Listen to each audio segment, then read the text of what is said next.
Alright guys, welcome back. Friday morning, January 20th. Let me get set up here. I'm gonna leave GNS there for a bit. Oh yeah, that was a pretty good dump on BBBY. I didn't even notice that. Not bad to the lows of yesterday. Alright, let me get set up. Check all this stuff out. Yay. Get a little bit of this going. Yes. About 10 minutes to open. What? That thumbnail. Is it a yacht thumbnail? Stupid.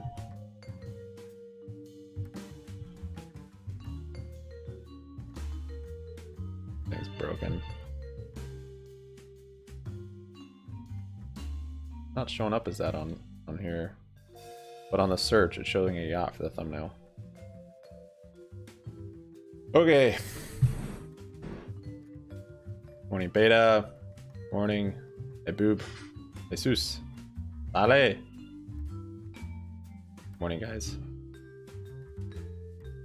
BY is pretty low in the pre-market, I must say.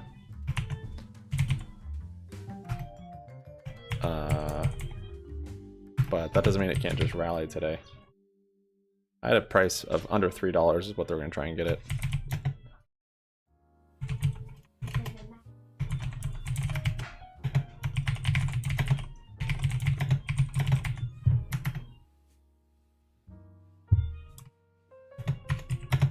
But we'll see if they get it there or not.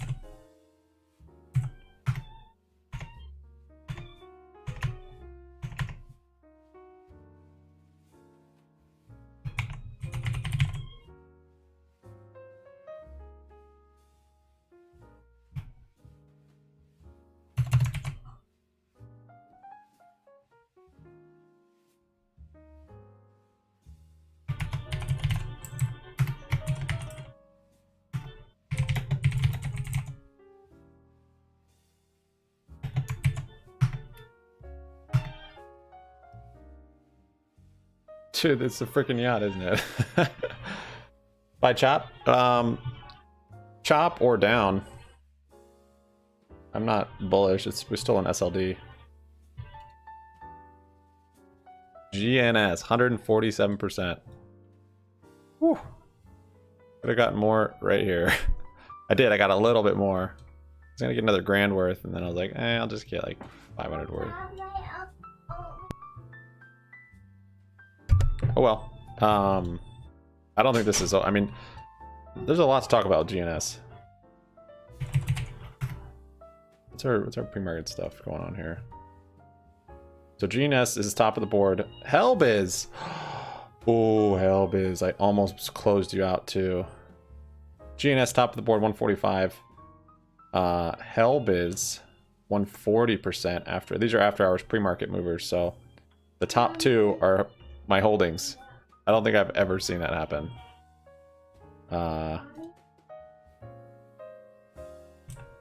Usually the top pre-market holdings in that are crazy, sketchy biotech stuff. Is there any news on this? There's no news. Is Help hiring Wes also? I emailed Birds, investor relations. I'm pretty certain this thing has had a short and distort, and I feel like all SPACs though, so I'm not sure. But I emailed them and said their stock is a victim to predatory, legal, criminal, naked shorting, and there's something they can do about it. And I referenced GNS and said look into it, look into Wes Christensen, who they've hired, or is it Christian? Or Christensen? Maybe it's Christian. I suppose I could email GME, but yeah, probably worth a shot. Anyways, I tweeted Ryan Cohen, told him there better be a good reason why you haven't explored this route at this point. So BBY pump or dump today. Probably follow the market. I don't don't think a moves to the upside is necessarily happening till next week. Alright, that got your... I guess we'll just trade with the yacht today.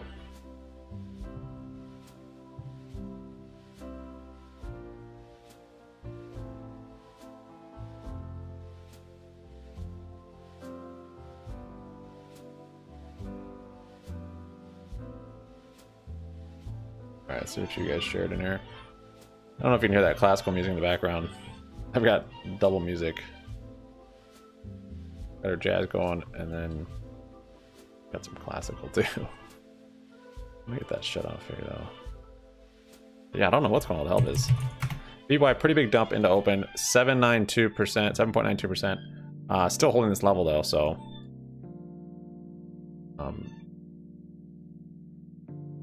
yeah, if you're looking at pre-market, actually hit 3.2 the other day. I didn't even see that. Got about 5 minutes to open. Let me get logged into other stuff.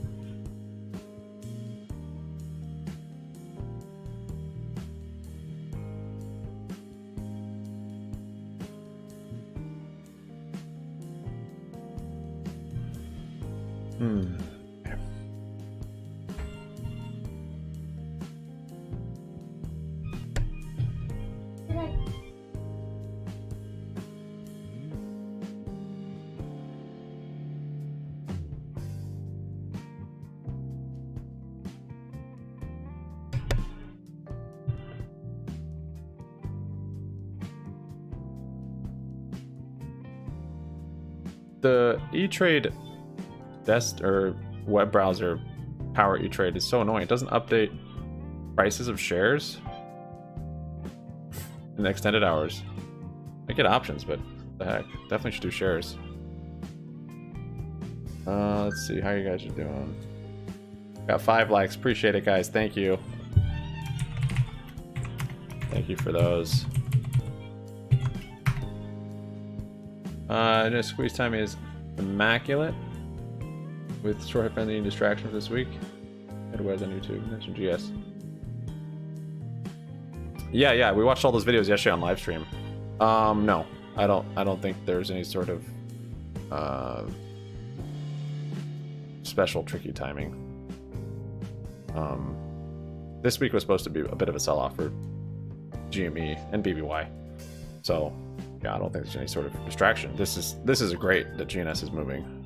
This seems like one of the better things that have happened the past 2 years for GME, for BBY, for anything that's been naked shorted. This is a proof of concept. They haven't even done anything. All right, hold on. We're gonna talk about this. Hold on.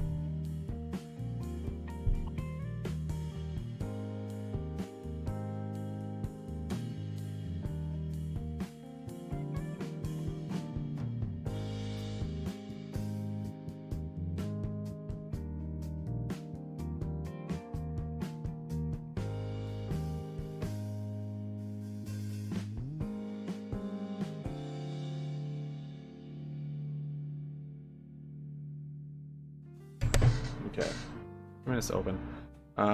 Pumping. I wouldn't say SPY is pumping. I mean, it is a little bit into open, but it's just getting back to the pre-market high, up 0.38%. Yeah, it could rally a bit. I mean, I don't know. My indicators are showing it's still bearish on all fronts. Whether we get some movement to the upside today or not. Yeah, I'm bearish at least until next week. We'll see what Monday, Tuesday brings, but I'm holding my shorts on it. GNS is very sexy looking. This chart is natural, unmanipulated. This to me, okay.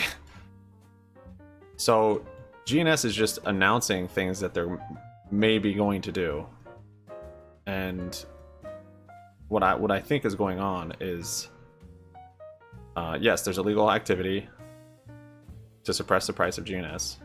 Maybe not even, well, yeah, it's illegal. Somewhere in there, there's illegalities going on, and they're threatening with people that work at the FBI, and they're talking about basically just attacking the naked shorts and exposing it, and going after them even with legal action. And the CEO of this company, or it was Wes, I'm not sure, has they put out that list of the 10 ways to get rid of naked shorts in your stock, and they're basically threatening to start doing those things, and I'm pretty sure they will.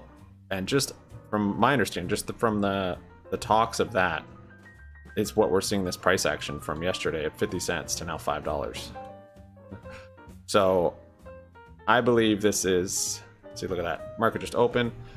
Okay, I believe this is some of those shorts just trying to clear their books. They're like, you know, we don't want to mess with this. We've made good money. Like, let's just get out of it. Let's not even mess around. There's no need to push it. And so you're seeing some of the shorts closing. How many? I don't know, and how long it will last, I don't know that either. But they haven't even done anything to force them to close yet. They haven't issued the dividend or done a reverse split or a spin-off or any of the tricks that will expose them. They haven't even done any of it yet. And you can already see, I mean, the price action, that's crazy. So this is a great proof of concept for BBBY, for GME, for any stocks that, I mean, the CEOs, the chairmans, they should care. Like, they should care about running the company good, but they should care about what their stock price does. As a publicly traded company, you have fiduciary duty to your shareholders to make sure it's not being manipulated. So some companies care more than others. You don't want to care too much, i.e. Adam Aaron, where that's all you care about because you just basically make money off that stock price. You want to make money off the company being successful, and you don't want to care too little, and that could be Ryan Cohen. I don't know. I know there's other companies that they're basically public, but they might as well be private. They just the stock goes wherever it goes. It means nothing. Max Payne is $5 in BBY. That's crazy. All right, I've got a lot to look at today. This is bad. I don't like to do more than 2 windows. Okay. Let me see what I manage anything in the morning. Cover call on BBBY. I can now close it. Yippee. Elbiz, I'd really like to know what's going on with that.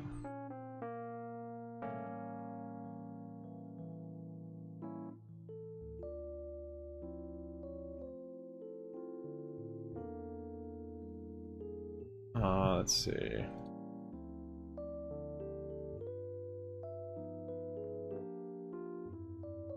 Oh, Nat Gas had a pump. 10 likes, thank you guys, appreciate it.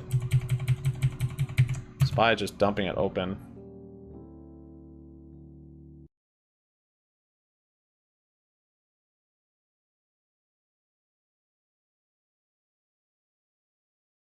Oh, I can't believe.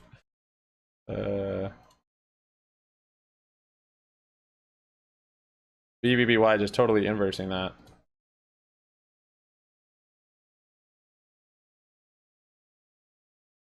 Not all his puts more than 200k, under 3.5 in the money.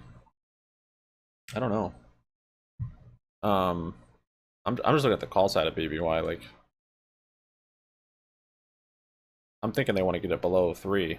There's 19,000 open interest. So over 3.5 would be stellar.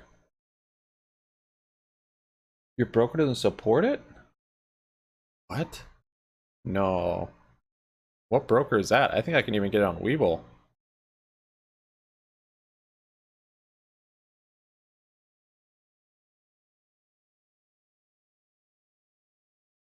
This is GNS.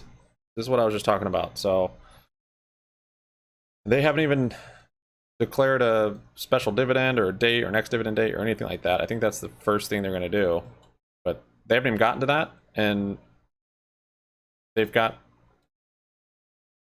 I mean, they've got the illegal shorts scared enough to drive this price 1,000% in just like 48 hours. This is incredible.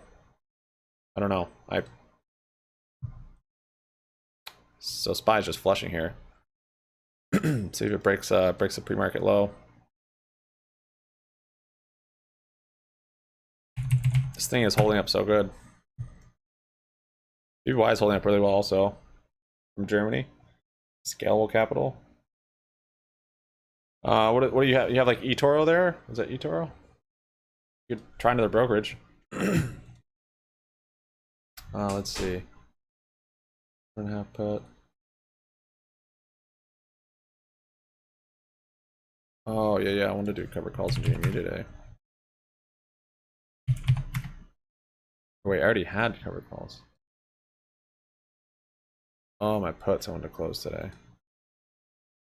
I'll wait to close those. I think we'll probably get more of a dump today on GME. Still up almost 80%. I was kind of bouncing on that pre-market support. Oh yeah, there's no options on Hellbiz. Am I up on those shares? I'm up 66% on those Hellbiz shares. Righteous. I don't know what this is from. No idea. SPY looks like it's testing those lows again. BBY down 7%. See if it holds this support it's made. Bounced off it quite a bit, but very well could bring it under today. I should have got another 1,000. Got another 1,000 at GNS. It just was like I got some here, and then I got a little bit more here, just consolidated above VWAP. I'm like, it looks bullish still, but figured some profit taking. And I even said, I was like, I want to see what happens in after hours, because I was kind of thinking it could dump down to like at least 50 cents. But no, it's up 1,000% from 2 days ago. That's wild. COSM, Health, Wayfair. What's going on with Wayfair? Apron.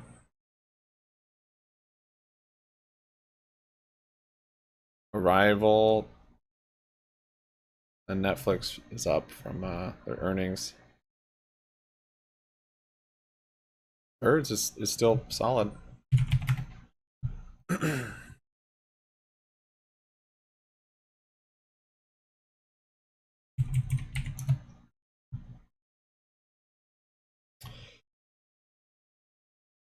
600,000 FTD today will have some impact. I don't really. The FTDs is what got me into it, got me curious about GME years ago, but I don't try and track it for price action. It seems like it's just not reliable at all. Hey David, welcome guys. Good morning. What in after hours? What in after hours, man?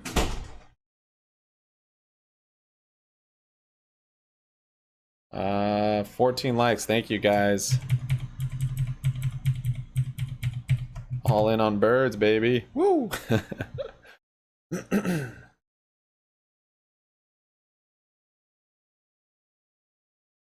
GNS. Yeah, we're not talking about GNS though. We're talking about GNS, Genius Group. Not GNUS. That's a totally different company. That's Genius Brands. What's up, Alessandro? So GNS coming down a little bit. See where it finds support. I don't think I'm gonna sell this one. I think I'm gonna probably just average into it. I like what they're doing, and yeah. They haven't even done anything yet.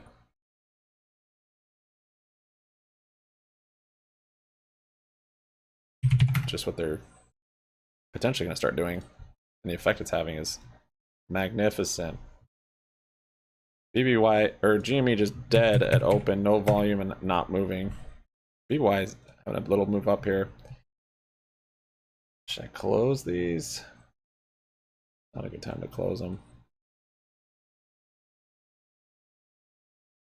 That's a pretty big move up on BBBY. It just regained 6%. This thing is so freaking volatile. It's crazy.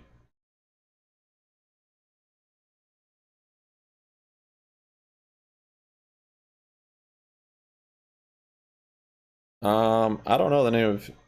I can't remember the name of his. It was shared in our Discord, and then yesterday's stream we watched like an hour worth of interviews with the CEO and Wes Christensen, which is the attorney that's going after the criminality taking place on their stock. So check out our Discord or just look up Wes Christensen or Christian. Table crush. I would be surprised if BBY ripped today. That would be very, very bullish and crazy for next week. Like locking in a gamma squeeze, basically.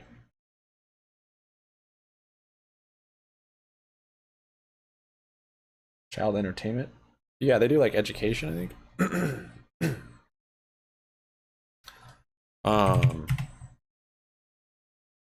Yeah, 50 million the first 5 minutes on GNS. So the float on the GNS is only 10 million. They're trading 5 times its float. That's crazy. I've got covered calls in BBY. I'm probably gonna hold them for a bit. Might close them intraday or maybe just push it. They're 4 strikes, so figure basically has to close below 4 and they'll be worthless. A close above 4 would be pretty insane. There's 35,000 at 4 open interest on the call side. There's so much activity on BY's options.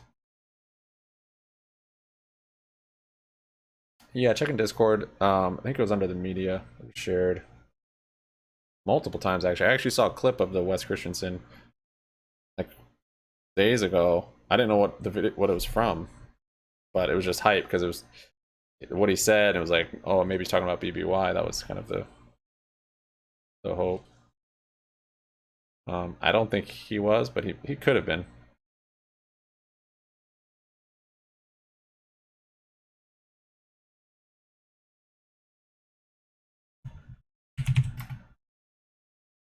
GNS coming down a little bit here. So definitely some morning profit taking. So I think this is shorts trying to, some of them trying to balance their books and fix their books and get rid of the illegal positions that they've had to suppress the price, combined with most likely momentum of traders, swing traders, well, you know, whatever. So with that, you're gonna get, you know, you're gonna get these profit takings and volatility to the downside, you know, because people are gonna take profits on it. LBiz is ripping 190%. What the heck? Is this somehow connected with Genius? Are they homies? LBiz has had historical crazy price action as well. I only have 3,100 shares. I got a smaller position. Always the small positions that go nuts.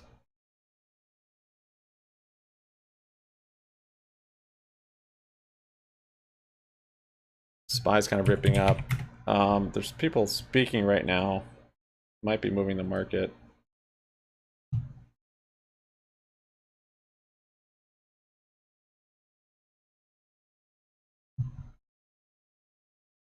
Oh, down to 2%.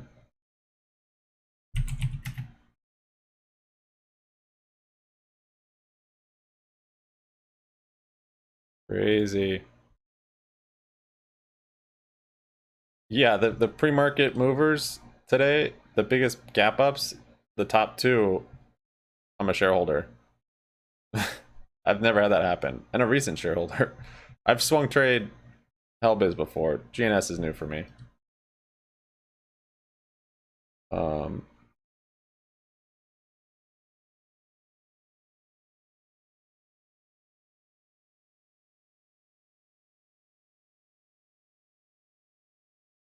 oh, let's see here.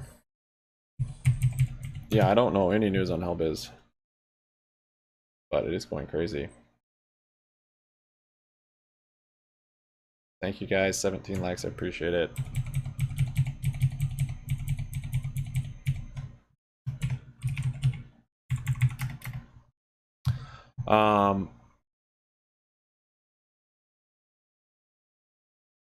$20 cover call. It's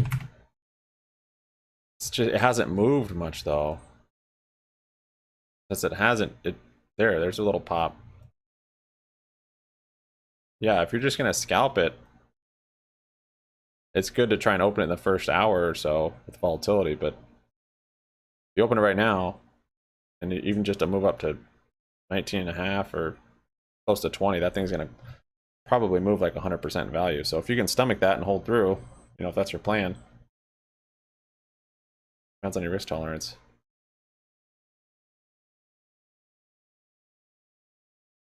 Dude, you just, I mean, this is a gnarly rip. This is 1,000% from, oh, I guess that's like a week. It started moving up here.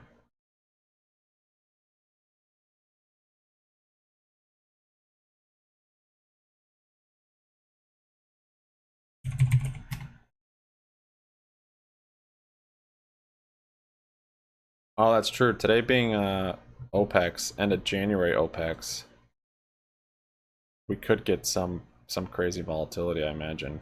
I mean, think about that. Because these are the contracts they wrote years ago. These are the leaps. So a lot of money getting freed up after today. Huh. Got on GNS. Nice. Yeah, I'm gonna scale in. I'm gonna be patient. I'll probably add some though. We get like a move back to this this level, which I don't know if it'll come back that low or not. It's already like 5-1. I was looking at, yeah, this is a line. Yeah, it just blew past all the resistances. Because I was getting up to here yesterday, and I was like, that's why I didn't go in too heavy. I'm like, it's right at that resistance. It'll probably hang out for a little bit, and then pff, it goes up by like 150% from there. So, is this even? Wow, this is even one of the levels now I'd look at. That's crazy. So that's 3.7. Let's see if it finds any support there. Extended hours on for a bit. Oh yeah, that's kind of right there. We'll see. Up, down, row. Ooh.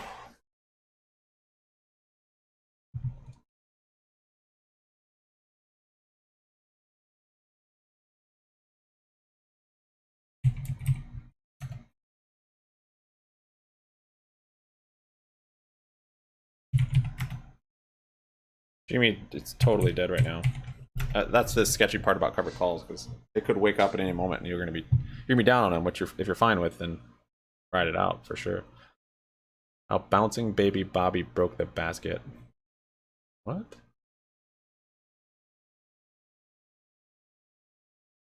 What is this? Dude, the DD on BBBY is like, it's like, I feel like it's a lot more complex. Adding in all the bonds and stuff, I'm like, dude, I don't understand it as much.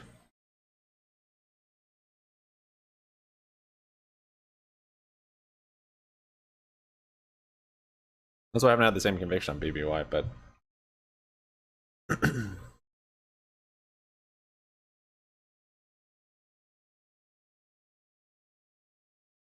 hey K-Train, what's up, man? Thanks. Buenos dias. 277,000. Talking about GME. Yeah, GME's just shut off this morning. Very small amount, Joe. Yeah, I know, don't we all? Don't we all? We'll see. I've got this 377 level. Not sure if it'll hold that. There's a little pre-market level.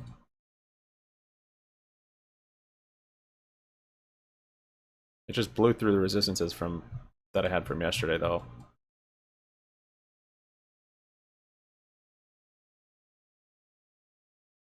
At the top of this range too, maybe.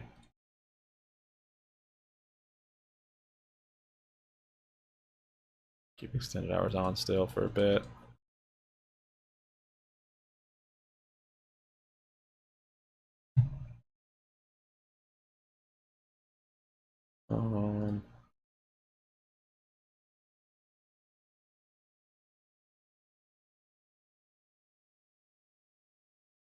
This B was about to pop up in the same pattern starting the 12th.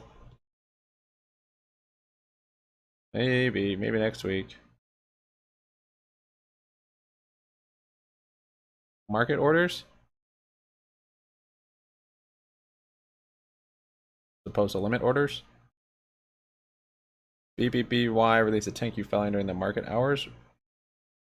Be pre-market or after hours? I think they can do it anytime. You sell before cash settles on a cash account. You'll get, what, a good faith violation, I think? Which doesn't mean anything. I think you get like 3 of those. And then if you get 3 of those within a certain amount of time, then they position closing only for some time, I think. The 12 on the 5-day chart. 5-day chart means nothing to me. Daily candles? But the 12th? 12th was the big day.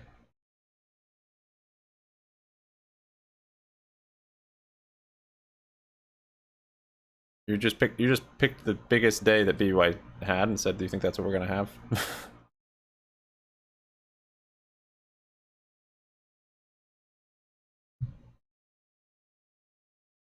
Yeah, Joe, if you're talking about GNS, it's yeah, you can let it settle down. It's early still.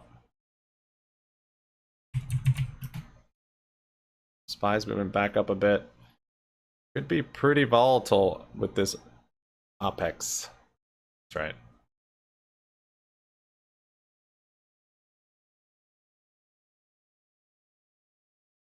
Yeah.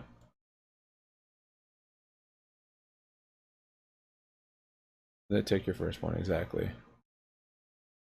GameStop released holiday sales figure? No, I don't think they will. Ryan Cohen has not done that since he's joined.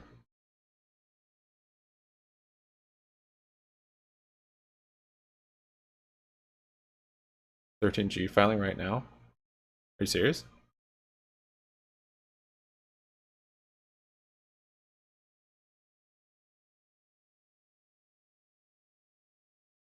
Hardware patterns. Yeah, I know. With BBBY, yeah, I haven't looked at it too close, but it's, to me, it's nothing like GME as far as more predictable patterns and cycles.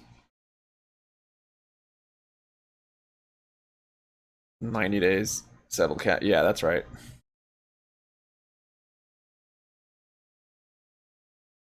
GME might be my first.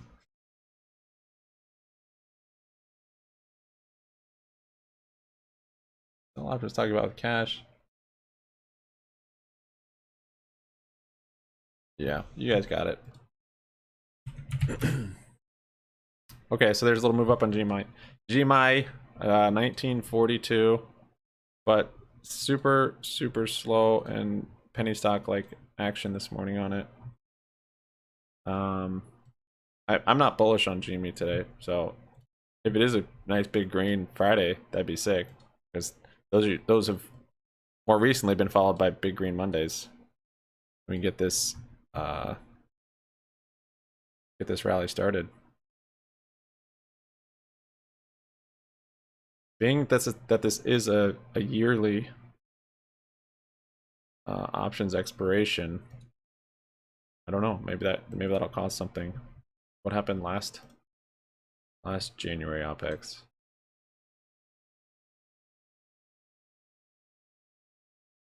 right here, somewhere around here. You had just a kind of a big range day. Nothing crazy.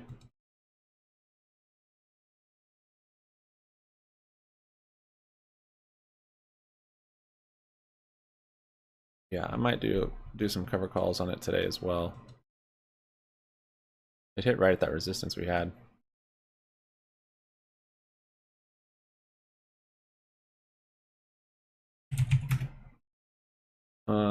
No, I wasn't talking about GNS there. GNS is bouncing off that line we drew, 3770. Not sure if that'll hold or not. Doesn't look like it. Got 3420 and then 2639. I mean, it's got a big gap down here.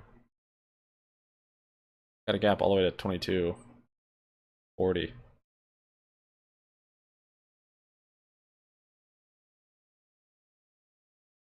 Hellbiz is holding up really well.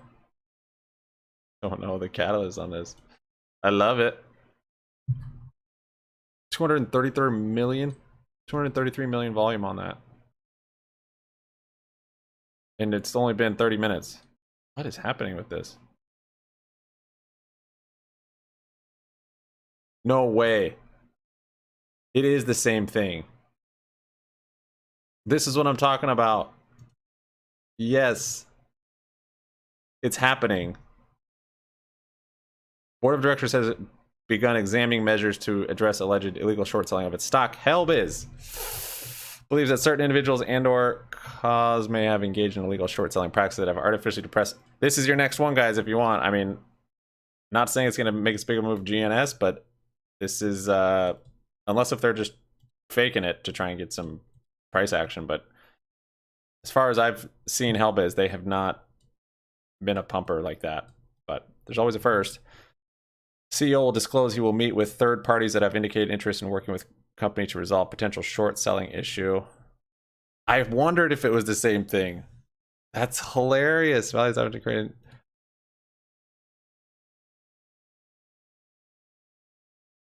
Stock jumped 100.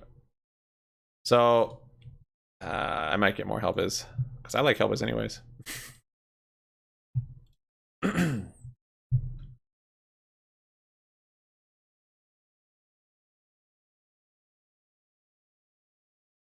This is crazy if this starts to snowball, especially if they have them, you know, if there's baskets of them, and if one starts to move, it affects other ones.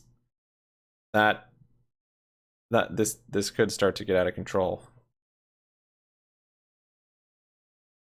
Oh my gosh, man. Oh my gosh.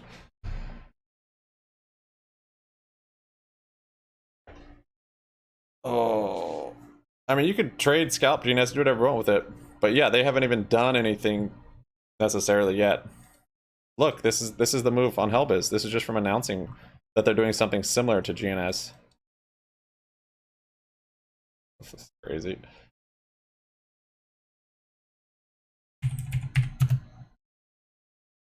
BBBY chopping. GME just totally shut off. All right, Cohen. It's your shot, buddy. Your turn. I wonder if he thought the split via dividend would have done it. I was thinking about that last night or yesterday. If that was their kind of kill shot, and then brokerages just completely made fake shares and just broad daylight. Wonder if he thought that would do it. He didn't want to make it an obvious attack on short sellers. I don't know why. It doesn't seem like he's that way, unfortunately. But he wanted a stock split anyways, so it was kind of a two birds, one stone. I mean, we've thought about that before. Like, that's the only reason why he would do it via dividend and not just a normal forward split. But then it just didn't work. kind of what I'm leaning more towards now.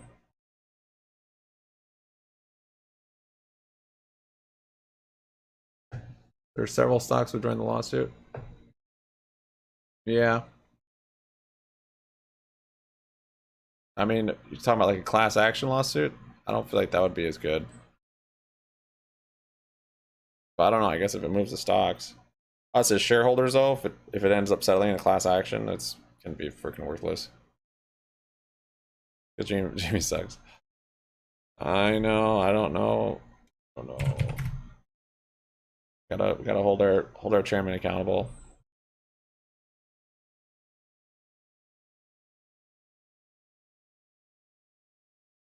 BBY, my thoughts haven't changed. So I'm flat to bearish today. I think they'll probably try and close it below $3, but not sure if they'll be able to. So I think it could still rip next week or the week after. The setup on it still looks really good to me. Got this decreasing volume with in a bull flag during consolidation. Everything that moved it from here to here is still in play, in my opinion. And now with the pressure on these other stocks,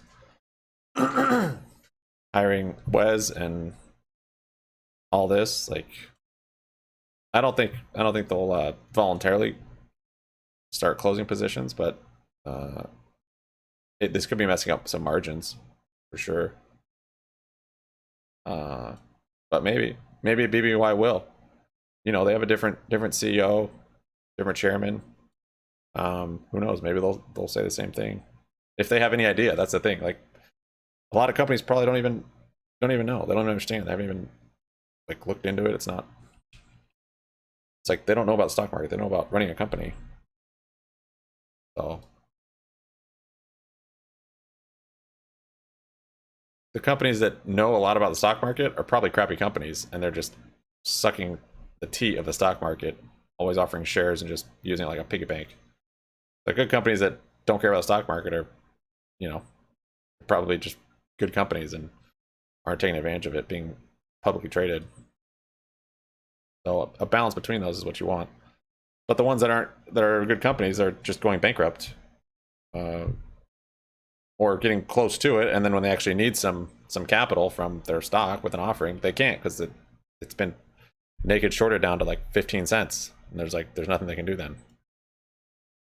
It sucks for investors, us, because we know these are good companies, are doing well, and it's totally detached. The stock market is totally detached from companies. Like, that's a problem. I can't believe that Hellbiz news. Wow. I was thinking, like, I didn't see anything, and then with the stuff with GNS, and then that big of a move, might get more of it. I like Hellbiz. I liked birds, but I mean, I just like the space. Down with Hellbiz. That volume is freaking wild. 253 million. Now the question is, will we see some? So how much of this is momentum from traders? Because if it is, we might start to see some seesawing, taking profits here and adding it to Hellbiz or somewhere else. And then it doesn't put as much pressure. But was saying the divvy needs to be unique and they're capable of being tracked. Yep. Divvy seems to just have been. Yeah, I'm wondering if RC didn't. Well, I wonder if he thought it would work.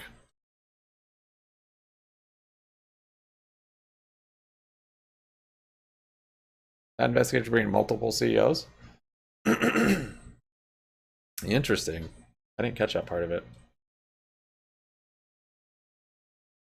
We're gonna be in a massive short squeeze then. The market might not see it much. I mean, maybe like the small caps, but yeah, look at IWM. Holy crap, it's outpacing hard.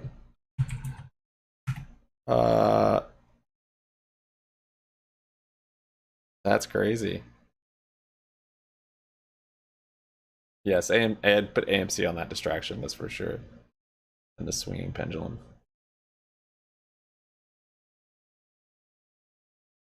stocks have a serial number? That sounds nice. Yeah, there's some tracking numbers on them, I believe.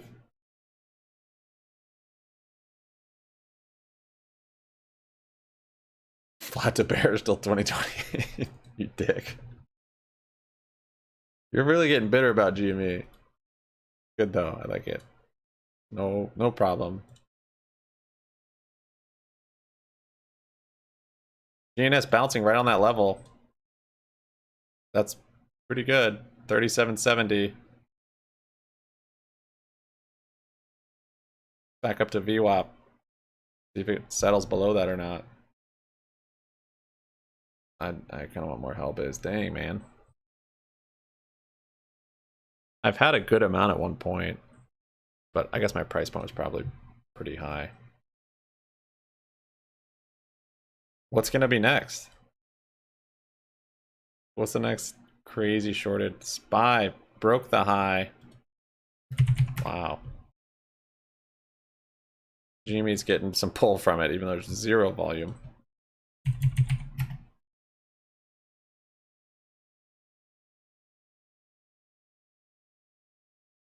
Yeah, today could be volatile from this OPEX. I wasn't thinking about it being a yearly one. A lot of money. A lot of money in the options.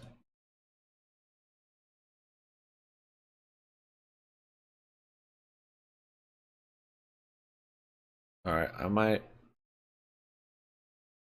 put an order to close these covered calls. They're up 86%. See if I can just put a low order.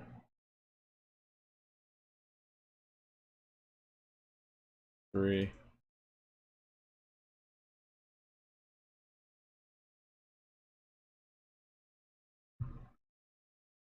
Alright. Put an order to close. Whoa, SPY's is squeezing right there.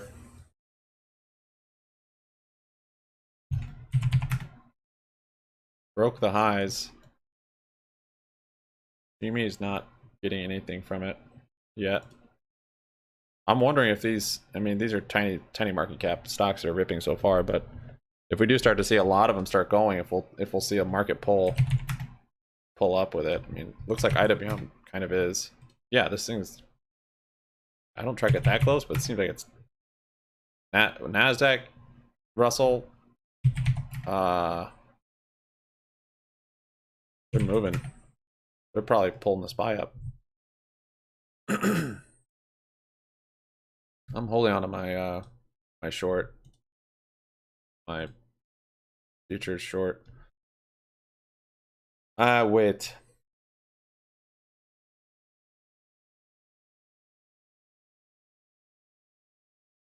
GNS holding up beautifully. Wow.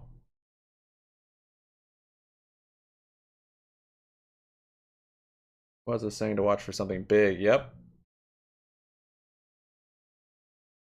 No, I mean we could have had some inclination on GNS because that interviewer was saying that he was talking to the CEO of GNS. So I didn't know that. I didn't see the whole interview or anything. I just caught a part of it. Not to say that I would have jumped in on it, but you know, when it started to move, because it started to move up, you know, maybe, but this chart looks so similar to so many other charts where it had this kind of rounding bottom. Yeah, you can see it started to move up here, but that's all hindsight. There's no way, you know. But yeah, I mean, Hellbiz, I had no idea what was gonna happen with that. Jumped into Hellbiz. I like Hellbiz. Little micro, the little e-micro scooters. You can just rent and cruise around. But a lot of people use them for like commuting and stuff, live in the city.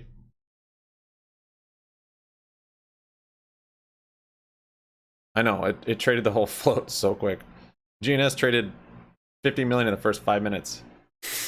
5 times its float.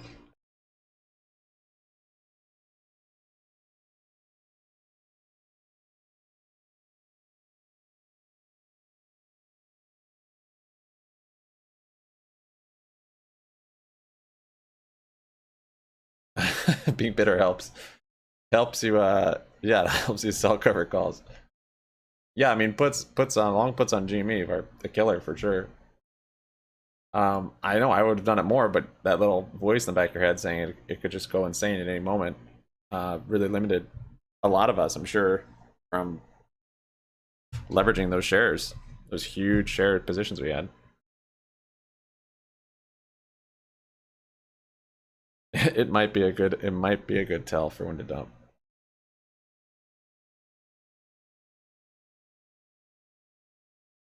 I have any bike? Yeah, I love e-bikes.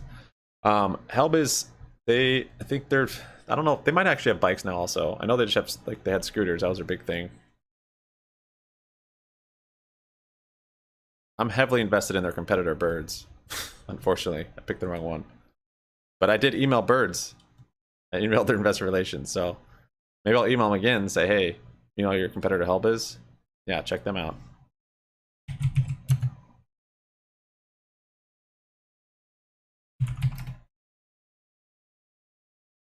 But you think like a company like Birds, like it's like Silicon Valley guys and girls, and you know they don't know the intricacies of a broken, corrupt stock market, so they go public, whatever, and then their stock loses thousands, millions, billions in market cap. You know, I mean, all these SPACs though, like it's not even 97% down, but 3,700% to get back up. So, yeah, I think some data came out there, moved the market up. Too distracted.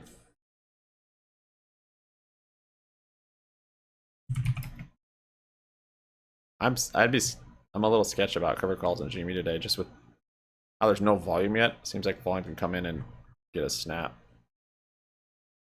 It is rejecting that 1945 so far.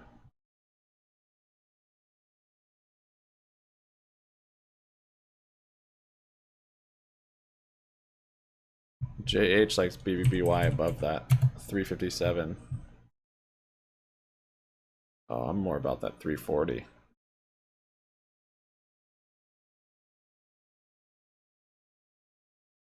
I don't think we're gonna get a pop today though. You gotta wait till Tuesday.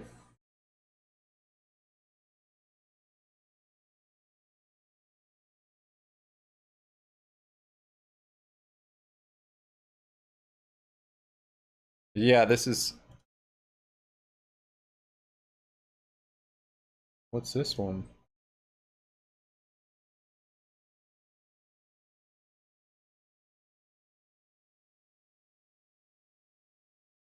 Dude, this is crazy, man. Is it mostly this CEO that's organizing it? Just this huge attack on shorts? Thanks for the likes, guys. Appreciate it.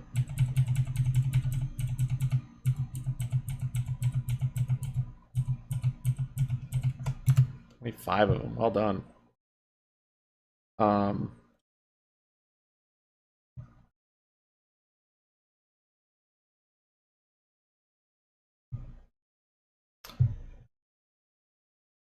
oh, he had the interview with Torchlight. Murdoch just shared. Interesting. I'll definitely have to watch that today once that thing settle down. Draw a line.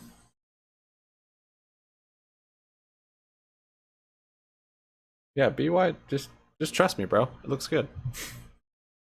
Trust me. Yeah, it's a bull flag wedge thing. I've got no issues, and you could even look at the fibs on it. So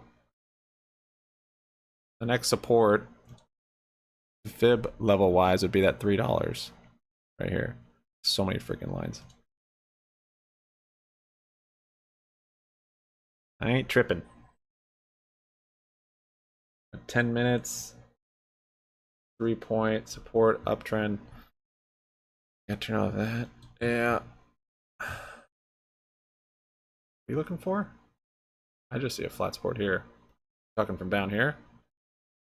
3 points. 1, 2, like that. That line. Boom, boom, boom, boom. We've crossed over it back here. That won't line up. Buy, not making a new high. Ooh, laying off 20 at 12,000. I heard that. You have a Sir on X? Those are sick. Yeah, I bet that's super practical where you live.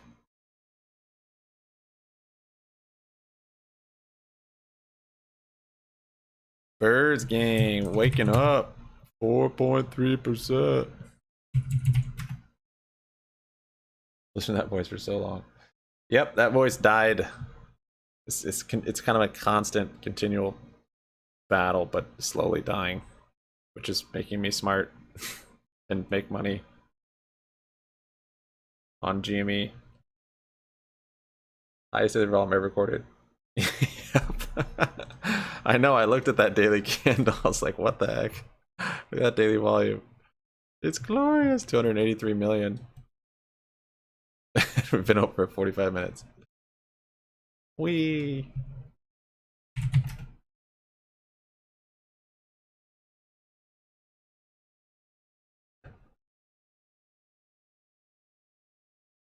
A non-liker ace.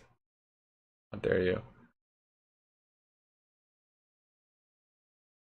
CEO got involved, another can ride the coattails. I like that.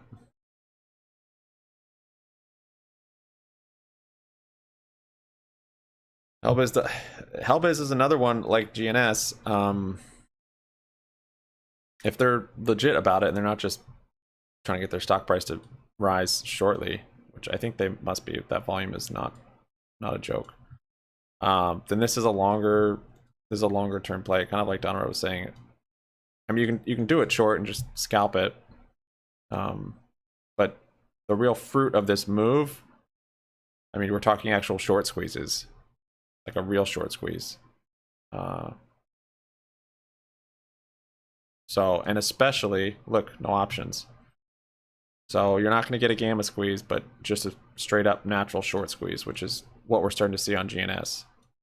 But this maybe isn't. Maybe no one is even getting squeezed yet. To me, this just looks like closing, voluntarily closing. But I don't know. There's no way to know. I mean, it was at such a low price. You wouldn't start getting squeezed down here.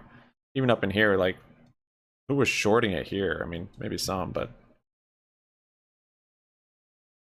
you know, up in these levels, you can maybe start to see squeezing, but they probably have tons of room, tons of wiggle room on a short where they can just hold it.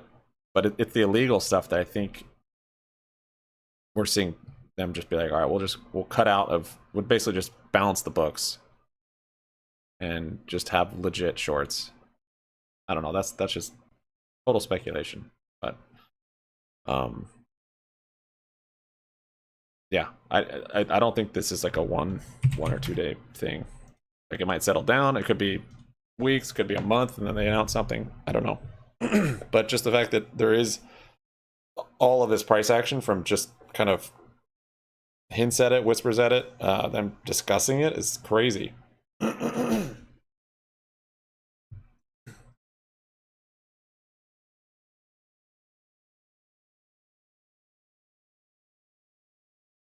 I don't know if it. Yeah, I don't know if it shows Ryan's true colors or not.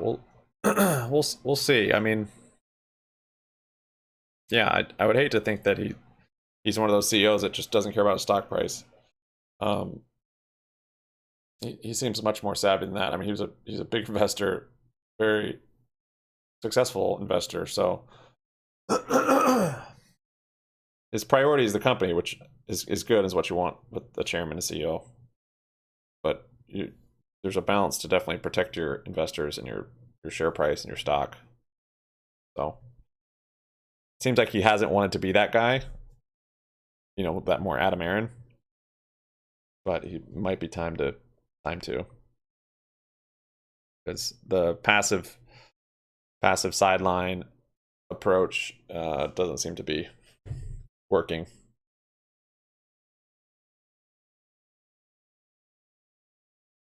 If it does, how does that affect the stock? Oh, correct. I'm not sure what that's in relation to, Joe.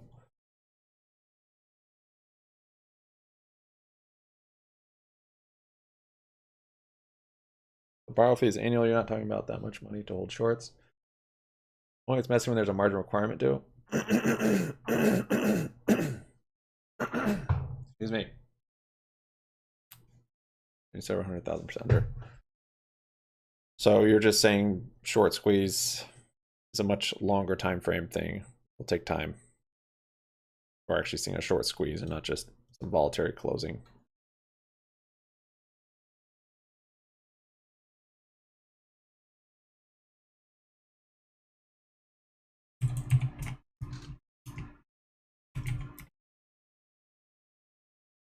Whoa, BY dump there, huh? But my covered call closed. Yep. Closed my covered call. It's like 87%. I'm good with that. It's holding right at that line we have drawn though.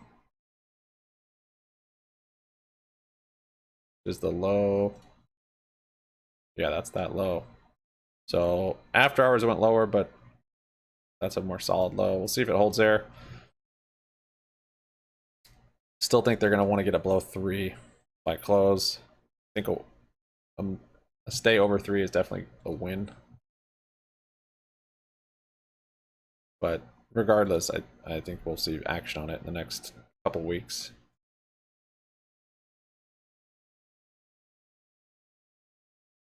I'm hoping GME actually dumps today to kind of keep confirming. Doesn't have to, but if it doesn't, then we might be like this part of the move where we are gonna have to wait like another month and new lows. But if we do start to get a big dump and we get to our lows, I think we'll probably be more at the just at the base looking up the mountain, like right here, is what I'm hoping for. So it could, some of it could come on Monday, I guess, some of the move down. It doesn't have to come all the way down to 15, 16, but I think it needs to come probably into the 17s. See, day's still young. You can still get it. Buy's pretty mellow so far. What, up 0.5%?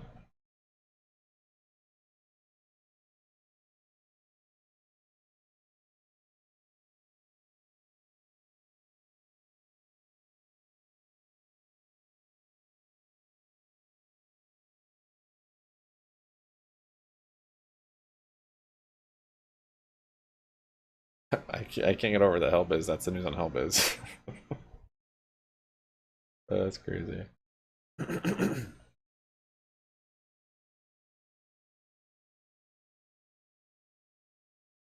Would you go into them?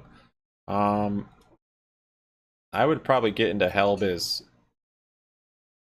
before GNS at this point, because yeah, this is the first day of any announcement on Hellbiz. GNS has been talking about this for like a week, so I think there's probably more potential on this one. But there's no way to know because we don't know the short's obligations and how big of a position it is against them. GNS maybe better fundamental company at this point than Hellbiz. I'm not sure, but yeah, I mean I guess either one. Kind of wait for a pullback. It is a Friday, so you could get another big pre-market move on Monday. This will probably be talked about over the weekend, depending on where it closes at. I mean, if it gives back everything, maybe not, but if it holds up somewhere, we could see another big move pre-market on both these, Hellbiz and GNS. I would assume. I mean, this is the whole thing very, very good up here. So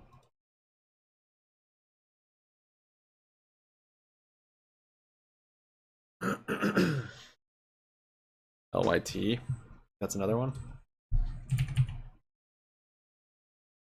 108%. Yeah, this could be 22 million.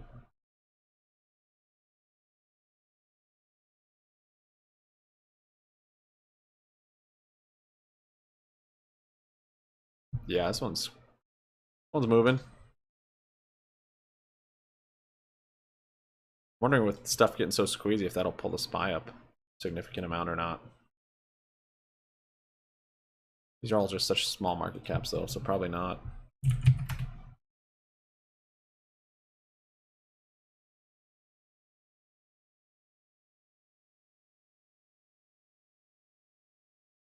That's a good point. Yeah, yeah. Being a Friday, you could see a sell off into close.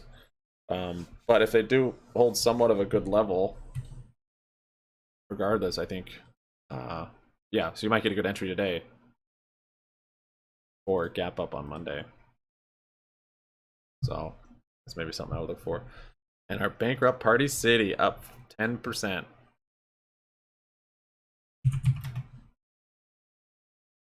GME just totally shut off today.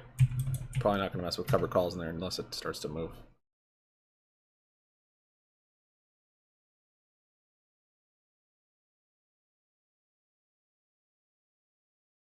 I like Ape. Tell them BTB. Bit Brother Limited.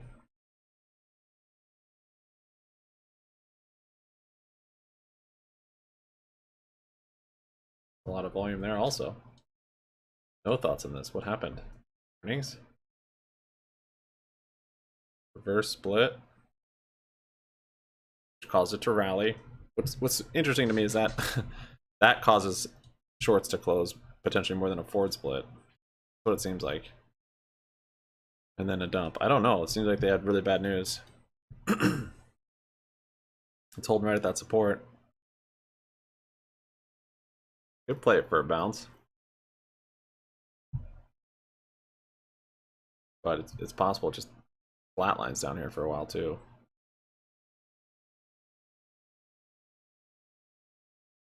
Hell biz. You dirty, dirty dog.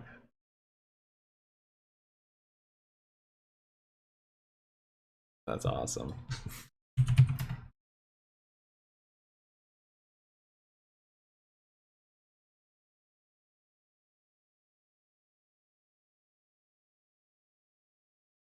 You stumble across it. Yeah. I don't know. I don't know the story on it. Did they actually have the same news? BTB? Oh.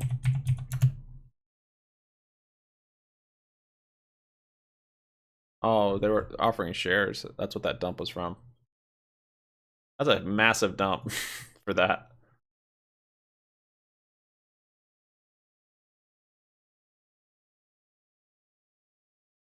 $7.1 million equity offering. That's nothing. It's something though when your market cap's only 17 million. But their market cap was what, like 40 million up here? That's a pretty good chunk.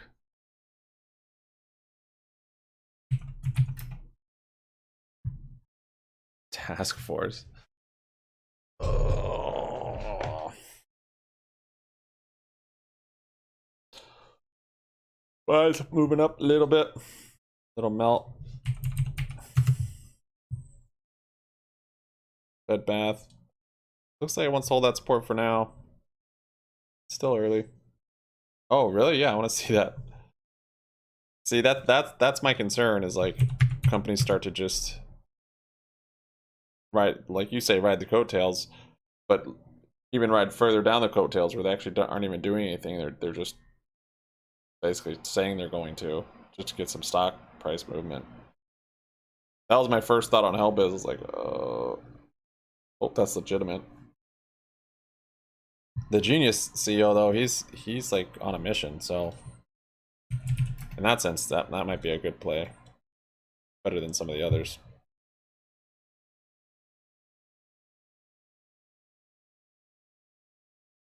Firm is up.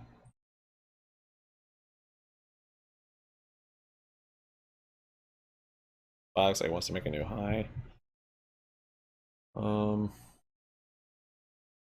Carvana, my Carvana shares are down. Should probably sell that. Like a SPY. New high on SPY. One more resistance here, yesterday's high. That'd be pretty bullish if it broke that. And it has that gap fill. Looks like it's gonna break it right now. Not quite. I'm gonna keep holding my my short. It hasn't flipped bearish on the daily, which is one thing I was hoping for it to do. But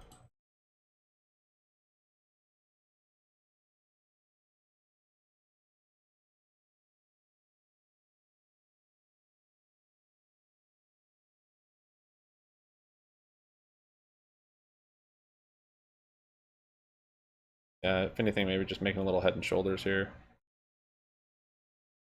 That's just my bias talking. All right, there's a new high. Broke yesterday's high. About to fill the gap.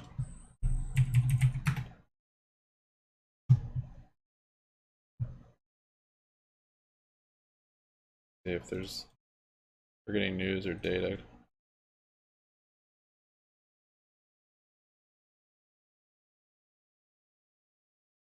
Oh, BBBY borrow fees at 211%. I guess it flashed. Some shares were available. Nice.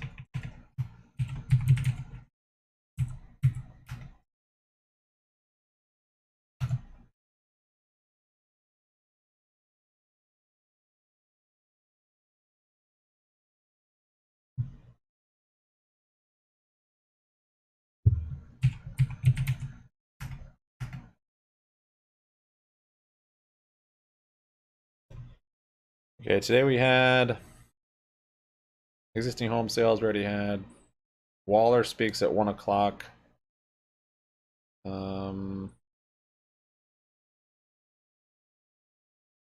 have some crude oil, nat gas, gold, copper.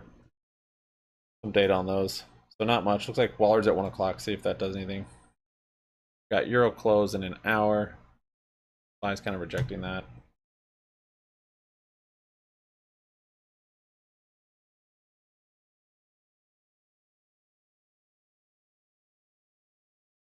What the heck?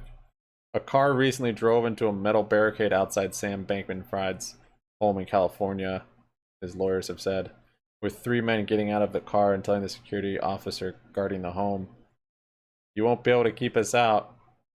They then drove away. Yikes. GNS filed for bankruptcy.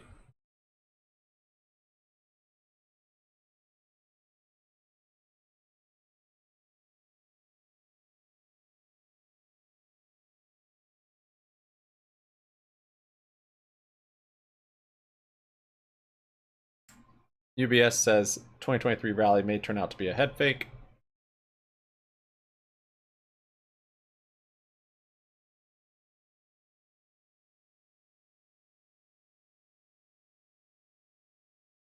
Google cutting 12,000 jobs. Did people with Bank of America, do they find their money? Haven't heard. Wall Street's inflation trades hit 4 billion in 2022. Does that mean the government has hit its $31 trillion debt limit?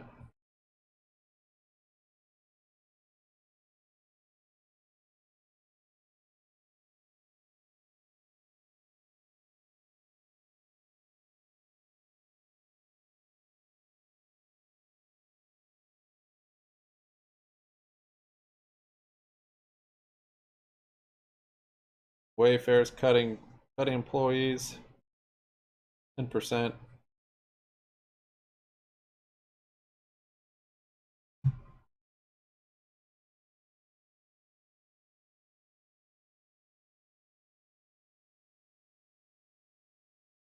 Pulling GNS profit. Yeah, you gotta have a plan before you get into it. Then stick to it. Was it a scalp? Was it a swing? Do you have a price target? You just play it on emotions, which is what I do too. It's not like I'm not guilty of it, but that's not a consistent way to make money. You can make money here, but you're in the long run you end up just losing it.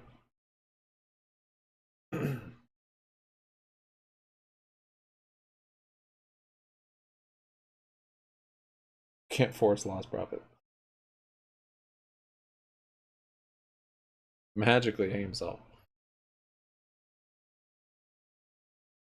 Settled. I saw that too. I don't know if that was true. Settled by early February.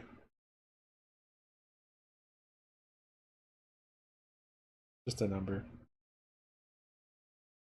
Just a number. I bet it'll be settled after SLD's over.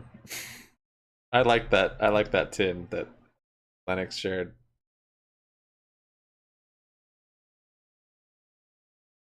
Once it dropped 20%. Oh, okay. It dropped through support. I didn't see that. Yeah, that could be an indicator to sell. Trim. That is weird. Why didn't they halt it?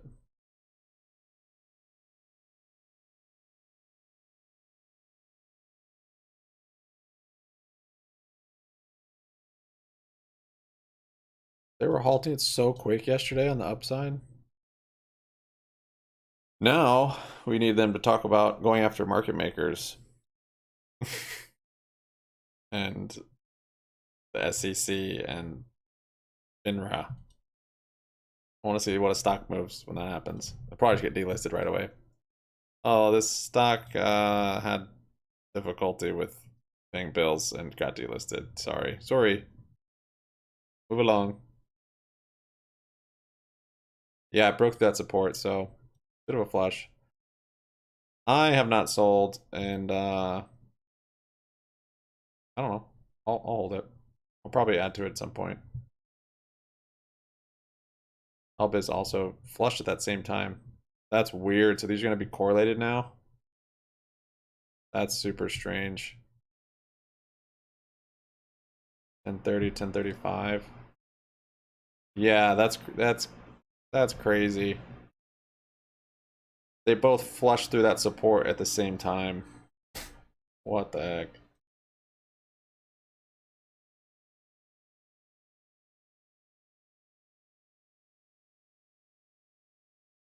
Harry Kinsler's a hero.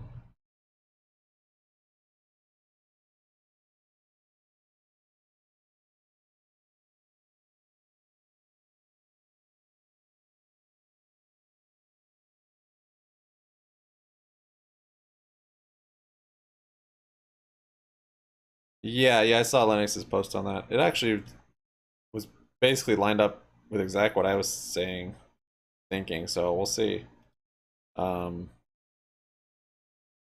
He said he's expecting like a March run, but I'm expecting a March run, or expecting that's what I'm seeing on the chart where we could be at the place just before the March style rally, which was like 150%, which from about 15-16 bucks puts us at 40, which conveniently prior resistance also. Talked about in yesterday's video. But we'll see. Maybe we're both wrong and it just flushes at 10 bucks.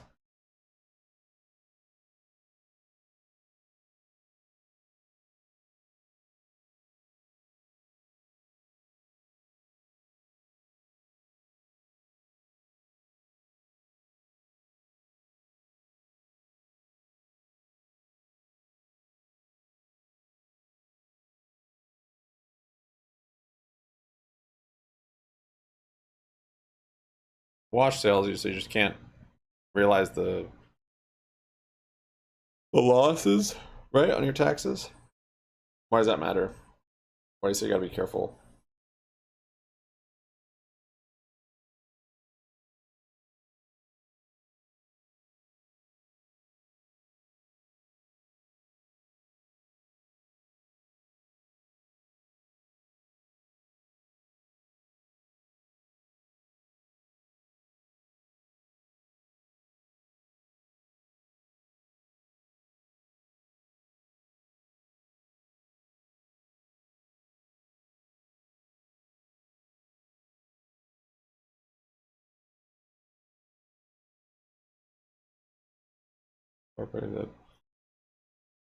Investors are holding near record levels of cash.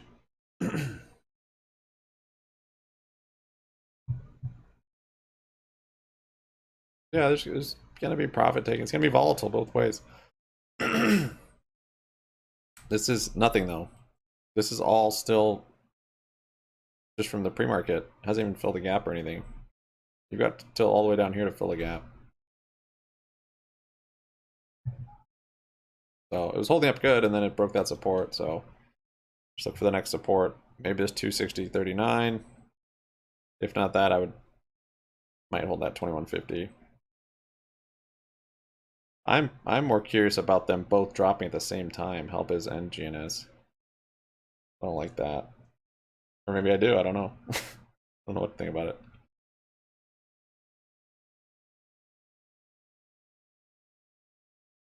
Because Hurricane Clone loss.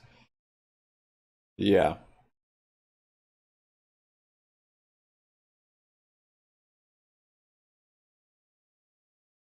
You're pretty hyped on Ape, huh? 5%. There it goes.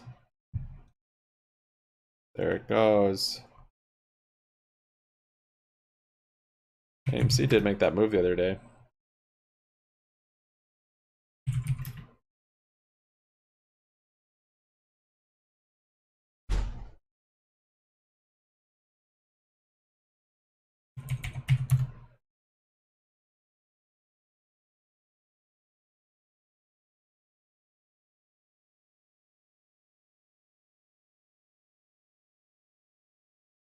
Oh, you did average in yesterday. Yeah, I mean, it held up nice coming into close. Oh, you didn't totally close out? Oh, you just got your cost basis back, you said. Yeah, that's smart.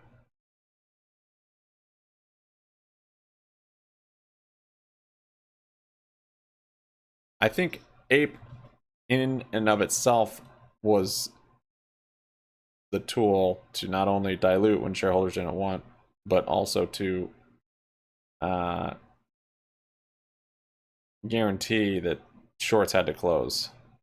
So I wouldn't be expecting any news that the Ape ticker is going to go after or have a task force for naked shorting. And even if they do, I mean, because Adam Aaron definitely could ride those coattails. I wouldn't expect much price action from it, but I could be wrong. And it would be AMC anyways. It wouldn't be Ape, but they would both move up.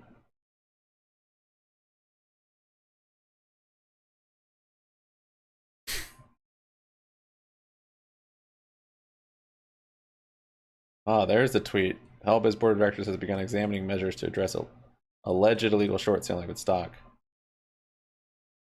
Crazy.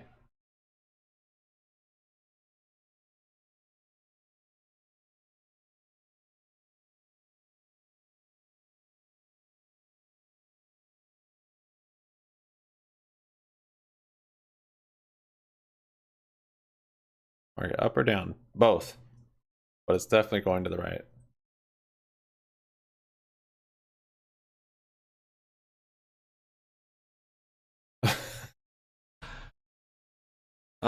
They want to go after shorts, so it has a little bit of a squeeze, so he could entice the Ape shareholders to convert to AMC, and then he can dilute and make more money.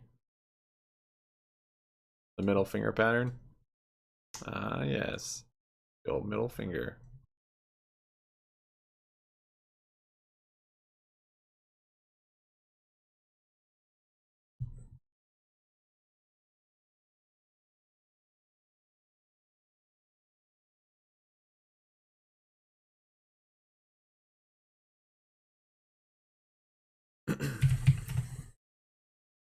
GME is just shut off.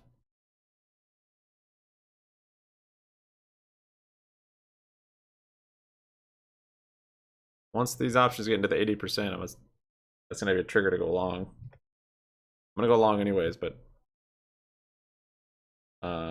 if these hit in the 80s, that'll be a trigger for me too. Just the weeklies near the money. Overall, still down. I don't know. It could be kind of volatile, kind of swingy today since it is OPEX from years. It's the January OPEX, which is the biggest. I think this is the biggest one we've had in like 10 years as far as notational value. So sometimes that means we just trade flat or just chop in range, or at times it's led to big swings. I'm still slightly bearish, just being that it is SLD still. We'll see if next week does something different. Like it's kind of rejecting that breakout actually. It made a new high and just rejected. So nice short opportunity there right at that high. how far down it comes back.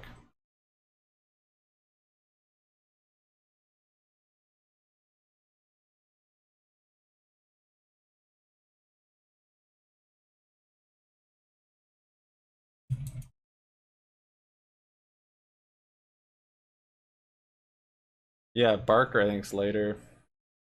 That's the only one I saw. Let's see. Oh, I look at the next page. That's true. Wait, Waller. Waller at 1 o'clock, and then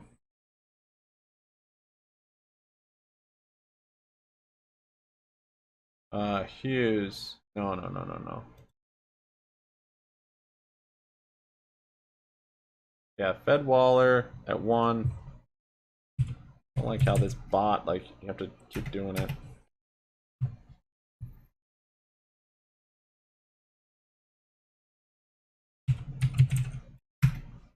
Bot's tripping.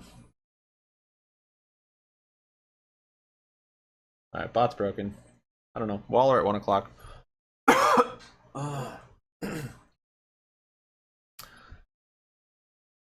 BBBY back at the lows.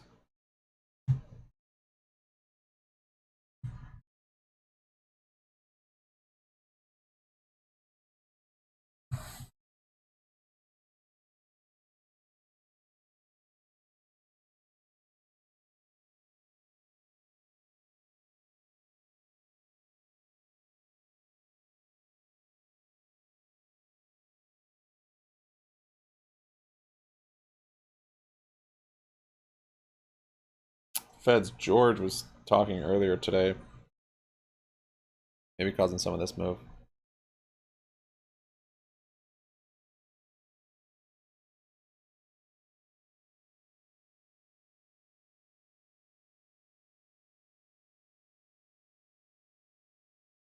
U.S. existing home sales fell for the 11th consecutive month, down 34% over the last year. This was the second largest year-over-year decline on record. Largest was last month. Following the same pattern as the last housing bubble. Affordability collapses, sales plummet, prices decline.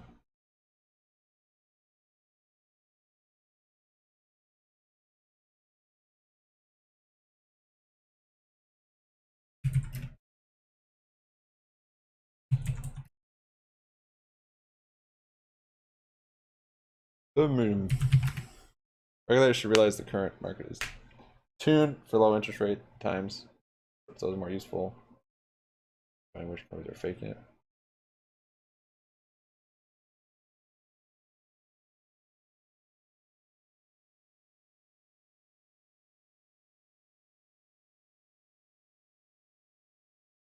Bear market shorting is easier, I would agree. Yep. It's tough not to buy when it's exciting. Tough to also sell when it's exciting.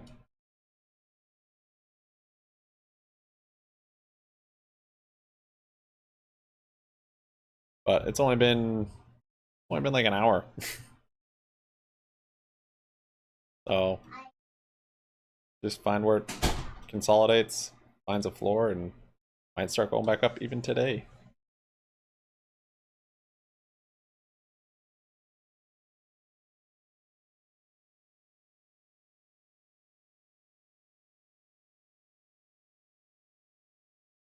Thank you guys for your likes. Appreciate it. 25 of them. 32 of them. Just refreshed.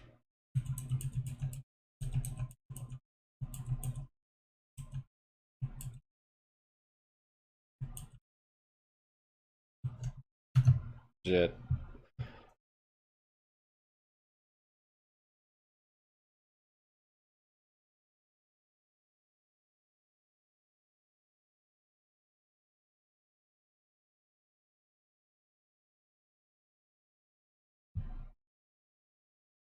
You can do it.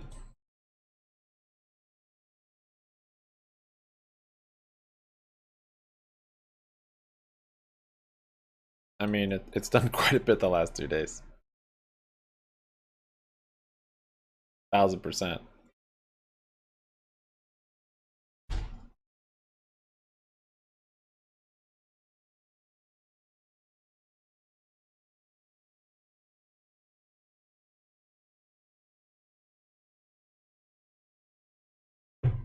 You wait till afternoon and see what happens with those.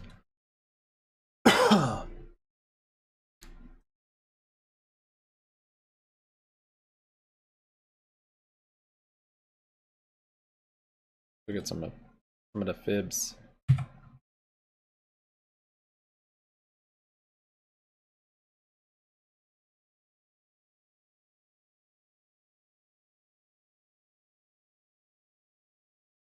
Right around there. 2.8 is the next fib level down, which is that 50%? Yeah, I think so. Can't tell on this thing.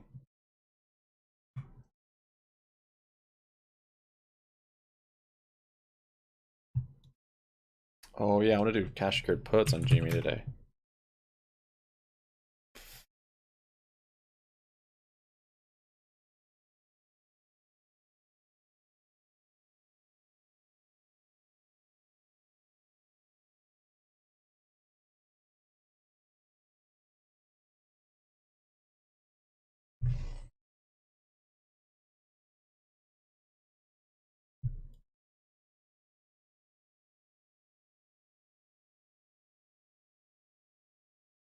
I don't know. I kind of want to wait. Unless GME ends up like 5% down today. I want to do cash secured puts. I think we've got somewhere to come down on it. Is there a way that a stock can refuse to be traded on the options market?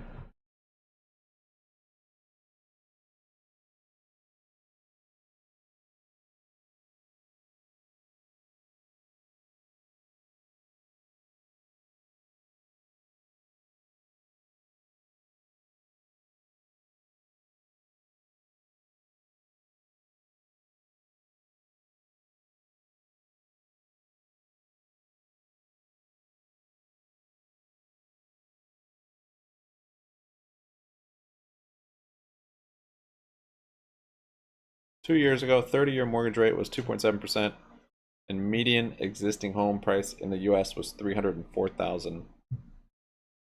Today, 30-year mortgage rate is 6.15%, and median existing home price is $367,000. Result: $13,000 increase in down payment and 80% increase in monthly payment, from $995 to $1,788.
Oh, there was a 13G from BBY.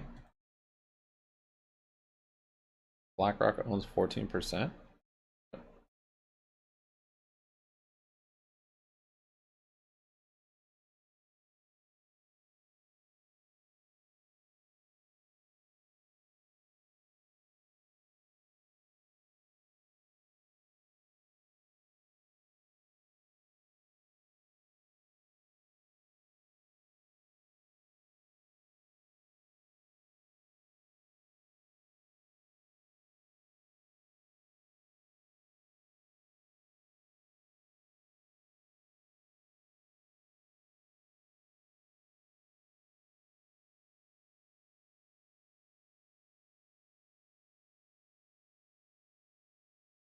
Whoa, what's that volume on SPY?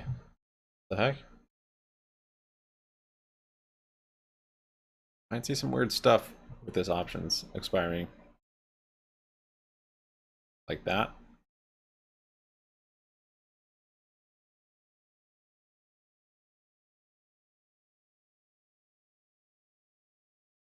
GNS looking to fill some more gap.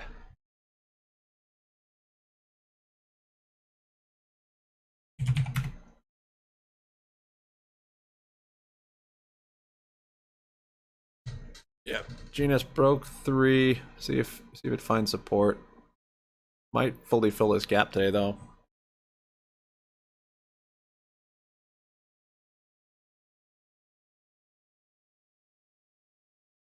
SPY's moving up a little bit here.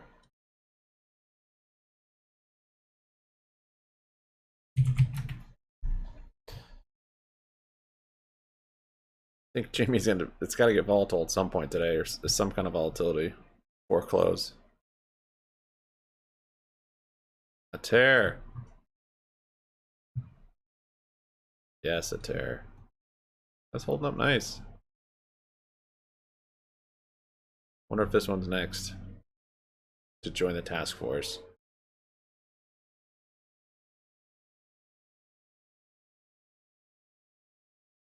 Can't believe Helbis was second on that list. That's wild.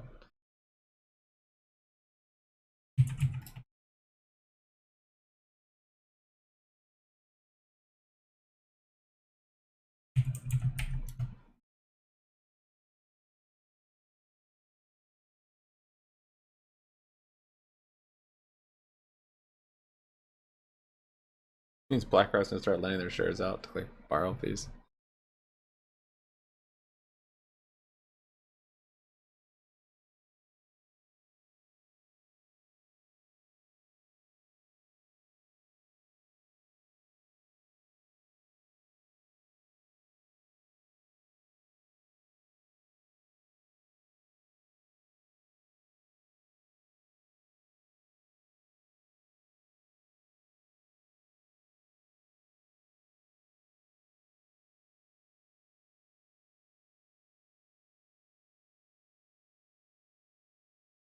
I kind of retested that high. All right. I want to watch what you shared. GNS all-time high. IPO'd 36,750.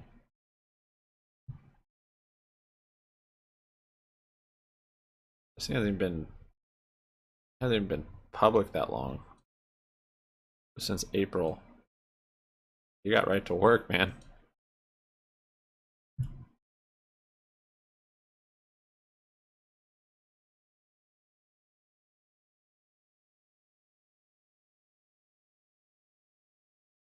Span his base force like a stonk force.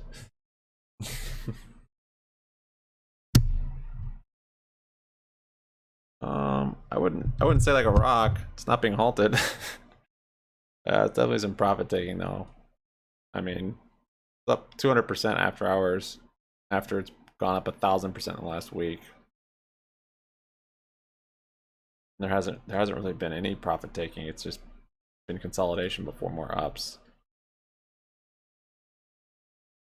We'll see at what price point shorts decide to start covering again.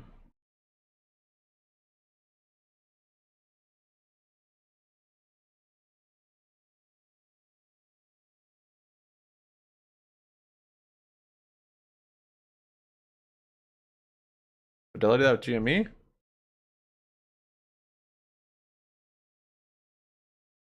Interesting. You're talking about that BBBY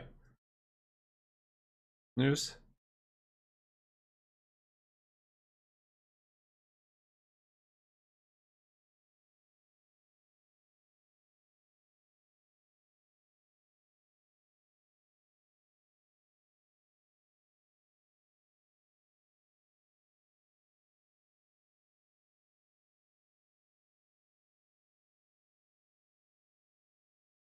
Together with John Berda, who is the former CEO of Torchlight. So as many of you know, we have been attacked by short sellers. 0.2% on GNS. I haven't even looked. Yeah, that's extremely low if that's what it actually is. That's the point of this whole thing, though. Elba's moved back up a little bit. The shorts, you don't even think of it as shorts. It's price suppression. They're able to suppress the price, which is the same thing that shorting does. But if you just consider price suppression, it'll help wrap your head around how little data and info you have on the tools they're using to suppress the price.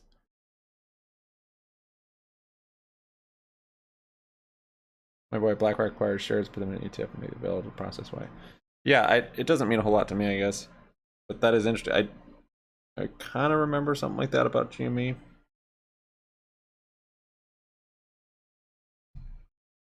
Yeah, I've just put on the CEO of GNS.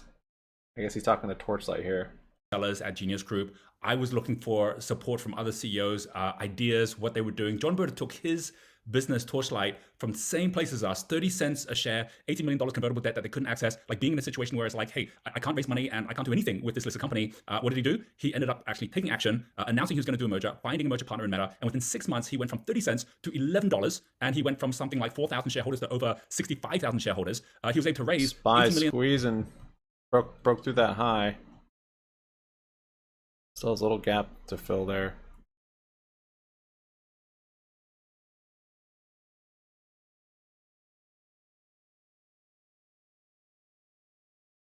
It is sad. There it goes.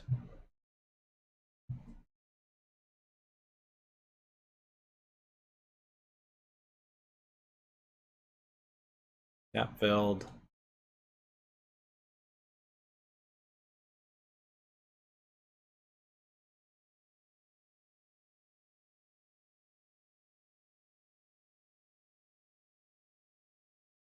Oh, tiny gap still.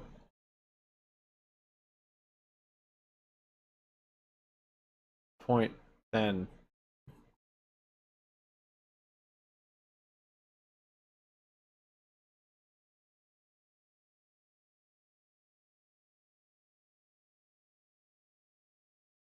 I think all the options on it.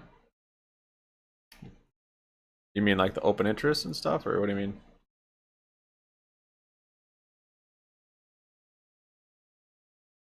Yeah, I mean options move the stock price probably more than shares. In fact, I think for sure more than shares. All right, gap is filled. Stock market caps, nice. Then $25 million, then $140 million all within 6 months. And on top of that, to close a $1.9 billion merger. Just an incredible story and inspiration to every CEO, inspiration to every retail investor that we can beat these guys. So do watch the first half where he explains that and also exposes what $50 million of naked short sellers who actually come to him to try and get him to solve the problem for them. And then in the second half, something that's happening right now, many of you know about MMTLP. This is the Series A shares where John basically took the assets of Torchlight, which is the private oil and gas company, said, hey, we're going to just spin that off separately. And instead of just... Sorry. Oh, Hi, Roger Hamilton here. Okay. Gotta open this up. Group, hold on. Hey, we're going to just spin that off separately. And instead of just what should have been a simple thing to do, Wall Street got involved. Suddenly those shares started trading. FINRA then actually blocked the completion of that deal. And it's right now happening. This was the week this week where John got together with some of the other shareholders, came up with this idea of... GNS fighting a little bit. Yeah, Alba is too. Well, they had short interest in FTDs using options. They've suppressed the price using options. Not necessarily hide short interest, but yeah, they control the price with options. And they could hide FTDs with it. I don't know. They've got a lot of tools that we speculate they use, and probably a lot that we don't even know that they use. But yes, it seems like tickers without options are less manipulated. Like creating a group called Flamethrower, and that is now suing the parties involved, which obviously means also taking legal action against FINRA. I mean, like, this is bold moves. And so if you're... Yeah, GME, I'm looking for a price at this point. If you watched yesterday's video, I go over it, but I think we're basically right here.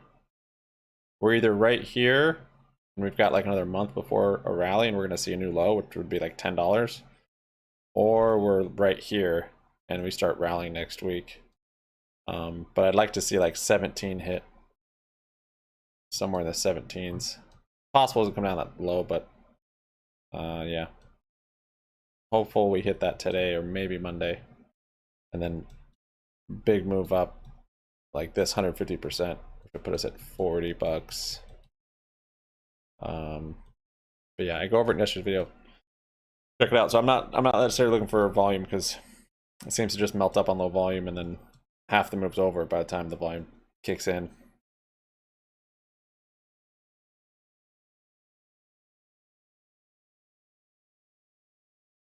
I don't know what you're talking about when you're referring to meme stocks. I just know normal stocks.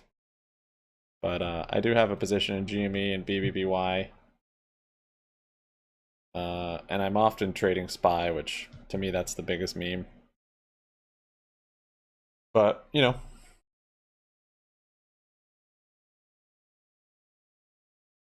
Media for results. Thanks, Brad. So you saw it, yeah. Yeah, that's kind of the breakthrough to me was this rocket and identifying it on this drop. That was, to me, that was kind of the missing puzzle. So that meant something. SPY looks like it wants to keep climbing back up.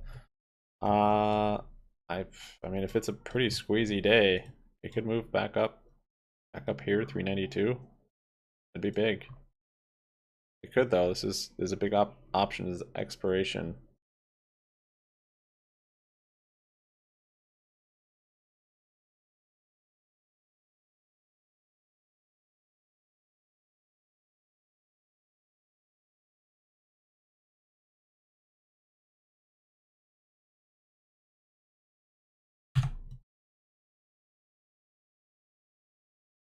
I'm riding my shorts.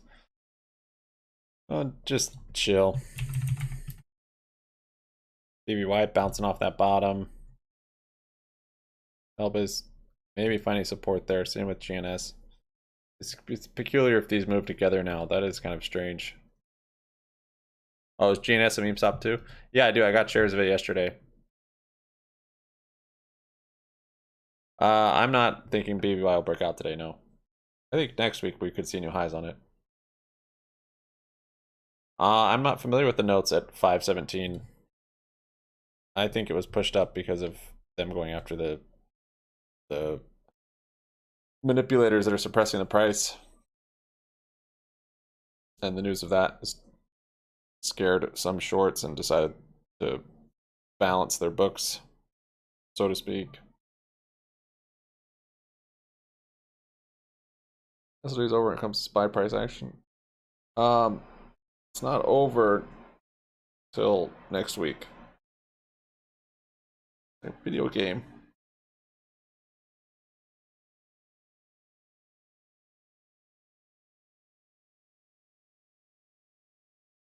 Yeah, starting to move up. I might grab some more shares even.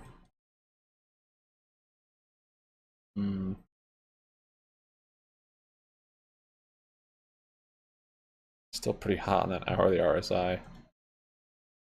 I think I do want a little bit more though before close today, because this could have a gap up. It would be nice if this RSI kind of cooled off on some of these time frames. For it to really cool off though, we'd be way past filling that gap.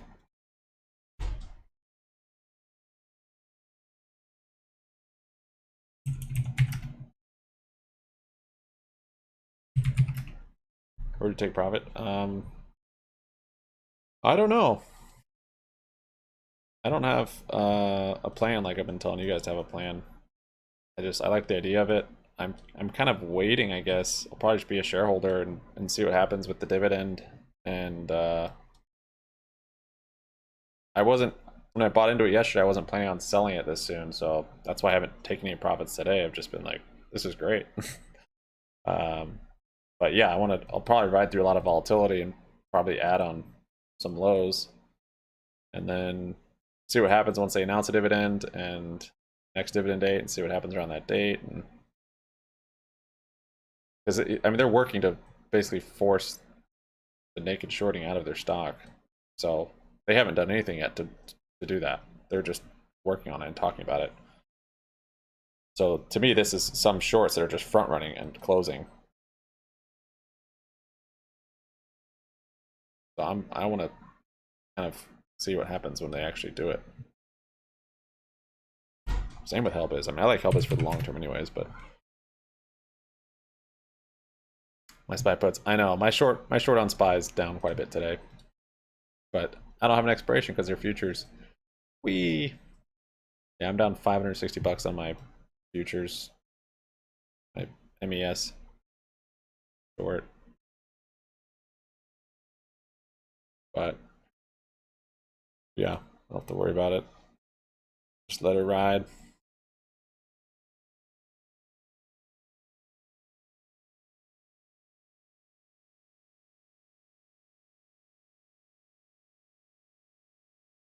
$34 likes. Thanks, guys.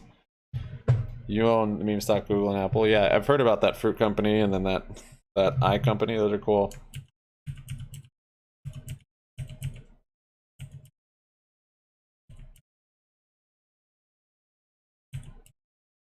You guys are really getting me to count. SPY squeezing here. Squeezy. We could just be setting up a huge range today since it is this options expiration. This yearly one. Still only 11:11. EU closes in 20 minutes. Might be a reversal on the SPY on the market. I don't think they move the camera to the right. Nice. I'll be looking forward to buying that. I've always thought that iPhone 14, like the camera's a little bit too far to the left, so smart. SPY is ripping.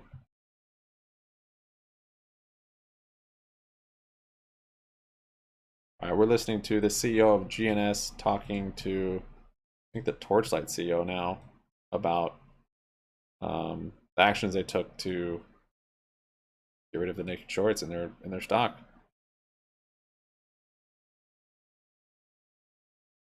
You're right in the middle of something where you are either a CEO wondering what's happening to your company, a retail investor that's trying to figure out how to actually support the CEO. Watch this or send it to your CEO, because this is the kind of thing which is actually going to move mountains. We use a lot of the things that you heard John talk about in this video when we had our board meeting this week and the actions that we started taking. The second thing is that for all of you that are actually part of this, you can hear some new things from John about the actions he's taking as well. So listen all the way through, and at the end, I've got some very special messages for you as well. All right, here comes the interview. So we have John Birdie here. We're going to be talking about naked short selling and what CEOs can do to fight this. So hello, John. Hey, Roger. Good morning. How are you doing? Really, really well, and so excited for this call because obviously you and I spoke about what we can be doing given we've got our board meeting. We're going through what we can do with Genius Group, and so we're going to break down this whole conversation into two pieces. One's going to be all about how you went through taking Torchlight, figuring out what's going on here, and actually ending up with a merger with Meta, which is close to $2 billion in size, and actually getting some big wins along the way. And then I also want to, in the second half, talk about something that's very topical, which is what's going on with the Series A preferred, what FINRA has been doing, what you're now doing in return, because I know a lot of retail investors also interested in that. And then we can also talk about what do not CEOs do, but what do retail investors do given the situation as well. So how does that sound? Sounds perfect. Brilliant. So let's start with the first one. First one is Torchlight. When did you start realizing there was crazy stuff happening in the market against your shares? And take us from that through to when you decided that a merger was a good choice to move forward. Okay.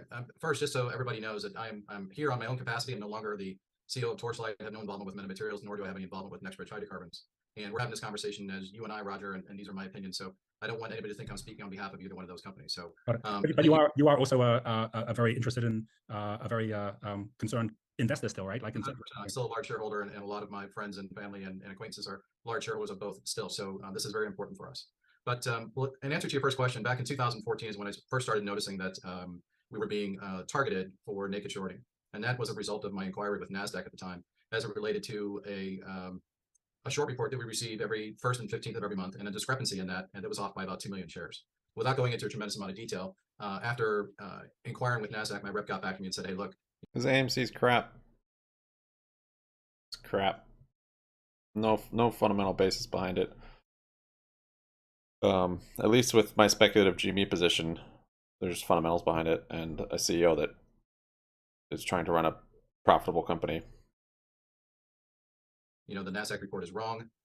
This is news to me as a NASDAQ rep. I thought this was gospel. But, you know, I have to tell you that 2 million of the shares that were reported short 2 weeks ago have been moved offshore.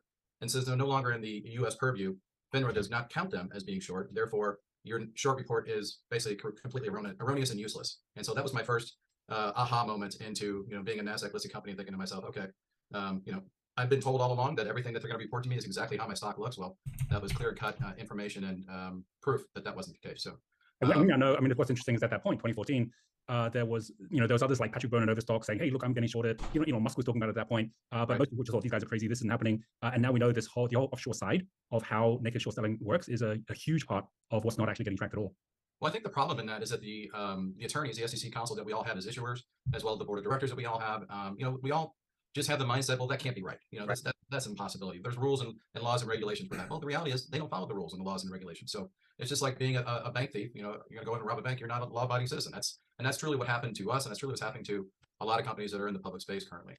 It's been on for like 6 years, right? Until 2020, when you decided on what you're going to take as the next step. And when you get to that, I'm super interested because obviously when you were sharing with me, you were at exactly the same point that GNS Group's at now, which was you were trading about 30 cents. You had like an $18 million convertible debt. It's kind of uncanny. We're exactly the same numbers, but you couldn't really get to it because you weren't yet having the volume for the price points. So from that point, which is where we're at, and we're like, okay, what do we do about this? I'd love you to share the steps you took and what the result was. Sure. Let me give you a little history on that too, because I'm sure a lot of CEOs that are going to watch this are going to scratch their head and think to themselves, oh shit, that's happening to me too. Excuse my language.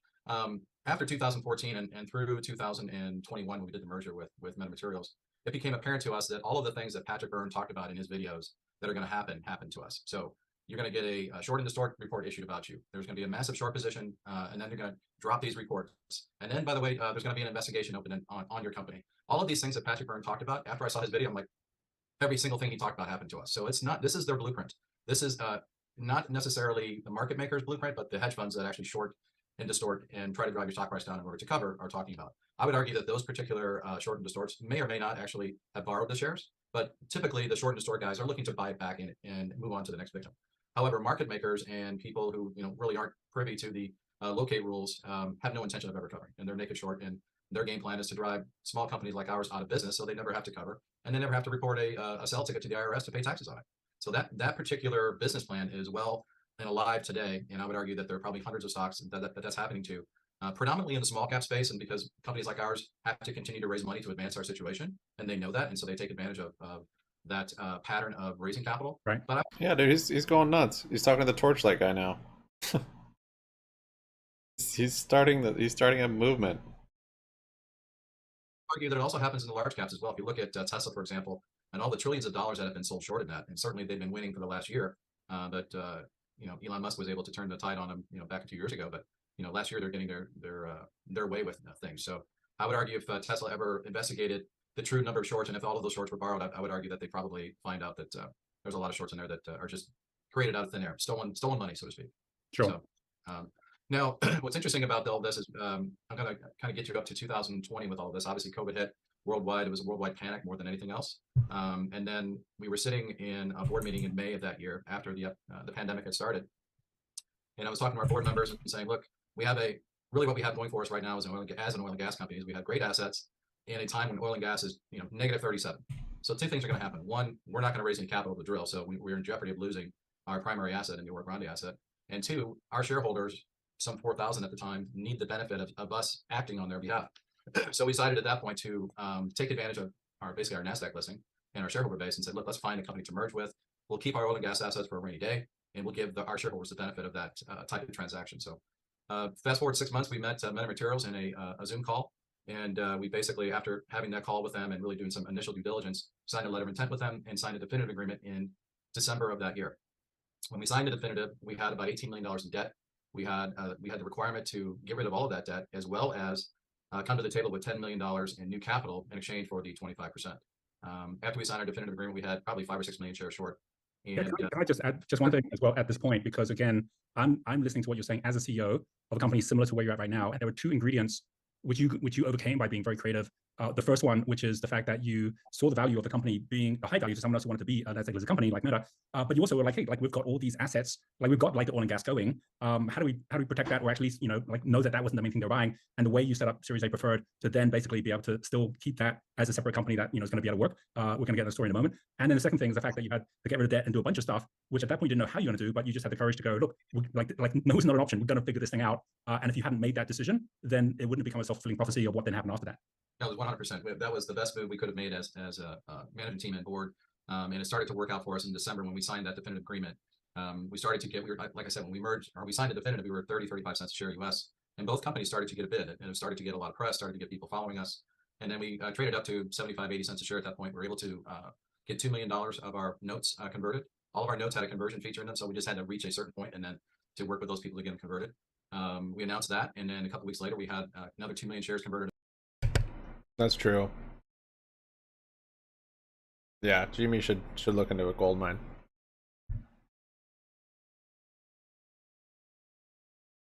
$1.10, and then we had our biggest position, $12 million converted at $1.50. And again, the stock was by that time was trading in the twos, and that lender was happy to convert, and went long and actually made a great return on their investment. So that'll happen pretty much between 30-40 days after the announcement. Right? Yes, and so by middle of February, Super Bowl Sunday, by then we had eliminated all of our debt, and that's when we did our first money raise with Roth to basically accommodate that 10 million. We actually on Super Bowl weekend I got a call from the folks at Roth saying, hey, there's a lot of interest in doing a transaction. What do you guys think about raising capital? They told us there's probably 45, 50 million of demand.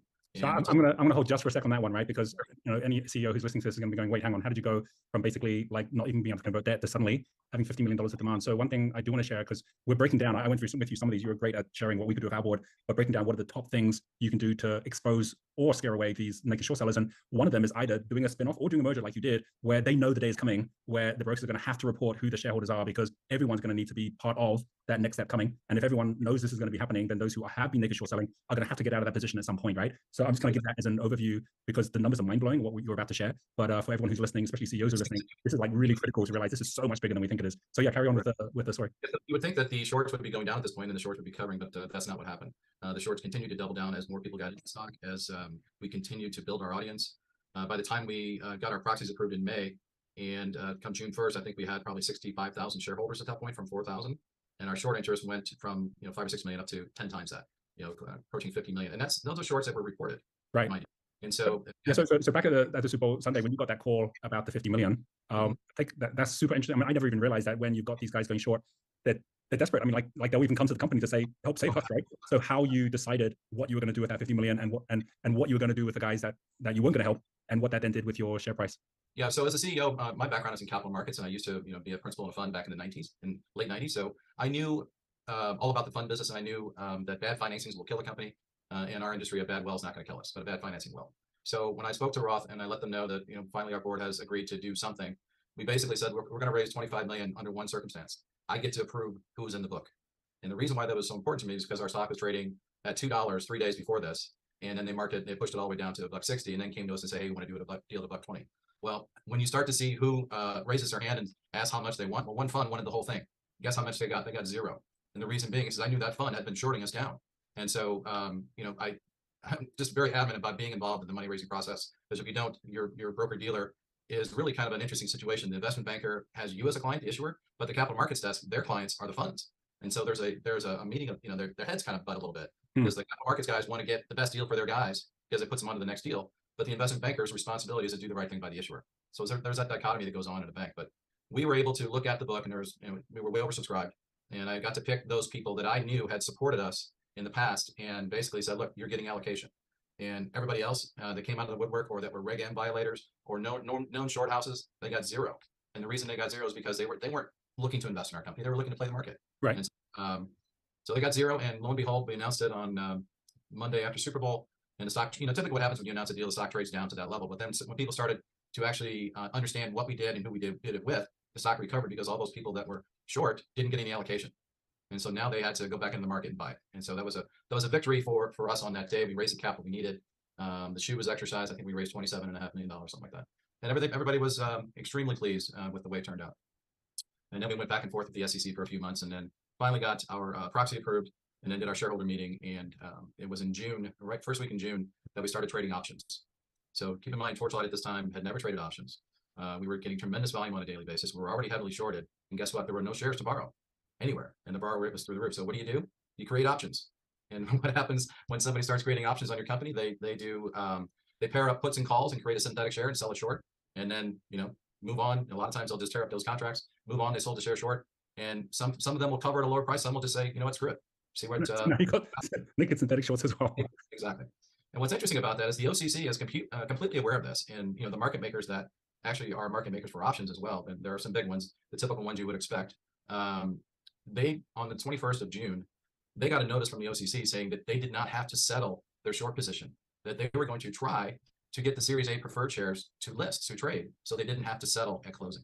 So I'm going to hold on to that story because I know that's part of a crazy second half here, which is what's happened to the Series A and what you're now doing as a result of what FINRA is doing. Let's finish the story on the closing of that deal. When you did the deal, and everyone had to cover at the end, I think your shares went from something like $2 up to $10 or something, because everyone was having to short. It was trading actually higher than that. I think it traded up $10, $50, or $11. And through this whole process, and I will tell you today that I don't believe it was short covering. We had a lot of people following the stock and a lot of people that were interested in it. Our shareholder base went through the roof. Right. It was trading 300 or 400 million shares, trading from 4 or 5 all the way up to 11. Tremendous volume. It's incredible. Through this time, we actually raised via an ATM that we had on file. We raised $140 million above the market price, 14% above market during that time period. And again, for all the CEOs that have an ATM out That's there, crazy. You have to be intimately involved. You can't let your broker dealer just sell for you. 14% above market. An ATM, you have to be watching what's going on and how they're trading it, so you don't basically screw over your shareholders. So in summary, I want to make a summary for CEOs and also investors of companies where you think this is happening. You went from a place where in December couldn't even raise the money to be able to convert the debt or raise the volume to convert the debt, announce a deal. Within pretty much 7 months, by June, you had not only got to a $1.9 million merger, but you had got the share price from the 30 cents up to as high as $10 or $11. You had raised, not just converted to 18 million, but you had raised another 25 million and then another 140 million. For me, that's just mind blowing. And I just want to say big congratulations that you did this. It's super inspiring for me, who's still BBBY doesn't need to be. But I do want to say, hopefully CEOs will take this message already. And if you're part of a company where you've got a CEO who should listen to this, send this to them. But I want to talk for a moment about why more CEOs aren't doing this, right? Because it's like, I also with our team, we had to talk long and hard as to whether or not I'm even allowed to go talk about this, because basically the SEC say CEOs shouldn't even be talking about their share price. They should be just focusing on business. And I've given the analogy that's a little bit like being a library. Hold on. Like, I know what they're saying. I hear them say that, but that's the most ridiculous thing. This is exactly what's wrong with GME.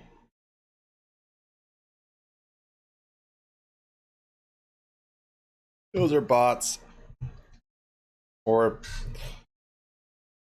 plants from short hedge funds. Like SPY's making a new high. Yeah, it's climbed all the way up to that level. Wow, looks like it'll probably hit that 392.56.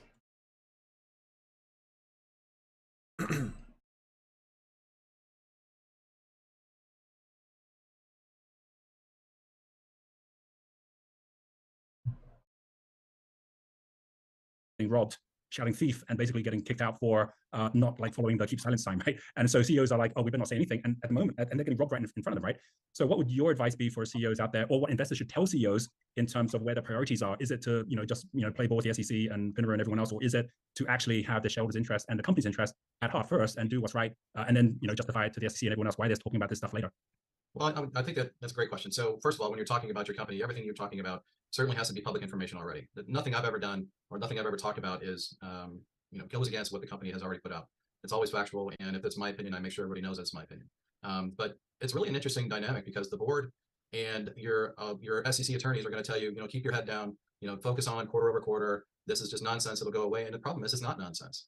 And so you'll find that in situations like ours and yours, Roger, that your shareholder base is predominantly retail. The institutions may have some shares. It's only because of some ETF. Oh, there's a little pop on BBY. Dynamic that they have to be in. They're not. Now it's starting to feel some of the volatility of SPY, perhaps. I might start scaling into GME actually.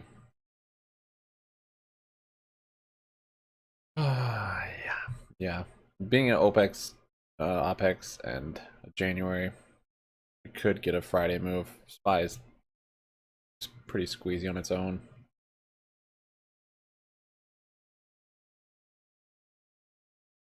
I'm gonna average into my 2230s. 2230 call debit spreads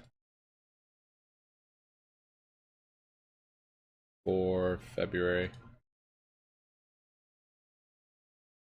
February 3rd.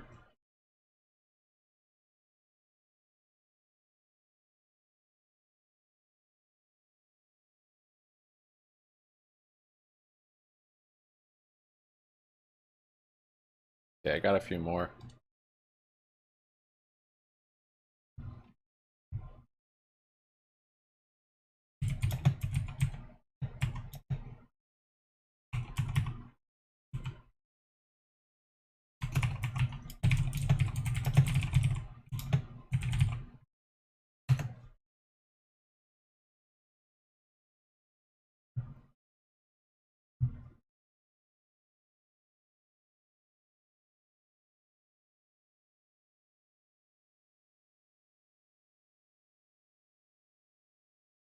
Okay. I was gonna close my puts today also. It's kind of expecting to be bearish today, but we'll see. I mean, GME has just done nothing.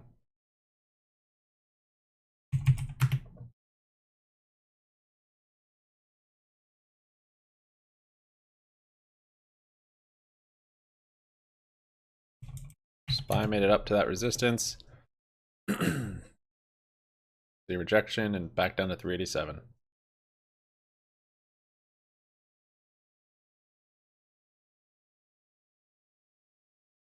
I'll leave GME up here for now.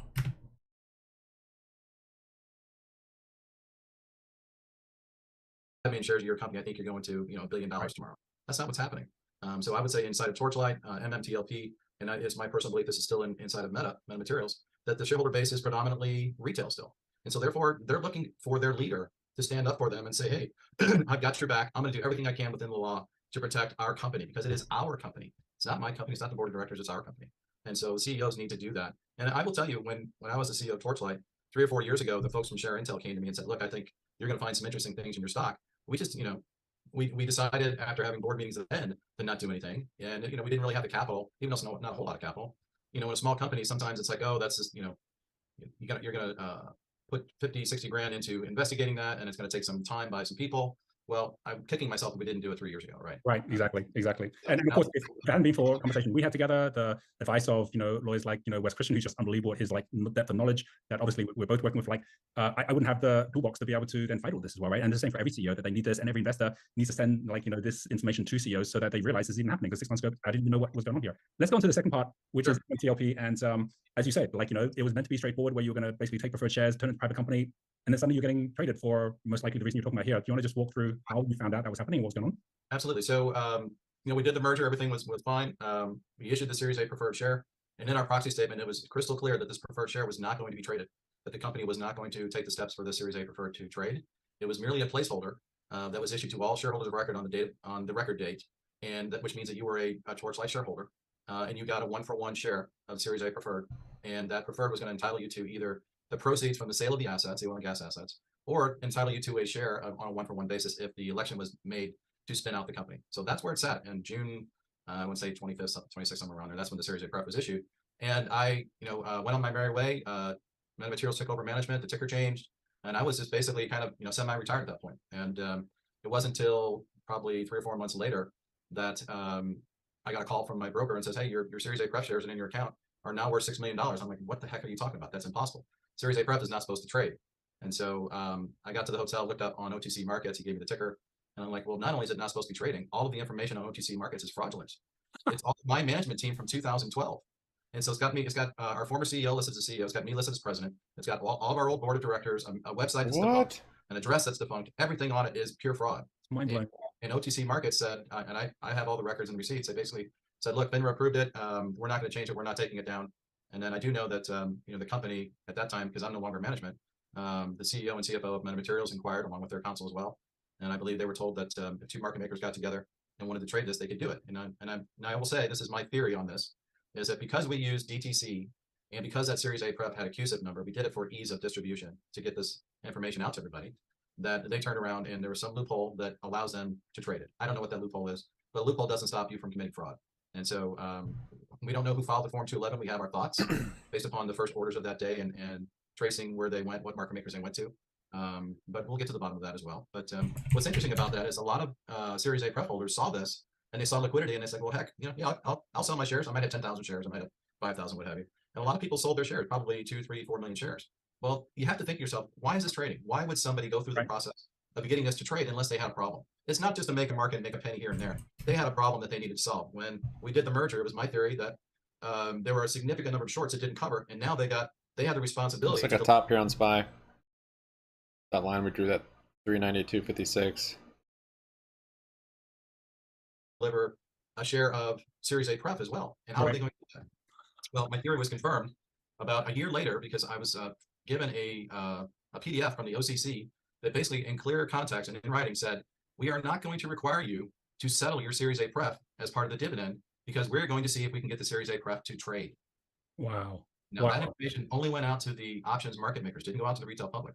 And so instead of covering, which you would think that they would be doing, they were still shorting and shorting into the whole thing. So their plan was always there that they wouldn't have to cover and that they'd find a kind of a wormhole to go through and then basically defer it until you're now trading the Series A. And isn't it also right that it would have been a whole lot easier converting to the private company if it wasn't traded versus now that it is traded, which means you've got to go through a whole bunch more paperwork and approvals to even be able to actually convert it all into the private company. Well, what's interesting is that yes, the answer that it would have been a lot easier if it was never traded because we have no idea who the shareholders are, who the true shareholders are. Right. If there is a single share that closed short, then you have a single shareholder over here who doesn't really have their share. And so we believe there's quite a large number of shares that did not cover. I don't want to speculate as to the number. There's a lot of people online that are speculating. That's not neither here nor there for me. I just know that the number is probably very large. And I think it has something to do with the fact that in December of 21, we made an announcement, or Meta Materials made an announcement that it was going to be a spinoff instead of the sale of the assets.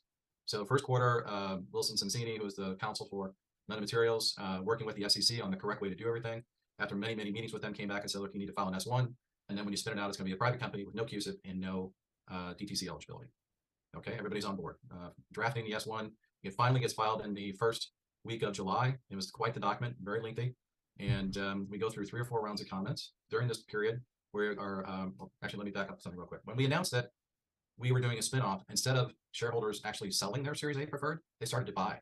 Right. Because they knew there was only 165 million shares that were going to be issued. And instead of getting 80, 90 cents or a dollar, I'll buy it and we'll get the oil and gas asset when it spins out. So it created even more angst for anybody who was short at that particular time through the next whole year. So that would have created angst for them. So July, we filed our S1 registration, goes through 3 or 4 rounds of comments, have to update financials, all that rigmarole. And then through this whole period, we are basically letting FINRA know 60 days notice ahead of time that, hey, this is going to spin out and this is how it's going to be happening. It's not a dividend. There is no ex-dividend date. It is a share distribution. Therefore, when we give you the dates, the last date we give you is the last day it's going to trade. We're going to allow 2 days to settle. And then after the trade settles, we're going to issue shares. That's how it was designed. Everybody was cool with it. And then the closer we get to actually filing our final amendment to the S1 and finally our prospectus, obviously there's a lot of people watching the stock at this point. A lot of people are talking about it online and the stock is moving. I think the high it hit was a little over $12.50 a share on MMTLP. And then when we finally got FINRA, after getting approval from the S1 with the SEC, we finally, after about 10 days, got FINRA to issue a corporate action notice, and it was wrong. And so our attorneys got with FINRA, argued about it. DTC didn't like it. DTCC said it's wrong. And they basically came out and said, this thing's going to trade for 2 days on the 7th and 8th, and then it's going to go dark. No retail trading on the 9th and the 12th, meaning the only thing, in our minds, the only thing that could happen at that point is a cover, buy to cover. We're talking about December here, right? So this is like 6 weeks ago. 22, right? Now, there's a lot of people's theory about why they halted the stock, but anyway, long and short of it is that if FINRA puts out a notice, we didn't really agree with it. They said, you guys don't have any input. We're doing it the way we want to do it. And then DTCC came out and said, we don't agree with it. We're not going to send it to our broker dealers. We're not going to force this issue with them because we don't agree with you either. And went back and forth, set a meeting for the next morning. Again, this is Thursday, okay? Second day of trading before this is supposed to stop. And FINRA doesn't show up to a meeting. They basically blow off the meeting with our counsel, DTCC, and FINRA, and ignored the meeting, basically said, we're not coming. They called DTCC on their own without our involvement, and basically came out with another notice a half hour before trading stop on that Thursday, and changed one word. They changed from canceled to deleted. And the whole process was basically it was supposed to be, we're going to trade through the 12th. That's the last day of trading. We're going to eliminate the ticker on the 13th. We're going to allow for settlement on the 14th and then distribute shares on the 14th. So everybody in the world, long and short, knew that these were going to be the days. This was it. So you knew in July, if you're a short position, that you've got however long to cover your short, whether it's a real short or a synthetic or whatever, you've got to cover because this company's going private. And guess what you can't do? You can't hold a short share in a private company. Right. So, I mean, the whole world knew, right? So when FINRA and DTCC got involved, DTCC just said, you know what, we're not giving this notice to our broker dealers. We're not going to force anything on them because we don't like the way that this has gone down. So obviously at this point, they can see exactly what the challenge is. They can see just how much there's naked shorts or how much they just have no way of fitting all these people that say they have shares into the actual real number of shares. And they haven't shared any of that information with you or the public or anything like that. And it's been 6 weeks of silence at this point, right? Right. And so there's a reason why DTCC and FINRA didn't show up to that meeting. They didn't want to disclose how big the problem was. And within that, by that night, FINRA had halted. They said, you know what, we've got a problem. So they basically said in their U3 halt that there could be a potential problem with clearing. Therefore, in order to preserve the market, we're halting. So there is no way in hell when the last day of trading, 13 million shares trading, and it goes from, a high of, I think on that day, six something, all the way down to 290 last trade. And every single market maker had 505 listed. And, these market makers talk to each other by what they're putting on their market, right? 505, 505, I need shares. Okay. Then last day of trading stops, and then they halted that night. So all of those people that were short just from that day have not covered. You've got the reported shorts. Then you've got the shorts in the obligation warehouse. Then you got the shorts in the GNS pool. Then you've got, it just goes on and on. And then all the broker to broker clearing that went on outside of DTCC. So we are ultimately, myself and 3 other gentlemen are getting together with Wes Christian and his team. And we put up the money. We've engaged him, and inside of our LLC, you'll see an announcement on that Tuesday that we're. And by the way, by the time this video is showing, that action has going to have been taken, right? Like, we're actually doing this Monday night, right? So you're about to do it. And I got to say, again, just talking about what retail investors can do, the fact that it's not even the company doesn't even know. I'm talking about the oil and gas company that's being spinning off right now. That doesn't even know who the shareholders are. NextBridge can't actually even make any decision at the moment because it has no shareholder list. And at the moment, there's actually no certainty coming out of it from the SEC as to when this thing will be resolved. Which means the only way at this point in the world you can get past this is legal action, right? And the fact that you as a group of investors are saying, well, we can pay for that to actually move this forward, I think is pretty amazing. I know Wes is very optimistic on what's going to come out of this as well. But I'd love you to just share, based on where things are at, what you would recommend to other investors out there that may be in similar situations where you've actually got only legal action necessary, or there might be other things you can do. And secondly, what do you think is going to be the outcome? Was it too early to say with what's going to happen in this case with MMTLP? Well, I think for the first question is, if you're a CEO or an issuer and you think that this is kind of going on in your company, the first thing I would do is get in touch with Share Intel and do the work, do the investigation over 60, 90 days, and let them come to you and determine, where he thinks the problems are before you even engage Wes. What was he saying? Share Intel? Before talking to Wes. I've not heard that name.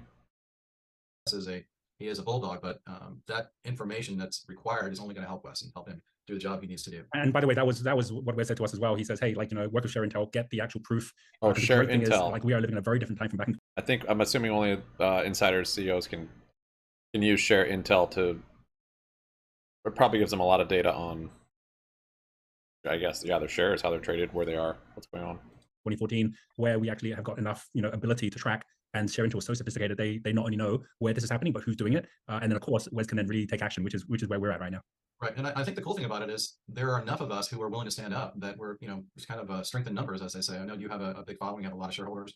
Our MMTLP following on Twitter is just incredible. The amount of people that are really engaged in this. And I think the more companies and more CEOs that kind of come together and shed light on this, the better off we're all going to be. Because at the end of the day, something is wrong, and something is inherently wrong when people are allowed to steal from the American public. And quite frankly, if knowing what I know now, it's going to be very difficult for me to put money back into the market unless they are able to fix this. It's just not right. It's not fair. It's not, and they're stealing from the American public. And, if you and I were to walk down the street and steal a car and copy that title 100 times, as Wes says, and sell that car 100 times, we'd be in jail. And so. Not talking about DRS. I mean, even if the whole float's DRS, the point is they're naked shorting with shares that don't exist. So what's it matter if you own all the shares? We already own all the shares, probably multiple times over. They're direct registered. It's just, yeah, that's nice. You have more evidence you can show. They're kind of past that, and that to try and get enough shareholders to DRS the entire float is a way bigger hurdle than to do the things they're talking about. And these are the things CEOs can do. CEOs can't even tell their shareholders to direct register. That's illegal. So yeah, and then even once you've done that, it won't stop it. It could only be used as maybe evidence, but as you're hearing from them, they have evidence and they've been shut down anyways. this is no different. And we're going to get to the bottom of it, hopefully with all of us coming together in numbers. It's going to shed a lot more light on it. People are going to talk about it. Congress is going to talk about it. Ultimately, Congress is the only one that has oversight over FINRA and DTCC. And so that has to be a pressure campaign on that side of it. And I think that people are starting to take notice of this. It's not so buried under the rug anymore. People are really talking about this. So I agree, and I think that the way that Wes himself is so much more positive now, because there is, first of all, so many CEOs now that are showing up saying, right, let's share information and actually let's take action and let's stand up for our shareholders. He's making more inroads also, right, the likes of SEC, FINRA, and what can be done differently, which I'm sure we're going to be all hearing about in the coming weeks as well, which is very exciting. And I just want to just acknowledge you, because when I reached out to you, you were just straight back and said, yeah, let's have a call, let's work this out. And the more that we can be helping each other, because behind every CEO, behind every company, like in your case, you're up to 65,000 shareholders, there are thousands and thousands of people that are relying on us making the right leadership decisions for the benefits of them. And that's not even counting the customers and partners and everyone else. Yeah, just give them data showing that it's so important. I really, really hope that message gets out to more and more CEOs, right? That the retail investors on their own cannot, they can feel the pain, but they cannot resolve it on their own. But with the help of the CEOs and the likes of Wes Christian, we can actually start making some huge differences for all of us going forward. I agree. And then CEOs, stand up for your shareholders. They will go to war for you if they know that you have their back. 100%. Fantastic. John, I know we are right in the midst of this. Another chapter is just being written. I'm looking forward to basically having another conversation once we have the next milestones hit on either one of our sides. But I just want to say a huge thank you for sharing and being so clear about exactly what the steps were, but also being so successful so far at actually taking the right actions for yourself and all the other shareholders of your companies. It was my pleasure, Roger. It was great talking to you over the weekend and again today. And I'm sure we'll be talking a lot more. So good luck to you and your shareholders, and anything you need from me, happy to do it. Brilliant. Thanks, John. Thanks, Roger. Thank you so much for watching, and I hope you got as much value from this conversation as I did. We took a lot of that information that John shared, what other CEOs like John Frommer have been sharing with me, what Wes has been sharing, and we took it to our board meeting. As a result, we have a number of steps we're now taking, and we're releasing what we're doing at each step to our investors so everyone can know. At the same time, Jeremy Frommer, who is the CEO of Created, set up and launched CEO Block, which now I am a part of as well, where we can bring CEOs together. And at the same time, we also have had, as I'm sure you've already seen, John Berta, who has released the news that he has now got this legal team that is now going to be focusing at fighting the fight for MMTLP. All of this has happened since that interview took place. Also, what I want to say is that we have got a really incredible roundtable where we're bringing many different leaders of this movement together. That's going to be on Monday. So if you're watching this before Monday, well, then tune in at 12:30 p.m. Eastern time. If it's afterwards, then you can watch the recording because it's on my channel. We're going to have John, who's going to come join us. We're going to have Wes, who's going to come join us. We're also going to have Jeremy Frommer, who's going to come join us. Plus, we have a couple of other people who've been fighting this fight for like 10, 20 years. We're going to have Mark Falk, who actually wrote the book, The Naked Truth, and then produced the Wall Street Conspiracy movie that many of you have seen. Also, the director of that movie is going to be joining us as well. We have got, in fact, it's going to be the director, Christina Lake Copeland, who is going to be the moderator for that. And we're also going to have another person who's been fighting this fight, and that is Dave Lauer, who runs We the Investors. So if you're a retail investors, you can join his group as well. So what's great is that we've all had different ways that we've been coming to the site. We're now Dave Lauer's in there together. We're bringing all the best knowledge, whether it's the legal side, whether it is like what are the actions that we can be taking as retail investors or CEOs from the point of view of getting the publicity out there. Super stock, not like Dave Lauer either. John to others as well. Get others to subscribe as well, so that we can really continue to build pressure to see the change that we all deserve and that we want to see on Wall Street. Or Thank Wes. you so much. Oh. Yeah, I read that one of you guys shared people that are sus about it. It was basically just a plead for DRS. But they didn't talk about DRS, and we've been doing this for so long. Who cares? Who cares? Like, if your goal with investing in GME was to inform the world of what DRSing is, that's not my goal.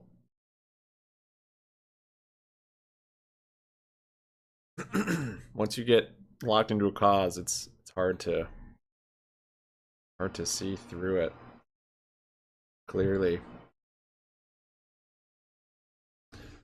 SPY is holding up at these highs. It rejected it, but it doesn't mean it couldn't break through it. Nice consolidation there. GNS also moving back on up.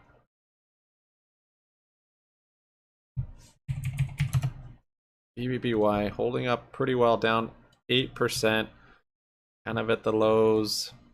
Still curious if we hold over that $3 by close. It'd be a pretty big sell to come down here, I guess. So it would be good. 3.5, that might be the battle, but I'd be surprised if it closed above that even. Haven't really seen much volatility on the market yet from all these options expiring. Kick a chat.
All right.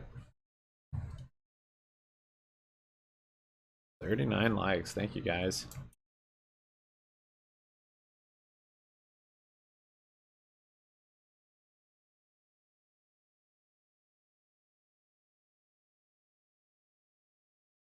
Yeah, appreciate it.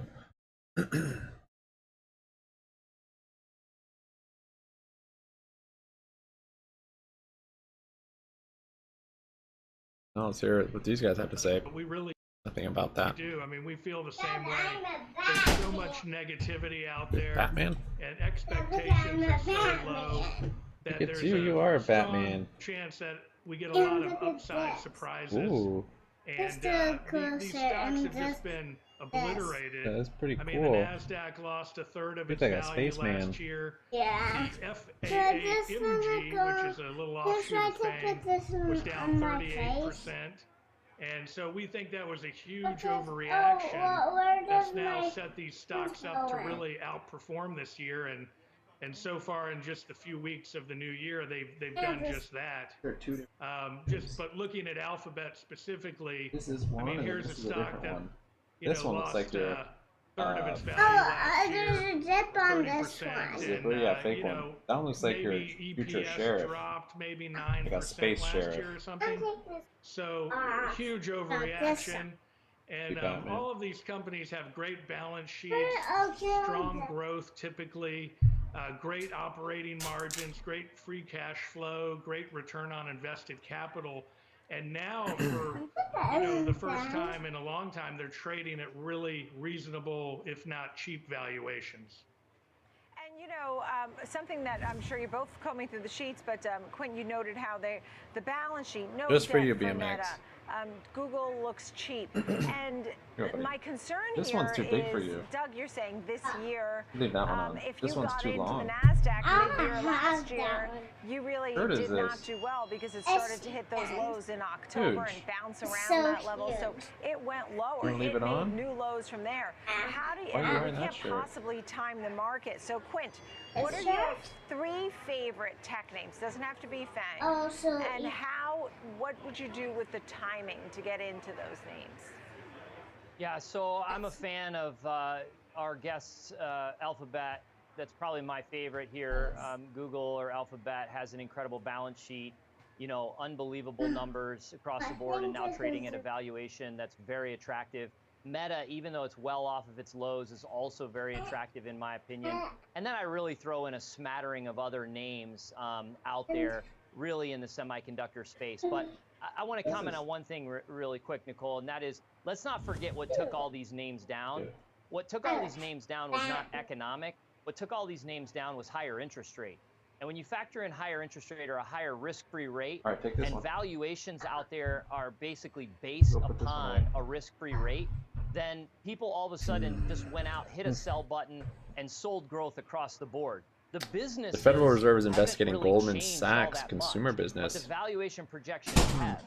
So as the year Oh, continued to Federal Reserve is unfold, investigating? the Fed just continued to raise rates. If that is now slowing, or even sort of maybe off the table in the near future, I think these companies are going to have a huge snapback, because in addition to that, they're not only doing that, they're also cutting costs. They're laying some people off. This guy's bullish. Margins are going to explode. Yeah. Profits are going to be up.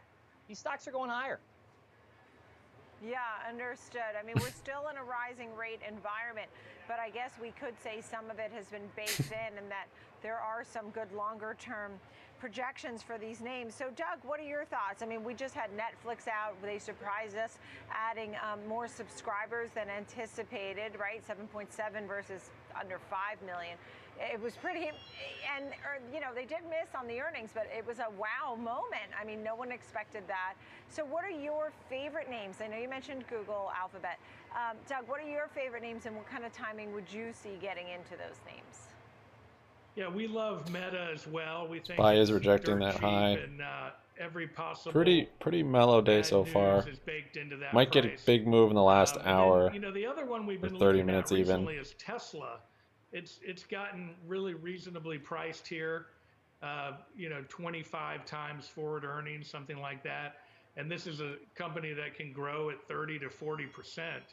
So we would probably nibble on that one. I wouldn't go all in, because It's very volatile, but that's one you can nibble on for more speculative. And we just think this will be a good year for tech. And you probably want to get in sooner rather than later, because who knows if the Fed stops raising rates in 2 meetings, you know, You guys are making me feel like the market's really about to take off crash. quickly. About to get a Black Monday. Let's talk about earnings season. I mean, we're going to be watching Microsoft next week, without a doubt. GPT has been all the talk, software service.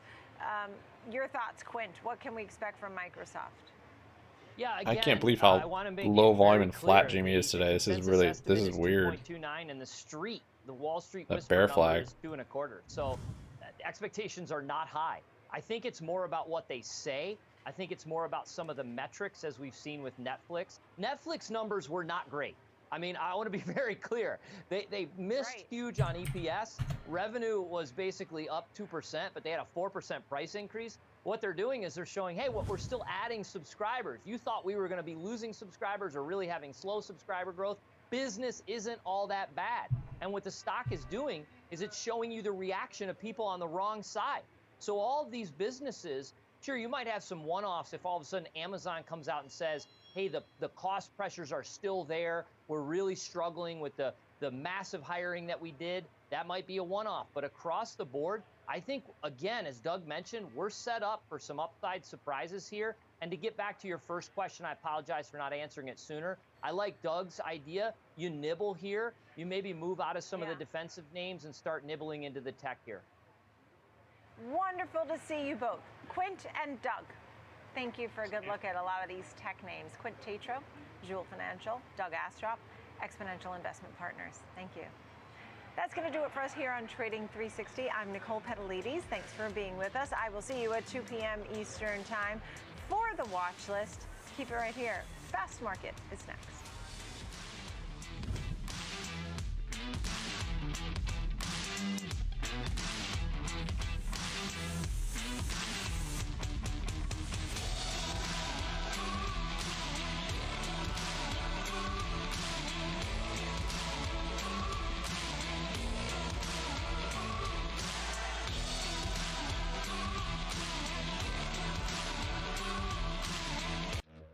Whether you're an experienced investor or just getting started, TD Ameritrade offers a webcast that's right for you. Are you an active trader? Our active trading webcast series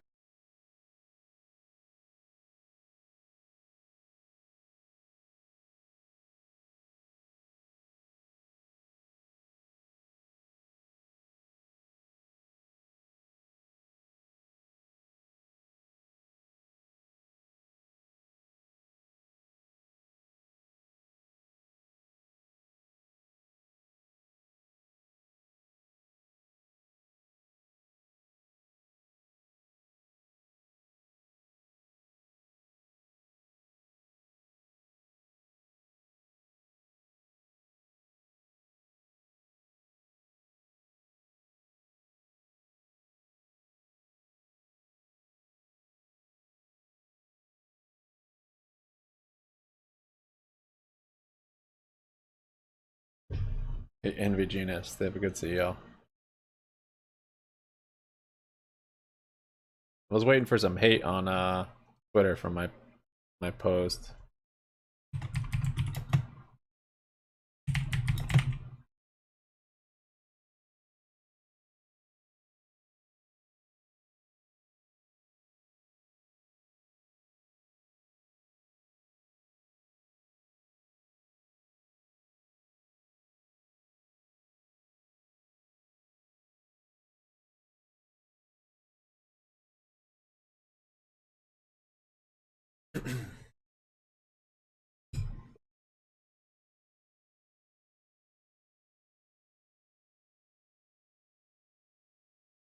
Yeah, I'm wondering if Susan Trimbath is connected to him. Any of these guys. The Genius CEO. I didn't hear him mention her name, but he did mention Dave Lauer. Hey, Noah.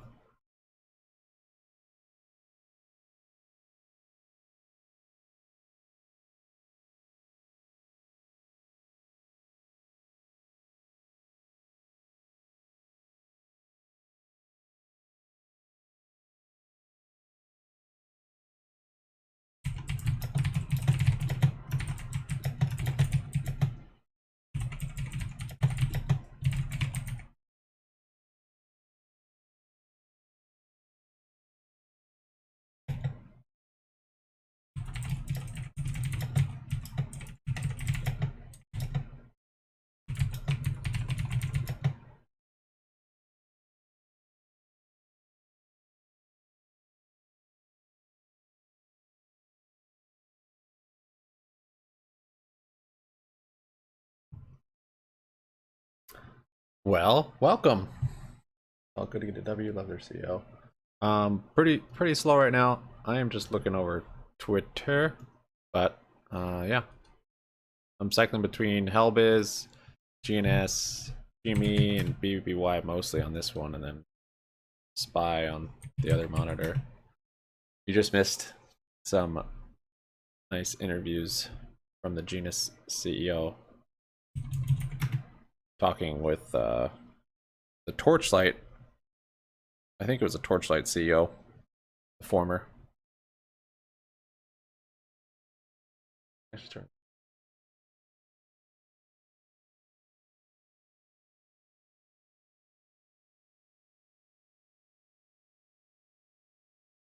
Ah, Subway Cup. Are you on stream today?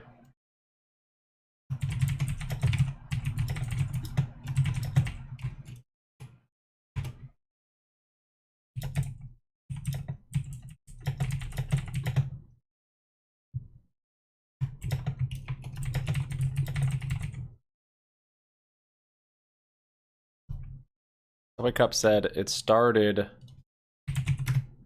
when the CEO tweeted going to issue a special dividend. Say tweet that at 7:19.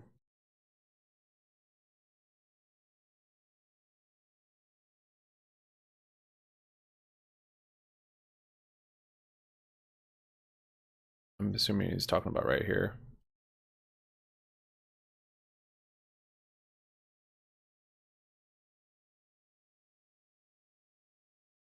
I gotta find out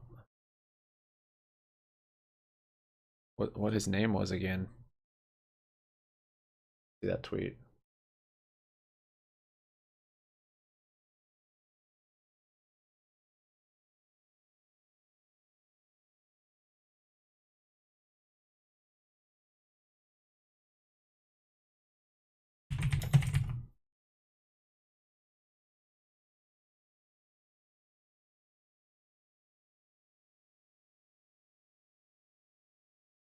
Wow.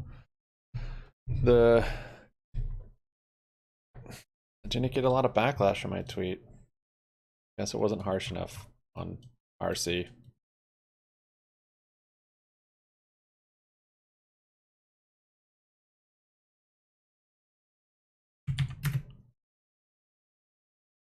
Look at this flat, no volume today.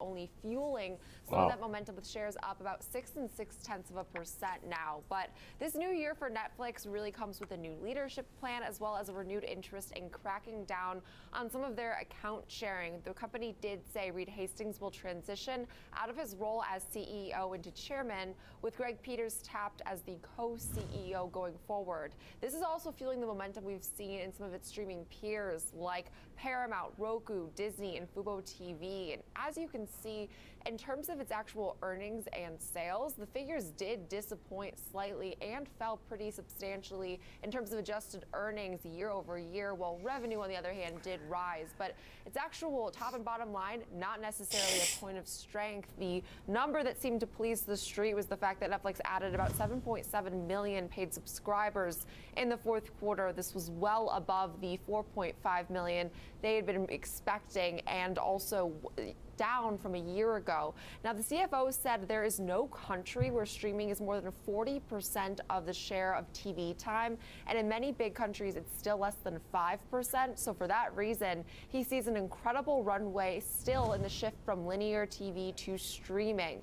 Now, as we know, Netflix has faced a lot of volatility over the last year. There is the thought that the streaming market is too highly saturated, but the company did say that its cheaper ad-supported tier led to this incremental growth. And I also really think that their growth for this quarter suggested that some of these fears were perhaps overblown, that even though this market is saturated, there are still areas for growth overseas. And Netflix does remain the dominant player, despite that we always compare them to the others. But it does still seem like it is able to keep its subscribers and bring in new ones, which is what the street wanted to hear. Yeah, Jenny, you know, just going over the EPS estimates for Q1.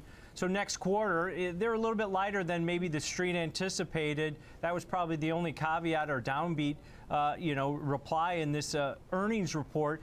Are a lot of those subscribers growth that they saw this past quarter, is that people getting off of their parents' Netflix account, probably like you, and that's probably the reason ahead of the actual company coming out and putting the kibosh on that password sharing?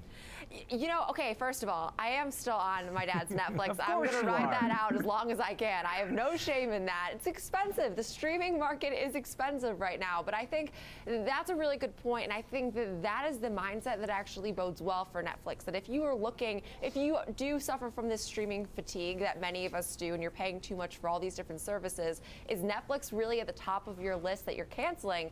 I think probably not. I think you're probably canceling some of perhaps the less content ones. I mean, there's so many out there right now that it's almost hard to decipher between all of them. But Netflix does remain king in terms of content, and they've been pushing out new content. Some of their shows I've been watching lately have been phenomenal. Netflix original content I used to think was somewhat of a joke. They've completely turned that mindset around. So I do think for those that are getting off their parents' plans, Netflix is the one top of mind when you're looking to pay month to month, because it does have all of the most popular shows, or a good majority of them. Obviously, there are other streaming services that are valuable, but Netflix still, to me, remains the king of content, Tom. Yeah, definitely. Like Folio had some positive data on Netflix taking market share, continuing to take market share away from some of their competitors. All right, thanks to Jenny Horn, markets correspondent here on the network, breaking down that Netflix story. But now let's bring in Kevin Green, senior markets correspondent here on the network. Kevin, I wanted to ask a pointed question here. Does the market have it right where the Fed's going to be wrong on their hawkish sentiment here?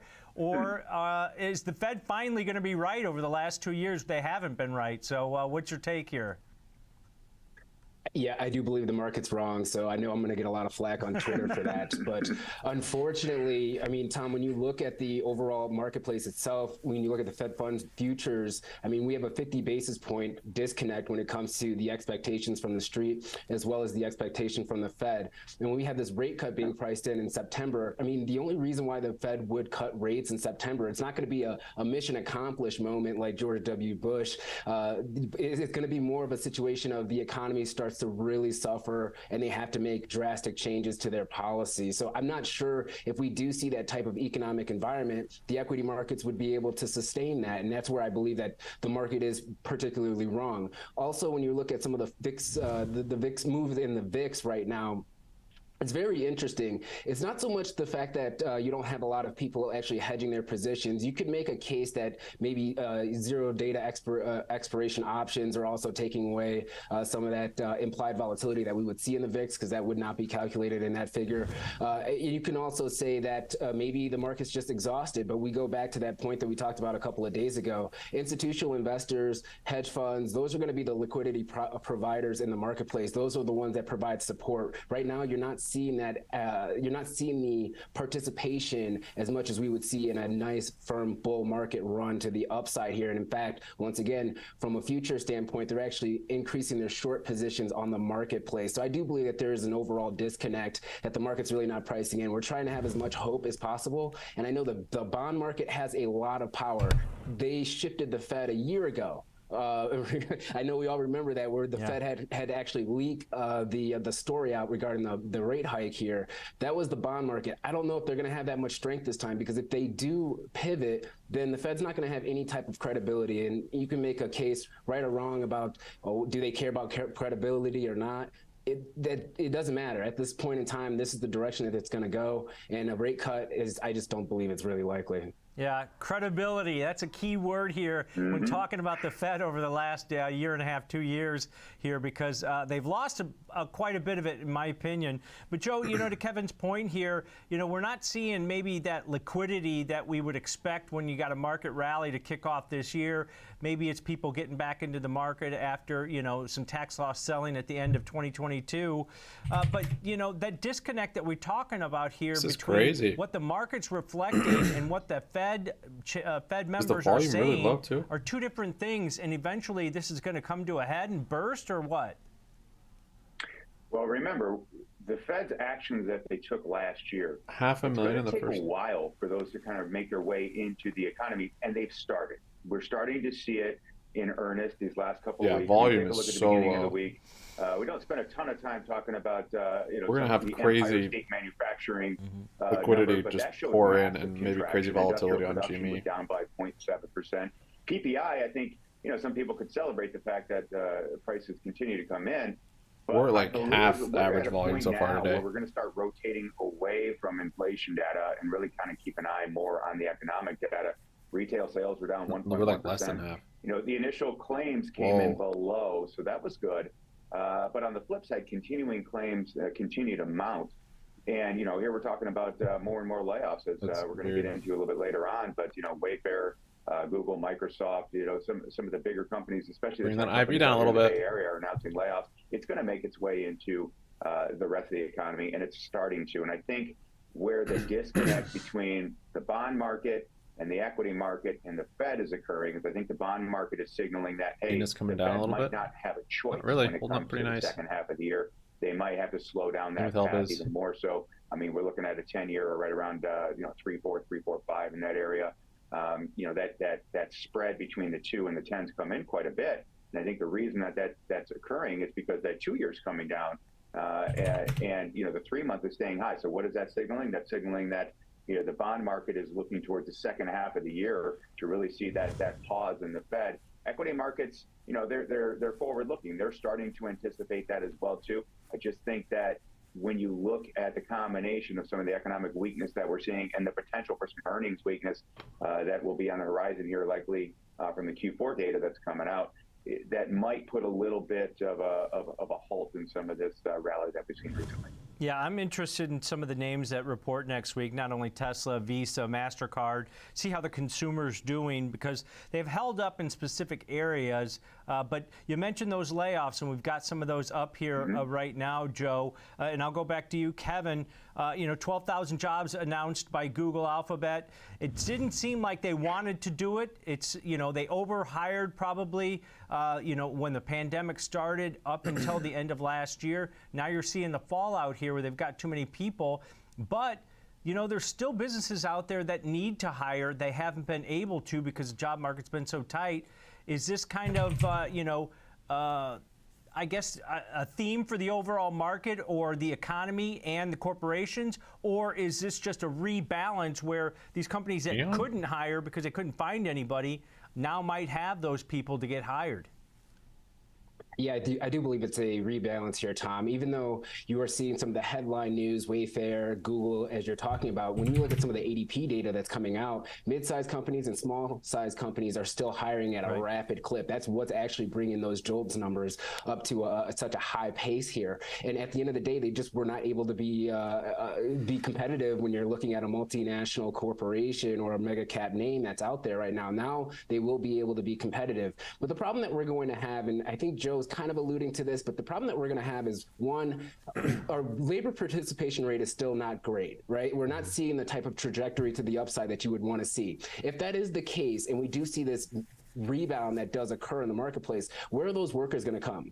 So that's going to obviously drive wages, and then obviously wages going up is going to drive inflation. There is a fear that the 1970s type of scenario could come back to haunt us. I mean, a lot of us have never been able to experience that type of environment. I don't think it's going to give up. Trading, but I do believe that that's a came down quite a bit today, but it's still up 68%. When we are talking about this labor market, it's really great I think right this will now, continue which next is week. good.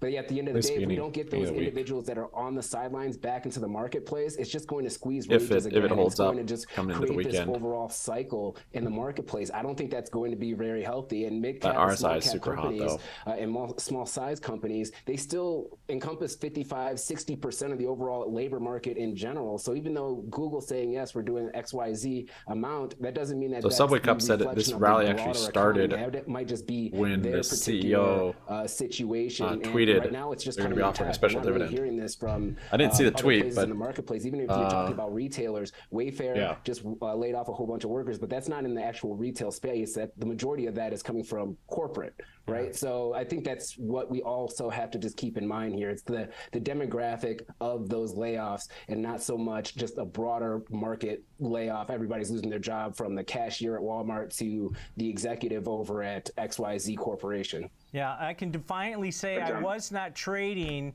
in the 1970s. I'm old, but I'm not that old.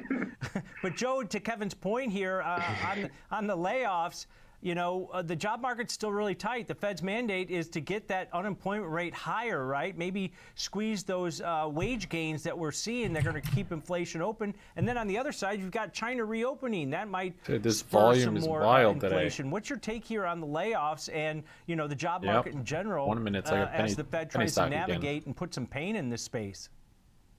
The market celebrated the slowing of wage growth on the last employment report. Right. Let's think about where that came from. You've got, you know, multi-six-figure jobs coming out of Microsoft, coming out of Google, coming out of Amazon, and they've got to find new positions. Those are high-paying, high-wage jobs that have been shifting to lower-wage, lower-paying jobs. That has an effect on that wage growth, right? That wage growth will come in as long as you continue to see continue to see downsizing on these higher paying jobs. I think that's the big worry. The big worry is, yes, you might see that wage growth come down, but is it something that the economy can sustain? Because if the economy can't sustain, you know, those higher paying jobs moving away from car purchases, home purchases, right? They're the ones that are driving some of those higher ticket items. That's a big issue. So yes, while it might look good on the surface, and I think you have to remember, the problem with a lot of this data is it's average, right? It's not it's not median, it's mean average data. And so what happens when you pull a lot of those high paying wage jobs out of the market, it makes it look like wages are kind of flattening. And what's really happening is you've got the good paying jobs, the sustainable jobs, the sustainable for the economy type jobs. Those are the ones that are coming out in full force right now. That's my biggest concern when I'm looking at you know, things in terms of consumer spending and then disposable incomes, and then some of these higher ticket price goods like homes and automobiles. You're really going to start to see that make its way into that part of the economy, and that's gonna you know, really pull things down in the first half of the year. Yeah, I agree with you there, Joe, because I think 1940 if you look again, at, you know, existing home sales, the high-end homes were the slowest as far I as feel like end of day we're going to get sales. some That volatility. And auto sales are dropping precipitously at this point. Used car sales already did. Now new car sales are starting to fall. So that's a big key point there as far as the level of employees. Mikey Million. Hey guys, we got to take a quick break here, but coming up after that break, we're going to discuss Oracle here, which has rallied over 40% over the last 3.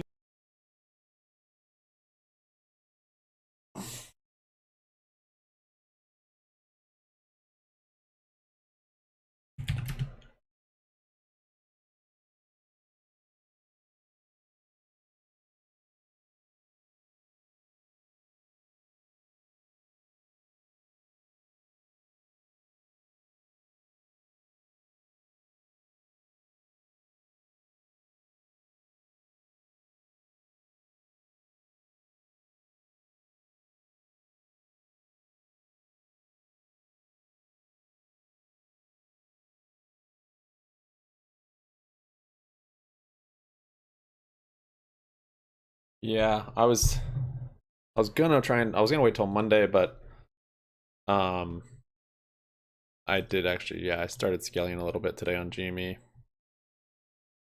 We could have a little bit of a gap and go on Monday. They might not wait till Tuesday.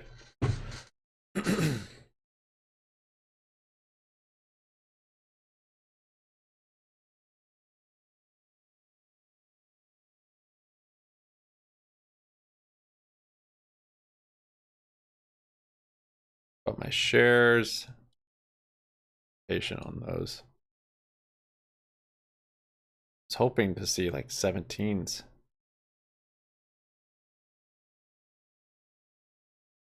I have volatility to the downside.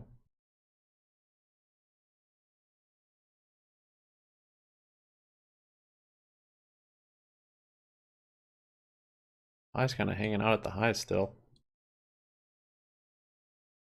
GNS is coming back down.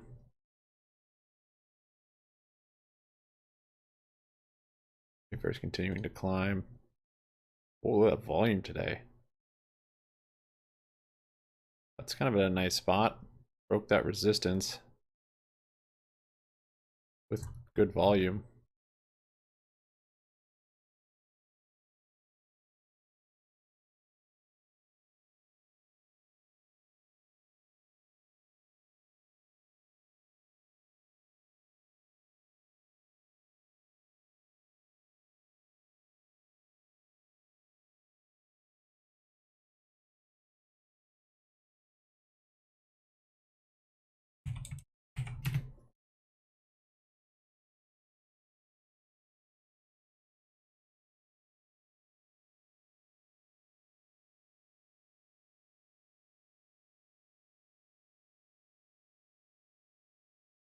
Vulcan, MindMed, how similar these charts are.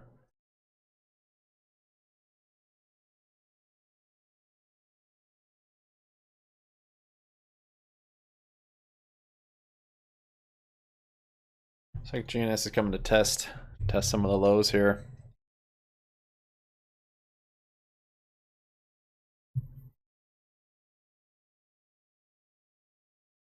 Per share outlook and their valuation that's also very compelling. Now, today D.A. Davidson initiated coverage on the stock, and they basically have a neutral rating on the name with about an $86 price target. I saw that.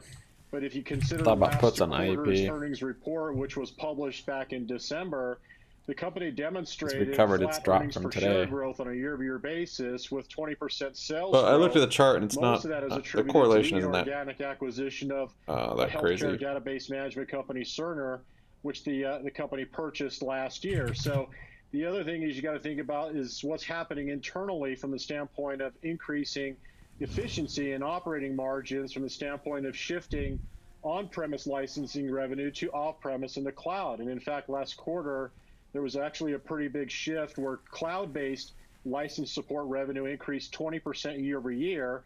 That's organically speaking, while on-premise revenue for license support actually was up only 11%. So they're making that transition more to the cloud. That's more efficient in terms of profitability, which is about 20% net income, again, excluding all everything at the end of the day on gross margins of about 77%. Whereas the company forward multiple is only trading around 17 times. So the profitability profile relative to the earnings or the multiple profile looks relatively balanced, and I think that's one of the reasons March and August. Yeah, some of them, but notching their targets to the upside, but also the stock that might just be reaching a little bit. I see that correlation. I think there's another theme outside of the enterprise resource management software and database management software, which is Oracle's legacy bread and butter business, is artificial intelligence. No one really talks about the deployment of AI, which has really caught on this year in terms of popularity, but also usage rate.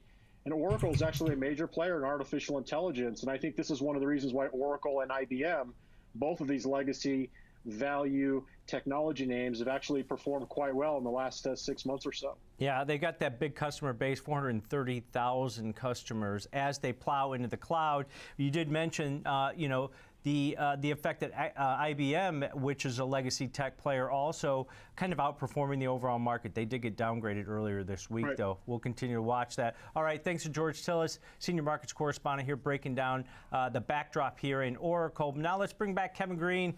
And Kevin, your thoughts here. Oracle, they don't have earnings until March 9th. Just hit 52-week highs last Friday. What's your take here on Oracle, and how do you want to set this example trade up for us? Definitely. So I'm looking at the technical setup here in the short term instead of the fundamental setup. As George was just going over, there's a lot to be had when it comes to the fundamentals of the company here. But from a technical standpoint, a lot of traders have gotten into this name over the last month and a half. And I do believe that we could potentially see, or you could make the case that a sell-off could occur. So if a trader was going to think about setting up a downward move to the stock and trying to set up a strategy for that, you could look at potentially a a put spread, buying a put spread. And the example that I have here is going to be buying the $85 strike price, selling the $80 strike price. Those are going to be the February monthlies, and trying to do that for $1.15. Now, for this setup, we have a max gain at $385. Our max loss could be $115, so that risk-reward ratio is there. And the break-even price is going to be $83.85. And when you're looking at this type of setup here, this would be a 38% Fibonacci retracement level from the October lows to those recent highs that you just talked about there. Also, an area of support for the stock right now is at around $80. So keeping that in mind as well. And if you're looking at the 200-day and the 100-day moving average, the critical area of support is $76. So there's a decent risk reward ratio, and I'm trying to offset some of that time decay by selling that short strike instead of just going long. And Tom, last thing I'll say, when you're looking at this particular stock, trying to do something that's out of the money that would be somewhat to an advantage, especially not trying to put so much risk out. There's not a lot of premium there, right? So if you're looking at a downward move, you could also look at trying to sell maybe a call spread or something of that nature, but the risk reward just was not there for the time frame that I was looking at for this example trade here. So that's why setting up this bear put spread was something that I felt could be a trade that a trader could look at if they were looking for a downside move in the near term. Yeah, let's break down this example trade out in the February monthly cycle. So 28 days till expiration, buying the 85 strike put, which is just slightly out of the money to the downside, and then to offset some of the costs on that bearish put, selling the 80 strike put, creating a $5 wide bearish put vertical. You're only paying $1.15. There's your risk, $115 per spread. That can expand to $5 if we get down below that $80 level. Joe, implied volatility at really low levels in Oracle with no earnings upcoming. The stock has rallied over the last 3 months. When you look at like a directional type of vertical like this one that Kevin brought to us as an example, you know, it looks like a good strategy as far as directionally goes if you're looking at implied volatility levels when buying verticals as opposed to, as he mentioned, selling an out-of-the-money call vertical to take that bearish stance.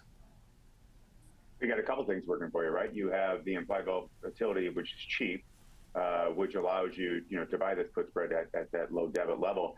You've got the ability for this thing to expand to about a 3.5 to 4 times what you pay for it should this thing settle below 80 at expiration.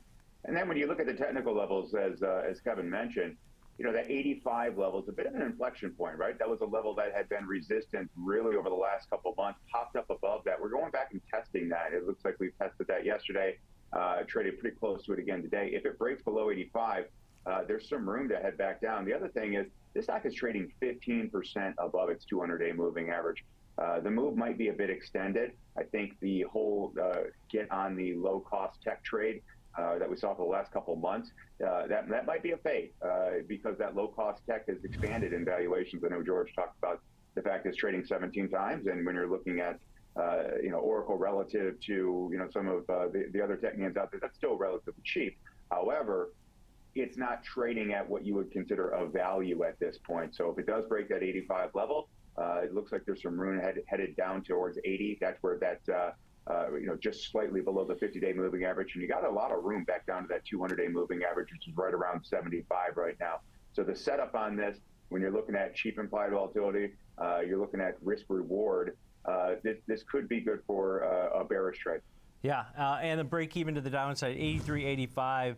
And, buying directional verticals gives you a little bit more flexibility as far as management or potentially closing the trade if the market's open and liquidity is provided early, right? If you're selling an out-of-the-money call vertical, you've got to wait. You've got to wait for time decay, theta to take hold for that contracts, for further spreads to actually contract in price, which improves your profitability. On a directional, when you're buying a vertical like this, you do have some flexibility as far as getting out or managing that position. But a good look at an example trade in here, contrarian to what the market's showing, but maybe just a little bit overbought to the upside if you look at it that way.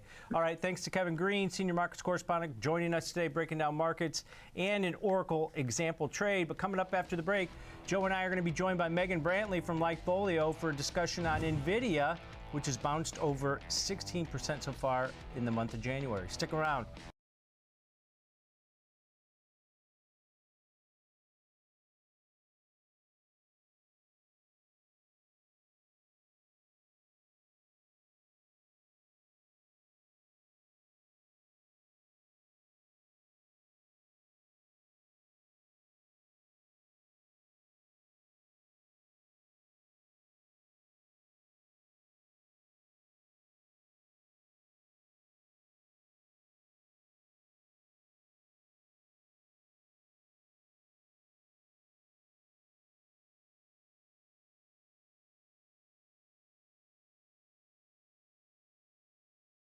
DLD stage. Yeah, I'm very honored that you're here.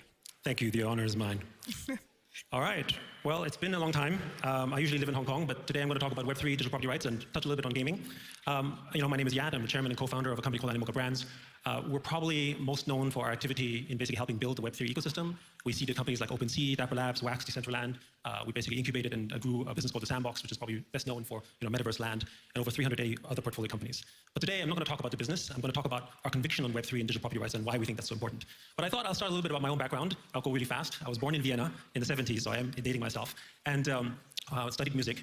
And one first impact in my life, which sort of gave us a perspective on Web3, was my mom used to work at the Komische Oper at the east side of Berlin, which had an impact on me as I would visit her, for all of those of you who would remember. But the way that I entered the digital space was, and only German people will appreciate the David Hasselhoff figure there, is that if you grew up in the 80s in the German-speaking region, that was your impression of America. He was American culture.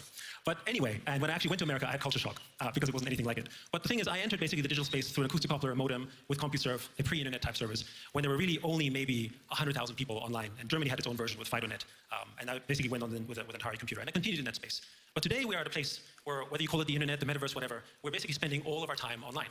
The majority of our waking hours is spent digitally. It's between 10 to 8 hours on average in the top countries. And what's really happening, and this is sort of the important mission about Web3, is that it's all about the world's most valuable resource, which is basically farming our time and attention for data, which we think is more valuable than any resource in the world because it's the way in which the digital world and our attention becomes most valuable. What we're seeing right now is not that data itself is what's valuable, it's what the data can create. You wouldn't have self-driving cars if we weren't driving the cars to create that information. Facebook would not be as valuable as it is today if we weren't actually spending time on it and actually giving it that data. So effectively, we become digitally colonized. We are giving our data. We think it's free. In reality, we're being refined through this network effect, and that network effect does not belong to us. And the net effect, of course, is that we live in a world that is feudal. Right? And I think some of you already know this. And so what is the solution around how we can basically take back our digital data, our digital property rights? How can we actually get out of a space where we are dependent? App developers need to depend on Apple to allow them on the platform. Right? That handle on Instagram, that's not your handle. Right? Everything we're doing is building the network up. That isn't ours. This is why we are so big believers in Web3, in particular non-fungible tokens as true digital property rights. Because data is no longer a private good owned by an institution that controls it, which also means controlling our identity and all the value that comes from it. Rather, it sits on a public chain in which people can openly and freely compose on, which means that we can now actually have the effect of owning digital property for real, because it's away from centralized platforms. Let me illustrate this. We're in Germany, so it's, I guess, the center of, cars, you could say. The fact that we have millions of ownership of cars around the world is the platform of growth, not the fact that you actually are dependent on a single company, but rather the decentralized ownership of cars has allowed for things like Uber or Lyft, tire companies, electronics companies, car park companies, music companies. All of that industry around the ownership of cars is far, far greater than the sale of the car itself. This is true for everything. The fact that you can own a house is the reason the bank can give you a mortgage. The fact that you own an iPhone is the reason why a case company or a headphone company or any of those companies can give you a value-added service free from having the dependency. You don't have to go and talk to BMW to basically buy a baby seat, nor do you have to go to Tesla to hire a driver. But that's the digital world right now, which means we don't have the ability to create these platforms of growth because we don't have digital ownership. And so what happens with Web3 and non-fungible tokens, which is the beginning stages of this, and why we initially focus with gaming as well. It ends on January 29th. So this pace is actually an improvement. Muted, sorry. I'll listen more to that later. We had Q3 I added to my 19% growth my MES so short for us, this shows a little bit of a on this gain, what I think is a high on the SPY. By its strength and its data center, but also we're seeing kind of some surprising strength. So I got 5, which is basically half of a RTX 40 series. And this is, kind of leans in toward that gaming. So this seems a little bit counterintuitive, but they did just release this is crazy on new GME. GPUs in October, and we saw those be really well received by consumers. And we're watching really closely because they'll release the 40 series laptops in February. So this is something that we're tracking, but it definitely is interesting to see NVIDIA, start to gain some momentum back. I think another thing that they're doing well is, they were able to react to those kind of walls that were put in place in regard to selling their technology overseas, specifically to China. They were able to develop and kind of deliver some alternative products that meet the minimum threshold that was set by the U.S. government. And so I think that it's relevant that NVIDIA was nimble and able to respond to kind of those headwinds. And also it's just worth noting that, while gaming is certainly a weak spot, and we expect it to be a weak spot in 2023, NVIDIA has many other levers that it can pull. And one of these big levers that we're watching recently is AI. And one of the ways that, this is something that NVIDIA has been involved with for some time, but recently they announced a partnership with Microsoft to help enterprises essentially train, deploy, and scale AI. So I think that this is just one example of how NVIDIA is able to kind of, when one area of its business is weak, it can shift into a different segment and a growing segment, certainly. So, we're seeing some nice momentum build at NVIDIA. So, Megan, we've seen the momentum build in the price as well, too, right? Up $70 from the October lows. It's hard to kind of distinguish how much of that is kind of already built in, how much of that optimism is already built in. But as you look into 2023 product cycles, you mentioned the February release. Does that give an additional leg to potential upside for the stock here? I think that it's definitely something, especially if this does well, that could outperform kind of these negative expectations that are set, especially in regard to that gaming side of its business. If it can outperform here, that could be a positive sign. But for us, we definitely think and agree that a lot of this momentum could already be priced in. Whenever we look just from an earnings signal perspective, obviously earnings isn't for at least another month. Our earnings signal is pretty neutral right now. So we think that it's probably priced about right. But whenever we take a step back and look long-term and larger scale, that AI chart that I showed, that's probably one of our top trends in 2023. And this is an area where NVIDIA is really leaning into. So I think from a long-term perspective, NVIDIA may be even better positioned for future growth. Now, if you look at the different silos of revenue generation for this company, Megan, it's pretty widespread. You mentioned the innovator in this particular space. Chip names, as far as the hardware goes, still falling a little bit. But then you look at autonomous. You look at AI, as you mentioned, Microsoft with the Chat GPT. I don't understand a lot of it, but it seems like that's where everybody's going as far as the tech world goes. One of the analysts compared it to Apple coming out with the iPhone when cell phones were starting to become popular, that, the opportunity that Microsoft and some of the chip makers like NVIDIA have in this space. Is that what leads you and investors, after the stock's fallen so precipitously over the last year, that, hey, maybe there's some optimism? And I know they don't have earnings coming up. Do you have an earnings score on this? Yeah, so I think that that's exactly right. And one of the ways that we like to gauge this long term is to kind of plot NVIDIA versus other major peers and competitors. And when we look at NVIDIA versus, AMD versus Intel, we see really strong outperformance in terms of buzz growth and also demand growth. And I think you'll also notice that the size of the circle here, NVIDIA is the largest player versus peers as well. So it's nice. It's interesting to see, when it already is commanding this market share, that it's also leading in terms of year-over-year growth. So we like where NVIDIA is positioning itself. From a near-term, short-term perspective, though, our earnings signal right now is about a -6. So it definitely has room for improvement. We'll definitely be watching for improvement through the end of the quarter, and especially as it releases some of these new products. But, one thing that I think that we're really good at Likefolio is identifying these long-term tailwinds and these big consumer trends. And I think that ChatGPT and this kind of introduction to AI for consumers is the first time that this feels really real and this feels really tangible, and it's kind of starting to click at, this is an area where NVIDIA can excel and can power and can help businesses actually harness and leverage this type of technology in their goals. So for us, whenever we look at this on a long-term signal, we're much more bullish for a name like NVIDIA, especially as it continues to outperform in the space. Yeah, definitely able to offset some of the secular losses that they have in other portions of their business. All right, great stuff as always, Megan. Great data from you guys at Likefolio. Appreciate it. Have a great weekend. Thanks, guys. You too. All right, that's Megan Brantley, Vice President of Research at Likefolio, breaking down the data for us here on NVIDIA. Joe, when you look at this company, she mentioned, I believe we always talked about AI being a part of NVIDIA and what they offer as far as the wide-ranging chips that they offer. But at the same time, now when you see this kind of data, it kind of backs up the fact that they're the innovator in this group, right? No, absolutely. And look, I agree with almost everything Megan said wholeheartedly. Long term, they are setting themselves up with a wider expansion in their product offerings. They are eliminating some of the risk that they have from the GPU downturn. But remember, that's still 65% of their revenue. So When you look at NVIDIA versus its peers, NVIDIA is still trading at a PE of 71 with profit margins of around 21%. That's rich. And even if you look at something like a PEG ratio, which takes into account, 3 to 5 year growth rates and the price earnings, that's still a 3.3. And when we're looking at tech, we're tending to look in that 1.5 and below range. So yeah, it's still a relatively expensive stock because of the opportunities that it could have in the next couple years. Now, remember, CEOs don't manage based upon earnings coming out the next quarter. CEOs are looking to see what the market could provide for them in the next 3 to 5 years, and I think NVIDIA is set up well for that. But we're here for the trade, Tommy. Right. We're looking for the short-term trade, right?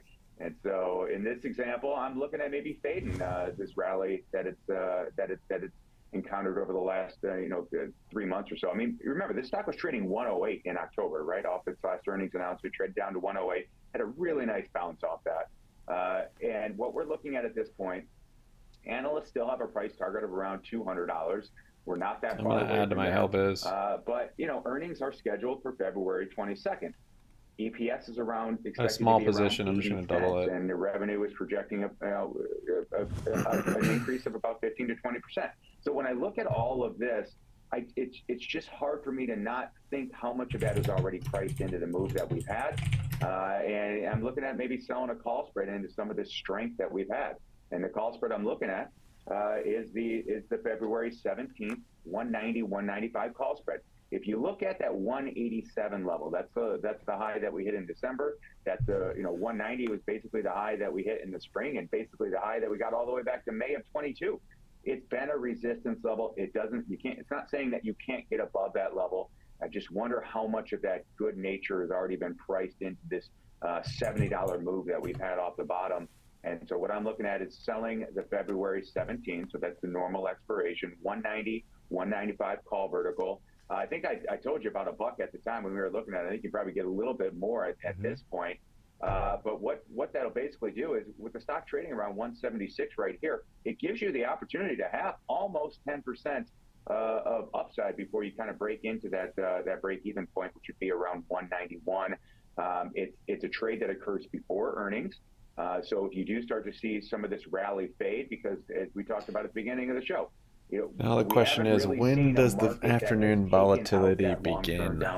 I guess we've got Fed speaker at 1 o'clock. It's moving in accordance with the market. Maybe that'll start it off. Well off its lows.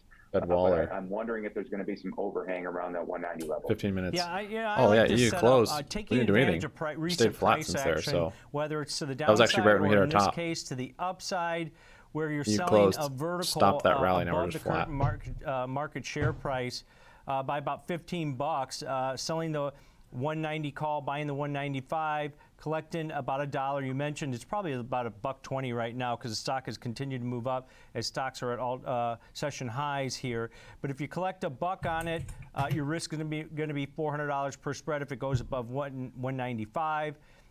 But you do have that cushion of nearly 8.5 to 9%, as you mentioned, to the upside before you start getting hurt on this one to that break-even point. And you've got 28 days in this trade. I think a key thing also, Joe, you avoid earnings on this one too. Earnings come out after a week after this expires, so you don't have that event risk in this particular one. You mentioned GNS hype is real. Break even on Super that stunned. one. You do have some assignment risk on that short option going into expiration over the next month. But a good look at a strategy that takes advantage of the recent price action, and you mentioned those resistance levels around that 190 level. All right, great stuff as always, Joe. We're going to take a quick break here. When we get back, we're going to talk about Netflix. We talked about it yesterday. We're going to talk about it again and how to potentially look at it from a example trade perspective post earnings. Fast Markets coming right back.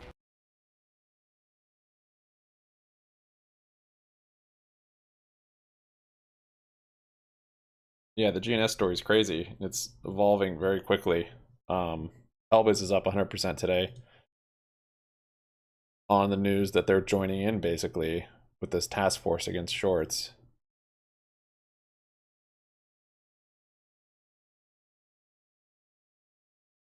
So we'll see. TDUP or these other ones? Those are unrelated.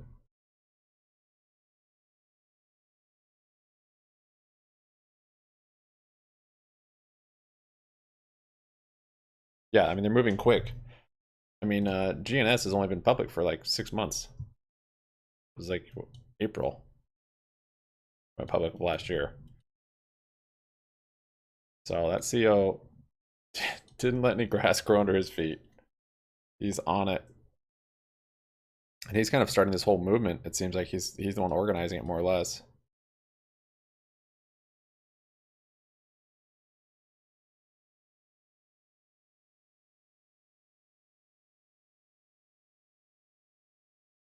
The minimum, like how low can it go? I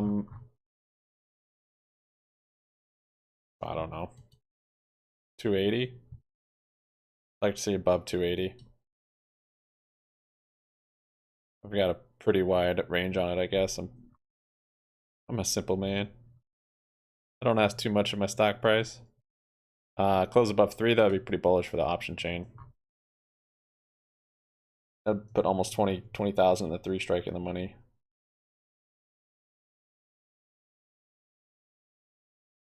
It's held up. It's held up very well. Holding supports.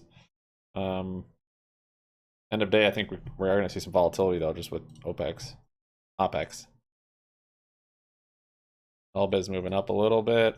I added on this candle here. But my plan with Elba is like, I'm fine to hold it. It's still relatively small position. I traded it before and I've thought about holding it before long term, just yeah, so.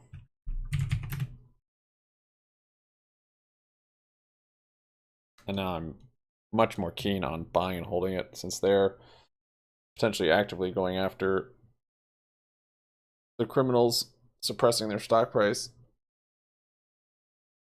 A positive Friday on GME. Maybe. I think something's going to snap here in the next couple hours. Let's say it's 1. I bet by 2:30 we're going to see some action.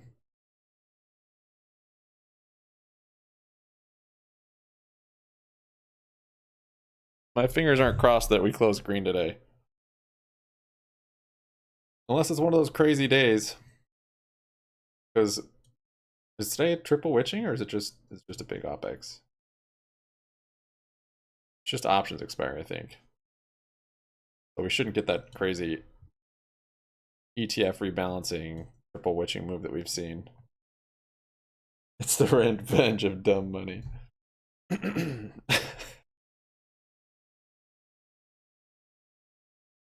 There's another name for my band after the squeeze. Revenge of the dumb money.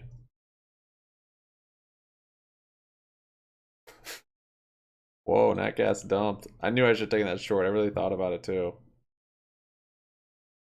But thinking about it doesn't mean you did it. Oh, I added to my yes short up here too. Handful of them. J&J, 3M, we're talking Boeing, it looked like Microsoft, Lam Research, IBM. So a bunch of names to keep an eye on and a bunch of data due out next week. So again, the focus on that's true. If big earnings next week, that could really shake the market. Focus on data is going to continue, I think. And we've had that rally in gold overnight, hit levels that we haven't seen since last April. Yeah. It seems like big investors pushing into this maybe inflation play, even though the market's telling you that the Fed's going to start cutting by the end of September. Yeah, I think there's a couple things feeding into that. You've got rates which have come off significantly, the dollar also having come off, so that's definitely going to buoy gold. We've seen that through up the 1900 level. But yeah, to your point, some continuation today up to 1939. I think it was well above the 50, well above the 200-day moving average. We have been for a while. We actually saw a nice bounce. October, November lows that we saw back in, I think it was a triple bottom now they think of it, September, October, November, down around 1620. There you can see it on the right side of your screen, and we've been off to the races since. You mentioned back to April levels. Tom, it's not just gold. Crude's on the move higher today, 81.86. I saw the Brent up to 87.51, and basically, again, the weaker dollar kind of buoying some of these commodities, but there's also a lot of expectation about demand from China, and again, with rates lower, GME but inflationary pressure still shares. present, some of the Fed comments we saw this week, geopolitical tensions, I mean, all this feeds into some of the bid activity we've been seeing in gold, silver, across the board. I mean, for the most part, metals have gotten a little bit of a lift. I mean, even copper, which kind of ties in that demand narrative. So lots to keep an eye on here as we head into the end of the trading week and into next week as well, Tom. Yeah, demand maybe for some of those commodities there as China reopens also. And BBBY, right, thanks to Ben Lichtenstein, some shares popped up the today. Future Show here on the TD Ameritrade Network. 240% was at one point. Joe Mazzola, help me out. They're out of shares again. Breaking down Netflix. Joe, Just we a don't brief little typically window to do the this feeder. on this show, but I kind of They've got like it up doing to it its once way in a up here. while, where you kind of revisit a name that you talked about. We talked about Netflix yesterday. Nick Theodorakis, Nick, or I believe Nathan came up with a trade where we actually sold an Iron Condor in there. It's worked out well as an example trade where you didn't get that movement that we typically see in Netflix. Your thoughts here on this report, because it seemed like guidance was the only thing that was downbeat on this report. A couple of things that were really good that stood out to me in the report beyond just the add of the subs was this idea that free cash flow could be doubling in 2023. I think that's moving up here. Free cash flow around $3 billion is what they're expecting, and then the margin expansion. I think that's another big thing that the stocks got priced into it right now on the move that we're seeing options. Today, I know. Is that 22 to 23% less tools for manipulation. Same with GNS. They upped that from their initial target to 19 to 20%. I was wondering if companies nice, can decide to not be traded on the options that's market. Part of the pop that you're seeing in the stock. But the other thing to think about with Netflix, I don't know if they remember, Netflix does really choice well or not. They might have to just go private to do stuff like that. New additions, right, to the lineup that people really start to buy. Oh, that gas is really dumping. Must have been on that data. And some of that, the spending that they've seen over the last couple of years has added to some really interesting shows with some good followings. We'll see if that momentum continues. You wonder whether the Reed Hastings news is going to negatively affect the stock going forward. Today, it is not, because I think a lot of people believe that he will still be intimately involved. Oh, we're coming up to that 1 o'clock hour. The people taking over for him have been moving working around. with him for We've many got years now. Ballard somewhere. Look, Wallard? he is a giant Some in Fed the speaker. industry. He's been that way for 5 30 minutes years or so. And so that could be a loss for the company. Yeah. So let's look at that price action. It's still up basically about 14% so far this month, but though bouncing off those lows, this stock hit $162 last May, so it's had a significant rally over 105%, but it's kind of calmed down here, Joe. So I wanted to look at a strategy that, if you believe what they provided on that earnings report, is going to continue to move I don't think I higher. saw that video. Implied volatility now at or meanwhile, in near Russia video sounds like 52-week lows post earnings as that event risk is gone. So I looked at an unbalanced call butterfly here, Joe, to the upside, going out to the February monthly cycle, so really short term, 28 days till expiration, buying one of the Feb 335 strike calls, slightly in the money, selling two of the Feb 350 strike calls, buying one of the 355. So in essence, you're buying a $15 wide call vertical and selling a $5 wide. You're paying roughly about a $5 debit, so that takes your break even to $340 on this one, Joe. No, I haven't. But this is just one of those example trades where you can get into it at a lower cost point. I might add to it even. But with the expectation that, hey, over the next month, this has the opportunity, if you think, that it might go up towards 350, but you've only got one break-even point. Everything above 340 is profitable on this. Your take here real quick, Joe, on a skewed butterfly as an example. So you're paying $5 for the potential of a double is what you're kind of doing, and you're using that call that you're selling up above the 355 as a way to help finance that the call spread that you're buying. It makes a lot of sense. So here's the thing: if Netflix can get above this, 337, 338 level and hold it, that's the key, because that, if you go back all the way to like April and May, when the stock initially kind of broke down on its way to that $150, $160 level that it traded for many months, that was the key level on that earnings where it broke before it started to rally back. We're right back there, right? So if it can get above and sustain a rally above this level, this stock has got some room to go. It really does. Just kind of looking at the charts from that perspective, I like the risk reward. I like the fact that you're paying a $5 debit for an opportunity to make $5 on the upside, and it really isn't going to take that much of a move. Basically, it's already in the money by a little bit. You're in the money by about $1.40 where we're at right now. So you get that move up to 340, and you're paying $5 for it. You know, it's a good risk reward on this trade. Yeah, I think that's the grind higher because it hit 344 earlier in today's session. Pull back here a little bit, but a good look at a That's why we said sustain that level, right? Yeah, sustained. I like that point. All right, great stuff. As always, Joe, I look at that example trade there in Netflix post earnings. I like that look. All right, that's going to do it for Joe and I today here on Fast Market. But stick around right here on the network. Next Gen Investing is coming up with Alex Coffey and Jenny Horn hosting. Have a great weekend. Trying to read this. Bouncing baby Bobby broke the basket, DD. I don't know if my head is able to take this in.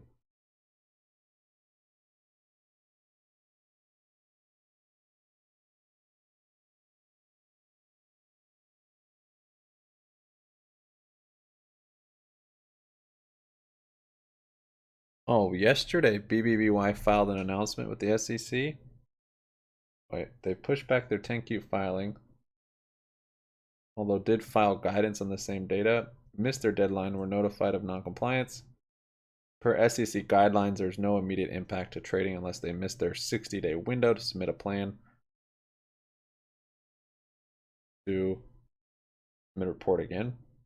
And many BBBY enthusiasts eagerly hoping for a baby spinoff to our darling Daddy Cohen. This has been a disappointment. We'll loop back to this.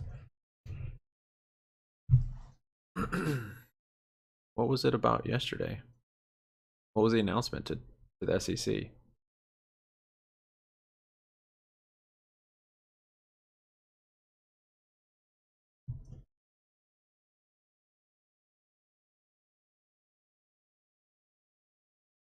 As of January 12th, BBBY was informed that they're out of compliance with the SEC. Bed Bath & Beyond announced today, January 19th, after hours on the eve of the great GME Duomp expiry, at literally the last possible second in order to stay in compliance with SEC announcement filings, that they were informed of this and they are notifying the public shareholders of the same. What's this?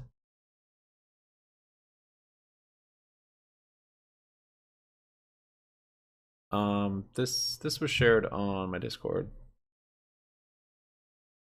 And load it up so you guys can see it. Now SPY's come down a little bit. This was a super stock one. I'll just read it to you right here.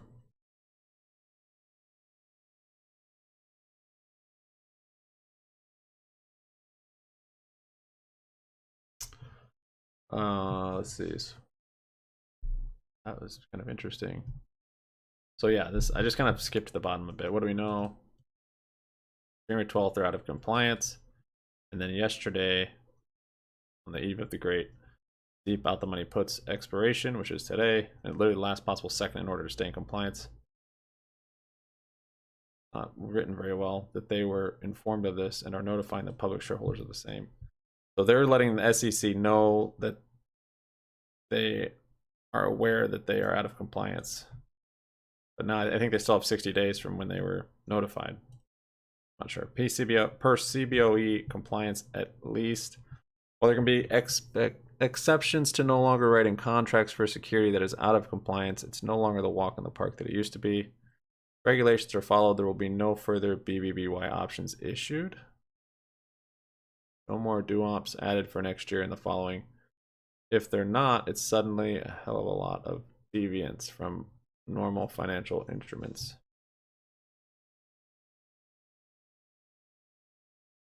Trying to figure out what he's getting at.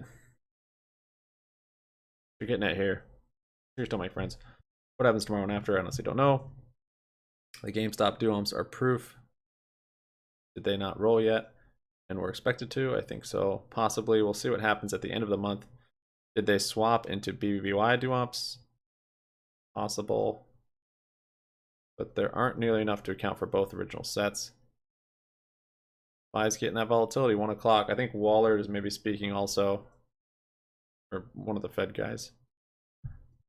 Are the BBBY duops building up in the 2023 and 2024? The instruments keeping this month's Bobby bounce from bursting. Volume was something like triple what we saw in August. Something big was absorbing that. It's true, the volume is wild.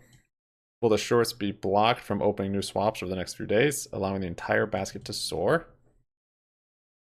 Or is the GameStop swap scam no more, with the expected can kick to 2024 and 2025 killed off by the bouncing baby Bobby? Their basket duomp's doomed. This is like part poem, part DD. Like written in haiku. Maybe BBY's announcement timing is poor management. Maybe it's related to an M&A. I can believe it. Or maybe, just maybe, it's one heck of a coincidence. Oh, here's a TLDR. I didn't even see this. BBY duomps went through the roof. GME duomps might go poof. This year's sneeze just might blow up. For sure, a headache when Ken wakes up. It is a poem. It's a freaking poem. Okay. Posting better things to add. This presumably wouldn't just affect options creation for the originally duomps. Now basically leaps as collateral on the swaps. Should also screw with the creation of the swaps themselves as a derivative. One of the stocks in the basket of the derivative is out of compliance. It at a minimum should change. It at a minimum should change the risk profile and increase the cost of that derivative. At most, it screws the whole deal. It wants to be a counterparty to a swap that includes a company literally saying they're looking at bankruptcy and no longer meets derivative standards. Hopefully somewhere in the middle, it would at least suck all the cash out of the swap. It would have been going to the hedge fund, as it would bring one of the assets being traded down to essentially worthless. If that cash was needed to repay the original, we just got after for the end of the month when they were created. Saying BBY going bankrupt in the end there. I don't know what he's saying here. I think so. Maybe.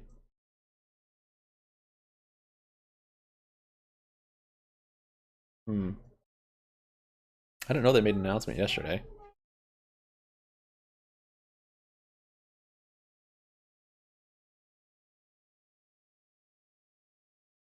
Let's see who.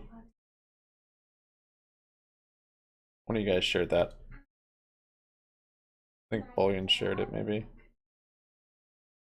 I don't know who it was.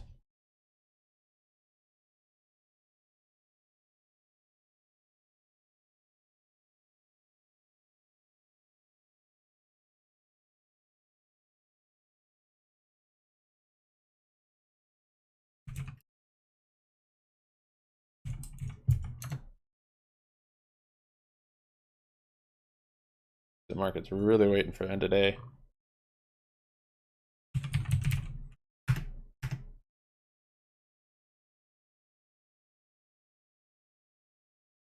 So it's Waller, that's who it is. Waller's speaking right now.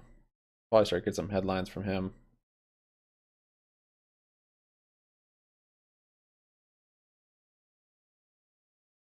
Might be moving the market a little bit too.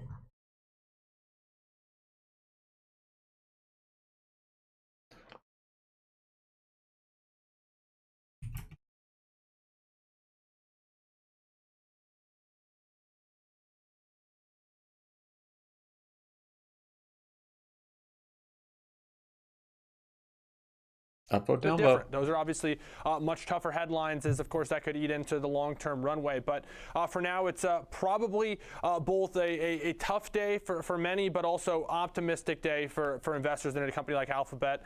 Throw in some positive news from Netflix and a nice sentiment day. Recipe for 4% to the upside.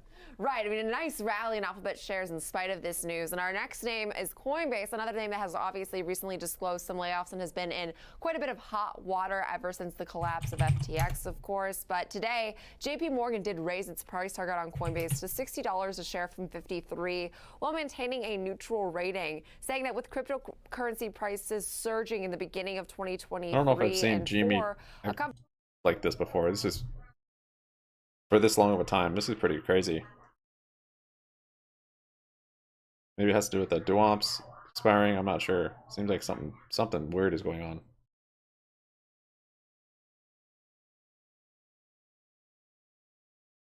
Exchanges following that FTX collapse. And we did get news actually this morning that GNS has filed for Chapter 11 bankruptcy, citing some serious losses and debt issues. So perhaps the demise of these other companies ends up being a positive for Coinbase, Alex, although this name, consider the fact that it is off its highs about 75%, even with its rally of almost 50% this year.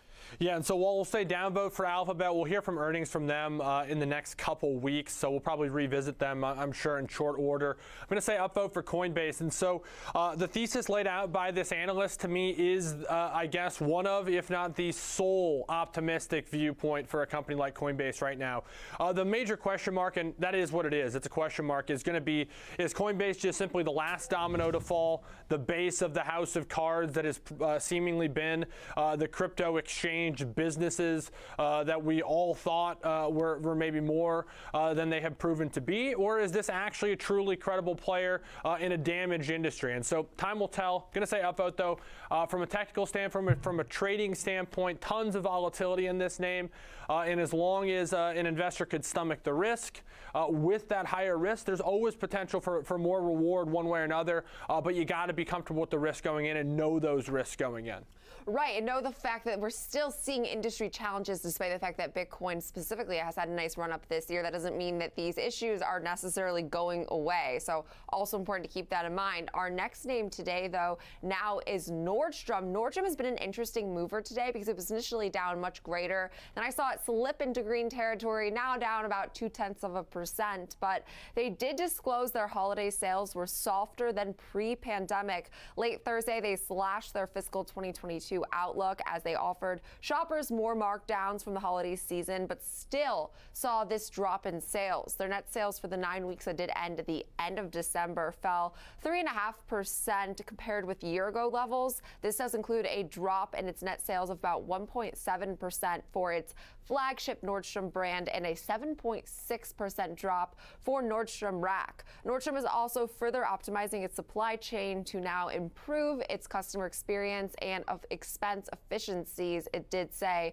Such initiatives they do believe will continue to deliver significant benefits in this new year, but they also signaled something I thought was very important, and that's that their high-income shoppers are finally starting to feel the pinch of a slowing economy, with some of those high spenders now scaling back, which the area that they operate in and that luxury realm has been a point of strength for Nordstrom. Perhaps we're starting to see that dwindle, though.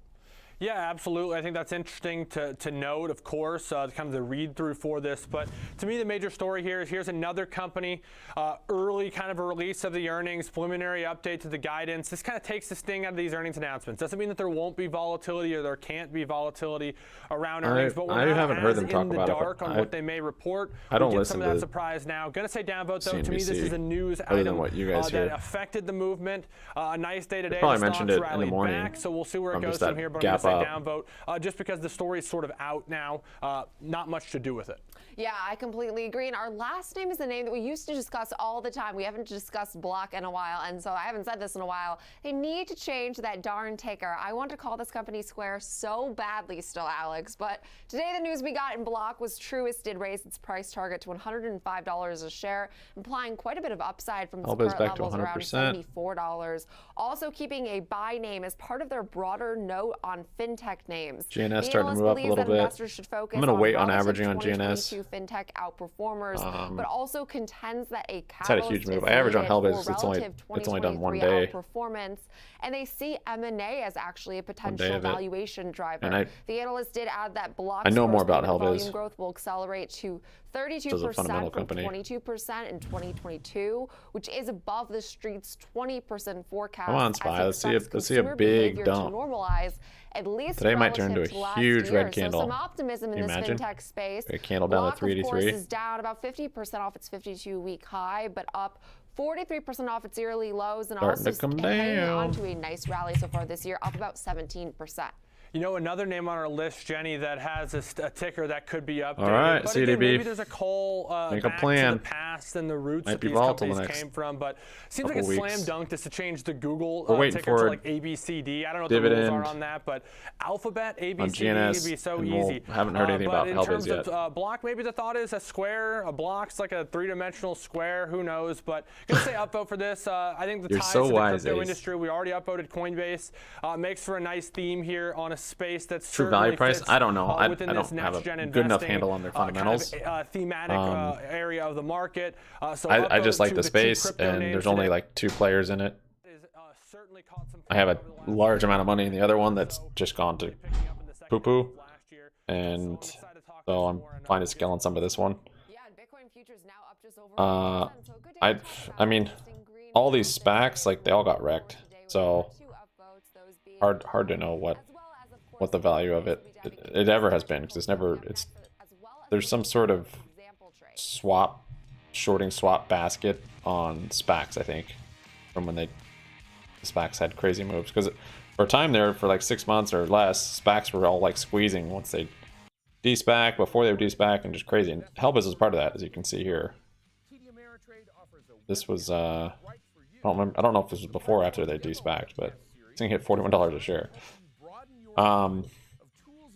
So market cap right now is what, 20 million, which is pretty low. Or sorry, 32 million. They're doing what, 12 million a quarter. They're not profitable, so it's going to be hard in this high interest rate environment to get much of a share price value. But I mean, they do have a big exposure in the space, and I think they're maybe operating. I don't know. I don't know if they're operating better than birds or not, but yeah. I like to own stuff that I know and use for the long term, and so that's why I thought this could always be long term for me.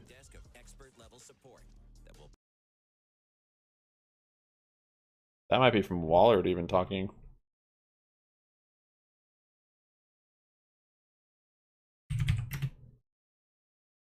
There, GME, a little life. Little life. All right, GME, let's hit 17 today. 1708. You can do it.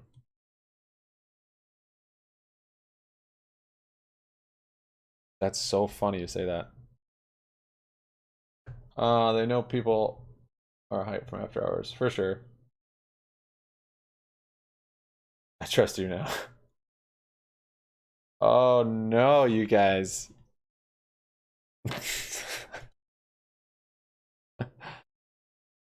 I've gotten that more from my voice than any other voice.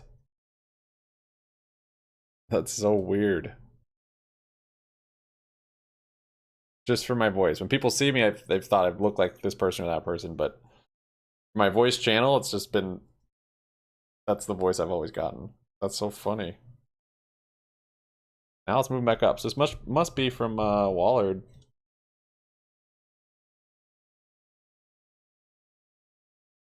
Is that who it is?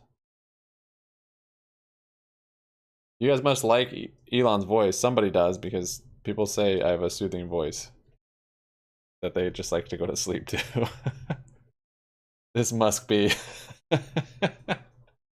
I have some claims about my Model Y. You'll have to take your questions up with HR. Questions and concerns. Maybe because I'm kind of a robot, and so is Musk. So it just comes out in our voices. Weird. Yeah, I need to listen to Wallard. What is he saying? Ballard. Who is this guy? Waller.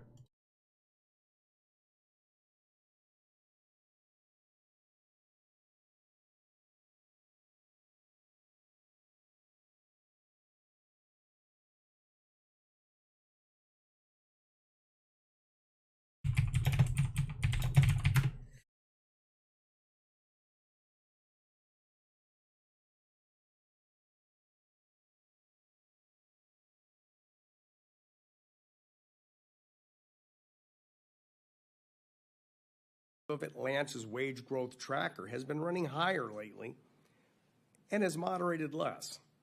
The employment cost index for December won't be out until the end of this month. Over time, we need to see wages grow more in line with productivity growth plus 2 percentage points consistent with our FOMC inflation target. So those are the reasons I'm cautious about. He backs a quarter-point interest rate hike at the next meeting. Good news. Yeah, the market's moving on him. We've made progress in lowering inflation. 6 months ago, We're all when robots inflation on was the internet. Did you escalating know that? and economic output had flattened, I can't discuss. I argued that a soft landing was still possible, that it was quite plausible to make progress on inflation without seriously damaging the labor market. So far, we've managed to do so, and I remain optimistic that this progress can continue. I believe that monetary policy should continue to tighten, but using a comparison I employed in a speech a couple of months ago. You guys remember last time GME had this low volume and was traded just completely flat? I don't remember last time this happened for this amount of time. This is insane. The volume today is also off, like totally off. Many unprecedented 75 basis point hikes in the federal funds rate target. By early December, I believe the policy stance was slightly restrictive, and I supported a decision by the committee to hike by another 50 basis points. To return to the airplane image, monetary policy to significantly raise rates throughout the economy, it was apparent to me that it was time to slow, but not halt, the rate of ascent. And in keeping with this logic and based on the data in hand at this moment, there appears to be little turbulence ahead. So I currently favor a 25 basis point increase at the FOMC's next meeting at the end of this month. Beyond that, we still have a considerable way to go to our 2% goal, and I expect to continue tightening policy past this meeting. Oh, who's to say things are fudged up? I think that's probably enough for me. And what was so right about GME stock before now? Questions, so thank you again to the Council for Foreign Relations and the opportunity to be here today. What was right about it before now, and how's it wrong? Is that it? Thanks. Oh, okay. Thanks for agreeing to sit in. Swings got smaller. Okay. Sure. You like the volatility? I thank to the Council on Foreign Relations for having me do these, and to my good friend Richard Haas, who keeps inviting me to do these things. It's funny how I would say that's probably more from the time is. split All than of a sudden, anything. A guy you've known for years, you suddenly know for decades. So Richard's been a great person to know. I don't think DRS has affected it really at all. Governor Morrow, let me start off with this. The market has looked at all of the data that you just laid out there, and it's come to a very different conclusion about where rates ought to be and what you ought to do at the Federal Reserve. Those might still be coming, even this month.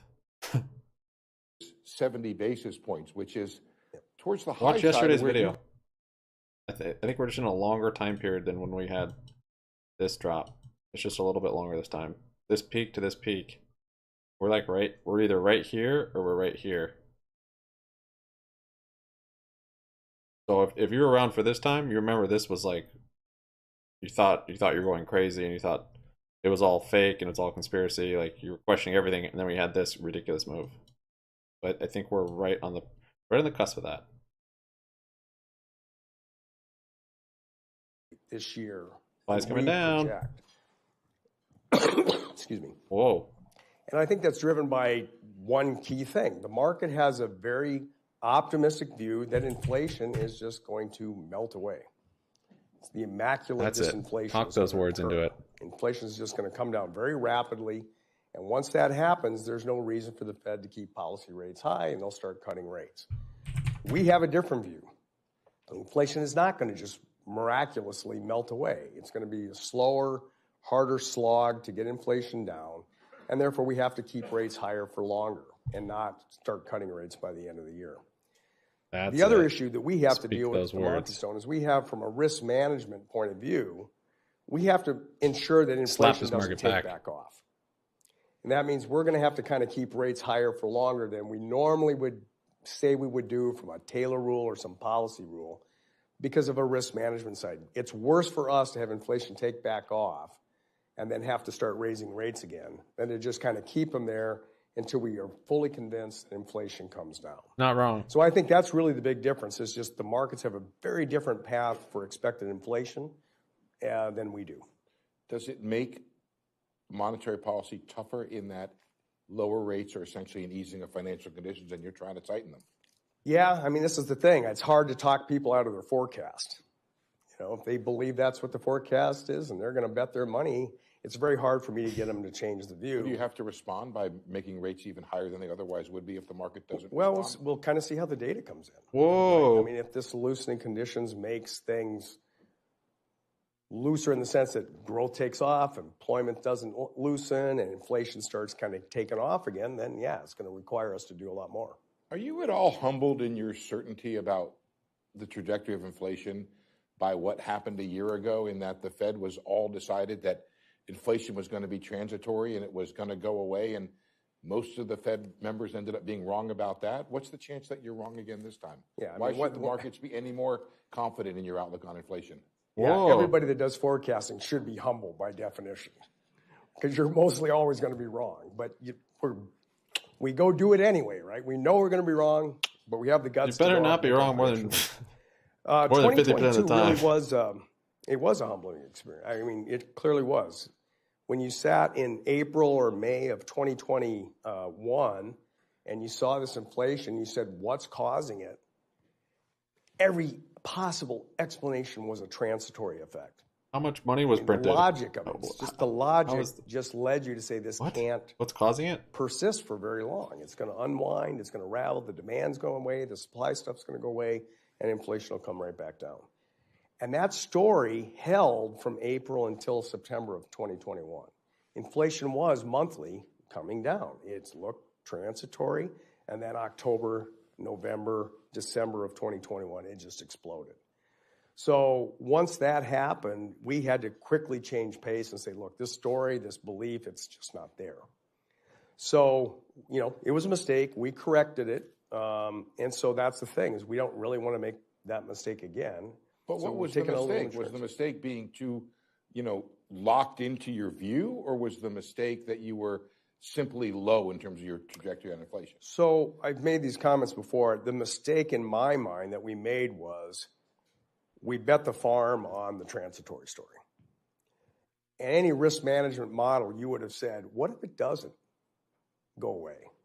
What should you be doing to get ready for that event if it doesn't go away? But when I look at the projections of Fed officials right now, 17 of 19 above 5%, 2 are at 490 right now.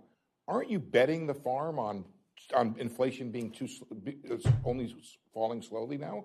Are you doing the same betting the farm, just on the other side this time? Yeah, but the beauty is it's a lot easier to go down, right? I tell you, if I'm wrong on this, I am going to be a happy man, right? If the inflation comes down much more rapidly than I think, that's fantastic. I will have no problem saying I was wrong, right? Because it's good for the economy. It's not about me being right. It's what I think is good. But again, from the risk management side, I have to protect against that it stays You just up got the most delicious iced coffee. back off. That's what I have to protect against. The markets don't have to protect against that. Did I hear or read your comments correctly that you think you ought to go a quarter at the next meeting and then a quarter a second time, and would that be the end of it as far as dude, I'm averaging down. Whoa! Ever since September, I've stopped really kind of giving very long forward guidance and just said whatever the data tells me is what. Don, can you remember last time GME was completely flat with pretty much this low of volume? It sounds like for this long. Well, we'll see what happens. I don't think I've ever seen this on GameStop. This is so weird. Again, right? Rate hikes are not going to stop. This looks like something brings crazy is going me to happen to my next today. question here, which is you said you were a happy man. It's like, what does it take to make Governor Waller happy? You made inflation going like that. Well, here's the thing. You spoke and in unemployment staying right there. This guy's really hard on him. I love it. In Wizard of Oz, Dorothy wants to get back to Kansas, right? But this is a first. But they keep moving the goalposts on her, right? They keep making her do new things. Dang, more things. dude. You in November said that 1 month's worth of inflation wasn't enough. Exactly. And that was October's inflation. Yep. Then you got November inflation, that's 2. Then you got December inflation, that's 3. And in all 3 cases, inflation came down, and that's still not enough. Well, Dorothy trying to get back to Kansas, you keep moving the goalposts. Well, that's the beauty. By the March meeting, we'll get 2 more, and then you got 5, and that'll give you a much clearer idea. But I just gave you an example in 2021 where we had basically 5 months of this thing coming. No, I know. This is the strangest I've ever seen GME move. So we had 5. So what's it going to take, Governor Waller? What's it going to take? Something weird is brewing. Make you feel like enough is enough already. Yeah, like I said, if you see inflation continuing is on this this path, the DUOMs expiring today? We know that shelter cost and owner equivalent rent, those are going to start coming down 4, 5, 6 months. So we know that's coming off.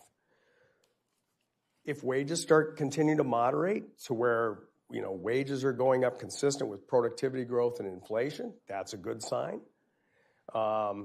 So all of these things, Chair Powell has pointed out that, services are very heavily labor dependent. So wages are a critical factor for pass-through. Again, if we continue to see wage data kind of softening, more consistent as inflation comes down as well, that just makes our job a lot easier. Cosmo's making a move. Let me ask you to comment on some of the recent news. There were an announcement this morning. Kramer, Cosmo. A pretty substantial tech. COSM. That 6% of the workforce. We didn't watch this one earlier. Just had a breakout right there, though. That right now, do you fear that there's going to be a surge in joblessness? A surge nice consolidation on GNS. So a couple things on this is all these layoffs you're hearing in the tech sector aren't showing up in any important way in the data. I mean, when we look at the JOLTS data, which gives you involuntary separation rates, they haven't moved in a year. So there's a lot of noise and attention to this, but it's not having big aggregate effects. The other point I always try to make out, for 2 years, the rest of the economy was tech starved. They couldn't get enough tech workers. So, guess what? Now there's a bunch of tech other sites you can use for the rest for of that the data. to hire to get the stuff check done trading tools. Get done. So I think there's going to be a fair bit of reallocation of tech talent across the rest of unlike maybe some other sector. We've just seen a tech-starved economy. That just changed today on the options? Now, some of that's loosening up from the tech companies and can move somewhere else. When you look at the jobless claims numbers, 190,000 this week, below 200,000. Continuing claims not going up. The first thing I look at when the jobs number come out is not even the headline number. I look at duration of unemployment. Joe, are you saying you haven't done that already? Going down. Is it your sense at all that these workers are losing their jobs and picking up jobs real quickly right after that? Oh, yeah. No, this is a kind of a common thing. I even know in my own family, a relative lost their job in the tech sector, had 3 offers in a week. We're never even going to show up in the data as being unemployed. You could argue that this is a great time for workers right now, and that it's a time when capital or the share of GDP will be reallocated. It's turned positive on the call side with next week's calls selling off. Profit margin. Why does the Fed want to stand in the way of that? So I don't know off the top of my head. Workers getting real wage growth. That's fantastic. What tool? The concern is when wages grow above inflation and productivity. If your real wage growth is growing too much, I think GME stock tracker. So yeah, the real wages are going up, but employment starts crashing. This is kind of the concern with too much wage growth. People keep saying this. You guys are trying to hurt American workers. No, I'm not. I just don't want wages to go up so much that firms start saying, I don't need you, and I'm going to fire you. I want you to keep your job. That's what I want.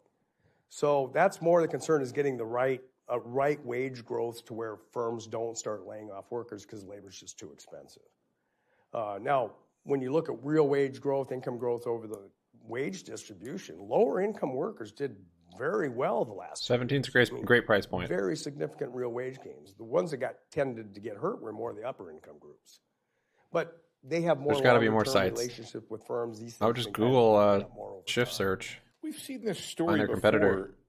Chris. I feel like FinViz, all those options. Firms tend to hoard. Even like options. And then all of even a sudden options strat, isn't it on here? Is that you can get the situation where the job market looks really good and all of a sudden it doesn't. Is that a concern of yours that companies are holding on to workers even if they don't need them? And at some point they're going to have to draw the line and let them go? Yeah, we always had this kind of line in St. Louis is the unemployment rate never goes up slowly. Right. It goes up fast and it goes up a lot. And it's exactly this kind of idea. This time, I actually honestly believe it's just going to be different. We are not facing a labor market we've ever seen, at least in my professional lifetime, where there's still 1.6, 1.7 job openings for everybody looking for a job. And you believe that data? Because some people think maybe well, it's I not. certainly believe in the sense that every time I talk to firms, it's exactly the story I hear. They're trying to find workers. They can't find them. And when they get somebody, they're not going to let them go. I mean, I just hear this anecdotally over and over and over and over. So it's consistent with that data. Talk a bit about inflation. Would somebody help me out with time? I don't have a clock, so we're going to turn to questions from the audience in just a little bit. 5 more minutes? Okay. As in television, I'll take 7, and it'll be perfect. Yesterday, on Wednesday, the Beige Book said that many retailers are basically having increased difficulty passing along costs. Are consumers doing a job now in terms of helping the Fed with inflation and making it more difficult for companies to pass along price increases? Yeah, I'm hearing the same anecdotes. I was up in Boston yesterday talking to firms, and that was exactly one of the things I've heard, that customers are suddenly much more price conscious than they were the last 2 years. It's going to be a combination of things, which is, their incomes are stretched, certainly food and energy. Energy's help, but food is still very high. And these are the necessities. Rent is still high for most people. So they're having to be much more price conscious on the non-food, non-rent part of their lives. And they're starting to think, I am going to go look. If you sit there and the place you normally buy stuff from raises their price a lot, your first thought usually is, hey, your price is too high compared to what I could get it somewhere else. So you start looking somewhere else. But when everybody's raising their prices and they all have the same reason for raising, you just kind of stop looking and you just pay it and move on. So I think we're back to the part where people are more willing to start searching around, and it starts taking away pricing power from firms, and they're starting to feel it. Is that going to help both the service sector and the goods sector? Yep. As soon as you take off some of the pricing pressure. And again, that's the same thing, because if wages don't moderate for particularly service firms, they're kind of stuck. They don't have a lot of other ways, margins to cut costs. I'm pretty hopeful too. A lot of service industries' profit margins aren't that high. So I'm just wondering if we're going to start seeing action today from it, or even Monday. Keep wage I don't know if we can wait till Tuesday. That's our 2% target in productivity growth. I got some exposure yesterday, some more today. Yesterday, Governor Brainerd said that 3-month annualized look for an X on my puts also. 2.3%. What was that? 2.3%. She said 3-month annualized inflation, and she said core inflation, PCE, is running at 3.1%. That's darn close to your target, isn't it? That'd be great if it keeps up. That's why I said I'd be a happy man if this continues. This is. But it's not enough. 3-month annualized and 6-month annualized at 2.3% is not enough to just. Well, we know that's a lot of that's just driven by energy. Yeah, but that was energy that brought it up, right? And brought it back down. But if you look at core services, that's throwing out food energy. That's 6% annualized January, and then again still in December. That was my kind of point. So core, even in the 3-month, is still over 3. All right, I'm stubborn, but I'm not stupid. So I'll just let's move on to see if we have questions. The gentleman right over here, please. Here she comes. A great deal of the reporting of inflation emphasizes the year-over-year rate. But isn't that really misleading? It has as much to do with current inflation as with the inflation of a year ago. Wouldn't it be much better to put the emphasis on the latest month versus the preceding month on a seasonally adjusted basis, or the latest 3 months Coming up here a little bit, finally breaking out, doing something. After all, this is how we report on with the GDP SPY, growth. but still. Yeah, no. I'm trying to get on my puts, but I need fine, but get more we puts look for at next week. both My of those. margin I is cited both numbers in set. my speech today, which is what I was trying to point out with the speech. If you look at year over year, January 2022, and year over year, December 2022, it's basically 6%. Nothing really improved. I might actually have to sell the 2022, Helbiz, taking out all the past base effects GNS. and everything else. So I don't have margin to hold those. the Those are just last straight 3 margin. months have been a big surprise. But we know that with kind of monthly data, these things can go like that. I gave you an example in 2021. We saw 5 months of declining monthly data, and then it exploded. And it was before the Ukraine war and all that. It's not about energy and war. It was October of 2021.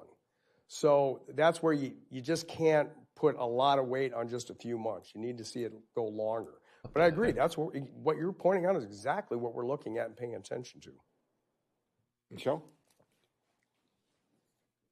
Caruso-Cabrera. Thank you, Steve. Thanks so much for doing this. Justice, you seem incredibly committed to making sure that you reduce inflation by hiking rates enough. In Japan, all right, I sold my GNS. Keeping the rates as low as possible. They have that one little adjustment, just don't have the margin and then to hold surprised those. everybody this week. Holding on to Hellbiz for now. Can you give us any insight into why it is that they're just holding their hand on the spring, so to speak, even as they get 4% inflation? I know it's very tough for you to talk about foreign monetary policy, but if they ever do start to really move aggressively on interest rates, it will impact U.S. interest rates. It could be dramatic. Yeah, we usually just don't comment on other central banks' policies. I mean, the only thing I would just say is that from the Japanese point of view, they've dealt with deflation and zero for 20 years. So they get this temporary run up. If they're thinking it's really transitory, then they don't want to kind of let their foot off the gas. That's the only thing I would say. But in general, whether it stays, whether it goes, whether they let up, that's something they have. Spies wanting to squeeze. But could you comment on this idea? Both. We'll see. You're testing that yields in high. Japan are higher, and the ECB has become more Market aggressive. makers are and rates screwing me are on these higher puts. there. I'm just chasing them. Does that help the Fed in its job in that it looks like at least the ECB is doing more of a job? They loved me when I opened them. Yeah, I mean, the thing with the central banks, there's a lot of talk about central bank policy spillovers. Close my We've all puts. kind of moved at different paces. Like we got out, Bank of England moved first. And I we forgot. kinda I bought got going, Carvana. I bought all sorts of the ECB stuff. was kind of behind us, but now they're taking off. So Close out of Carvana too. these things are all kind of helping. And I've kind of been arguing recently that because of the timing of when we moved, it's not like we're all moving at exactly the same time and creating this kind of amplification of policy. Because we're staggered and when we did it, the spillovers tend to be That's a small. pretty big move on SPY so there. when we were moving first, I think we're starting to see the OPEX now move. everybody else started raising rates and the dollar's coming back down. 130. Perfectly expected when you Broke look at the that timing when resistance it there. tightened. I have to ask you one more question. It was on my list, so just give me a second here. Next move Back up, in maybe November, here. Chris, you said that rates were barely restrictive. In that time, inflation has come down and rates have come up. Yep. So what now Over 1% on SPY would you today. use to describe rates right now? Well, if you were to look at very short-term forecast out, they're restrictive. I mean, when you get close to 5 and inflation forecasted out is 3 to 3.5, you're talking about real rates of 1.5 to maybe 2. Those are restrictive real Whoa. rates. So looking forward, you can't use existing, and you got to look forward. And the market's view of inflation is, as you said, it's kind of looking like 2.5 to 3 by the end of the year. So in that case, if we're at 5 and rates are GME just melting up, inflation's really at low 3, volume, that's but a 2% finally broke. real forward-looking rate. Is that sufficiently restrictive? By most models, I would say that's probably SPY. pretty Come on. close. You're ridiculous. Question from the web there. Sorry, could you second? Maybe one from the Zoom call. We'll take Hold our on 1 next second. question from Grace Gu. Who's speaking? Hey, Oh. this is from the web. Dr. Waller, if you can hear me okay, thank you for coming here. Appreciate your leadership at the Fed. I always think of you as one of the voice of reason. And today, you did not disappoint us. So my question is the following. Financial market is quite confident that by mid-year, we are going to see 3.5% core PCE, which is currently the Fed projection for end of the year. And by that Yeah, definition, BBY, GME, financial everything's market got a is little quite push confident there. that you I will think we're start starting to cutting see rates the in the second half OPEX of the year by about volatility 50 basis points. begin. So I But this would isn't like from to what he was understand saying. This your is thought of what type of different. criteria would you be looking for to start cutting rates? Thank you. Well, like I said, if the market's views of inflation Might be a Green come Friday. true, it's kind of very rapid. I'd be stoked if disinflation. BBY That's held great news. this support. I mean, I'm happy for that. Like I said, my concern is we have to I want guard GME to against, come down. in 6 months, it looks great. I just want to do her voice too. Something takes I off. love doing Asian voices. And then we would have to start raising rates again if we were thinking about starting to cut. I don't That's make the fun of thing them. we I just can't do. do them. So this risk management idea where we have to guard against the upside risk of inflation jumping up. It doesn't make you racist. Ties us to staying higher for longer than maybe the markets would typically want you to do. So that's the best explanation. We're starting to see. We got I to wait think. and see through the summer. I hope it's not just one direction and it comes back down. We get velocity both ways. If the markets are right and inflation's coming down and it looks like it's all wages, everything are falling into line, that's great news. I got no problem saying, we should think about changing policy. Let's take one more in here, so then we'll go to the Zoom again. In the back there. Hi, my name is James Tisch. So raising rates isn't always for free. The more you raise rates, the more opportunity there is, in my opinion, for some sort of calamity to happen. Think something like long-term capital. It could happen in the markets and it could happen in the economy. So my question is, since for the past several months, inflation really does seem to be under control, why is your position nonetheless, let's continue raising? And why not say instead, let's take a pause for 2 or 3 months? When you talk about looking at data, I would argue you're looking at data points. And you're looking at one data point at a time, which is hardly data. I thought they said 5 minutes. I consider 3 or 4 months to be data. So why not say to the market, we're going to take a pause, we're going to see what the data shows, and after 3 or 4 months, then we'll decide whether to continue raising or whether to stand pat or whether to go down in rates. Look, I would say if you look at the S&P, we're talking about, maybe 75 more basis points of hikes to get to the terminal point. That means you're going to pause at some point in the first half of the year, probably, if it just carried straight out and you hit exactly your target. So the argument is just whether you should pause after 3 months of data or pause after 6 months of data. I'm going to be, from the risk management side, I'm going to lean towards, I need 6 months of data, not just 3. Can I add to that question? Sure. Where do you put recession risk and all that? Jamie's way flatter than SPY today. This is SPY today. Like I said, I've been fairly optimistic about the soft landing story, and so far it seems to be holding up. But there's always a recession risk. I mean, I'm kind of on the, everybody thinks we're going to have a recession, and I think we can just slow growth. How do they define recession? We'll achieve the same thing. We don't necessarily have to go into recession. Even those I talk to that say it's a recession, I don't hear anybody thinking it's going to be severe. It's going to be mild and pretty short-lived. So, that's the good news about all this is we can bring inflation down, and the worst. I sold the wrong one. You have a mild, short recession. That's not too bad. Let's take a Zoom call, and then we'll do one more in-house here. We'll take our next question from Jay Bacow. Thank you for taking the time to speak with us. This is Jay Bacow from Morgan Stanley. The focus is clearly on the policy rate, but in the same way that you have mandates, you have 2 tools as well. You think we're gonna have a MOAS? How do you think about the usage of balance sheet versus policy rate? And in the future, if the data got to the point that you felt it were appropriate to cut the policy rate, how would you think You're looking about at the time frame from here to here on GME? That's just from here to here on SPY. Can they work in opposite directions? This is market open. This is market open. Yeah, I think the balance sheet's just kind of running in the background. The biggest effects from the balance sheet runoff much most of the day is when you do the announcement. When we made the announcement, we basically said, here's what we're going to run off. Here's roughly the time period that it's going to be, because you kind of give some idea where the terminal point would be. And once you do that, the markets fully have priced it in right off the bat. So all the interest rate effects from balance sheet tightening happened right away, and now all you're doing is fulfilling those beliefs. I mean, you're not really doing anything. All the pricing occurred right away.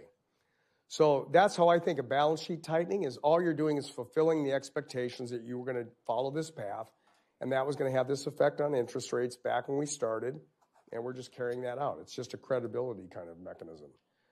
44 likes, you legends. Our biggest concern with the balance sheet is just how far we want to shrink reserves. We're in this ample reserves regime. We don't know exactly what the kind of the least amount of reserves. We kind of got almost to yesterday's like threshold. So most likely what we do is we Buys continue still to shrink the pumping up. balance sheet reserves come down. GME We'll will start keep moving slowing if down you as keep we giving approach likes. maybe reserves being Think about it. 10% to 11% of GDP, and then we'll kind of feel our way around to see where we should start. Oz moving again. But David, naked the short. issue about whether you're going crime fighting to unit. cut rates and shrink the balance sheet, like I said, all those price effects have already occurred. You're not kind of contradicting what you're doing if you cut policy rates. So you would be cutting, you could imagine cutting policy rates and continuing to shrink the balance sheet. Yeah, because all those price effects have already been priced in. You're not really adding anything by actually doing it. I think I got this idea from you, I don't know how many months ago, but it's an opportune time to ask it again. You posited this notion. BBY did not move up with the SPY there. I guess I call it a Doing its own binding thing level today. of Mostly. reduction in the balance sheet, in that there's froth at the top, and you get rid of some of that in the balance sheet, it has almost no effect on the economy. Yep. But at some point, the reduction becomes binding. Yep. Where is that level, do you think, right now? And does that also explain why there hasn't been added pressure in financial markets or added pressure in the economy? I told you, because comfortable you've not level. Reached a binding level of reduction. I'm holding. I have short Yeah, puts. so I I'm make this point that we have this I'm selling the standing time. reverse So repo facility, and every day firms if I don't think it's are going paying us over bankrupt, $2 trillion I'm fine. in liquidity they don't need. They give us reserves, basically, but we give them securities. They don't need the cash. it'd be awesome if it held this support we're at right now. So I've made this argument. Might not though. It sounds like still you gonna get should some be able to volatility take end of $2 day. trillion out and nobody will miss it because they're already trying to give it back and get rid of it. But yeah, 2.8 would be, I think, the low level that would be. I'd want to see hold at least 2.8. I think this 3.1 is probably more likely, or just under 3, because I think they still want to get under 3, so maybe somewhere between 2.8 and 3. But it's been more bullish and held up better than I anticipated the last since 8 days ago, after we had that 350% move. So if it continues that trend, then it'll probably hold this level right here, right now, which is 3.4. Or yeah, about 3.5, 3.35. That said, I mean, last Friday is when we broke that support, and this is now this Friday. Last Friday, yeah, right here. So Fridays typically dump, but maybe not as hard as that Friday because that was after a huge rally, so much more profit taking. Now it's just people cutting losses because the theta has been eating them alive.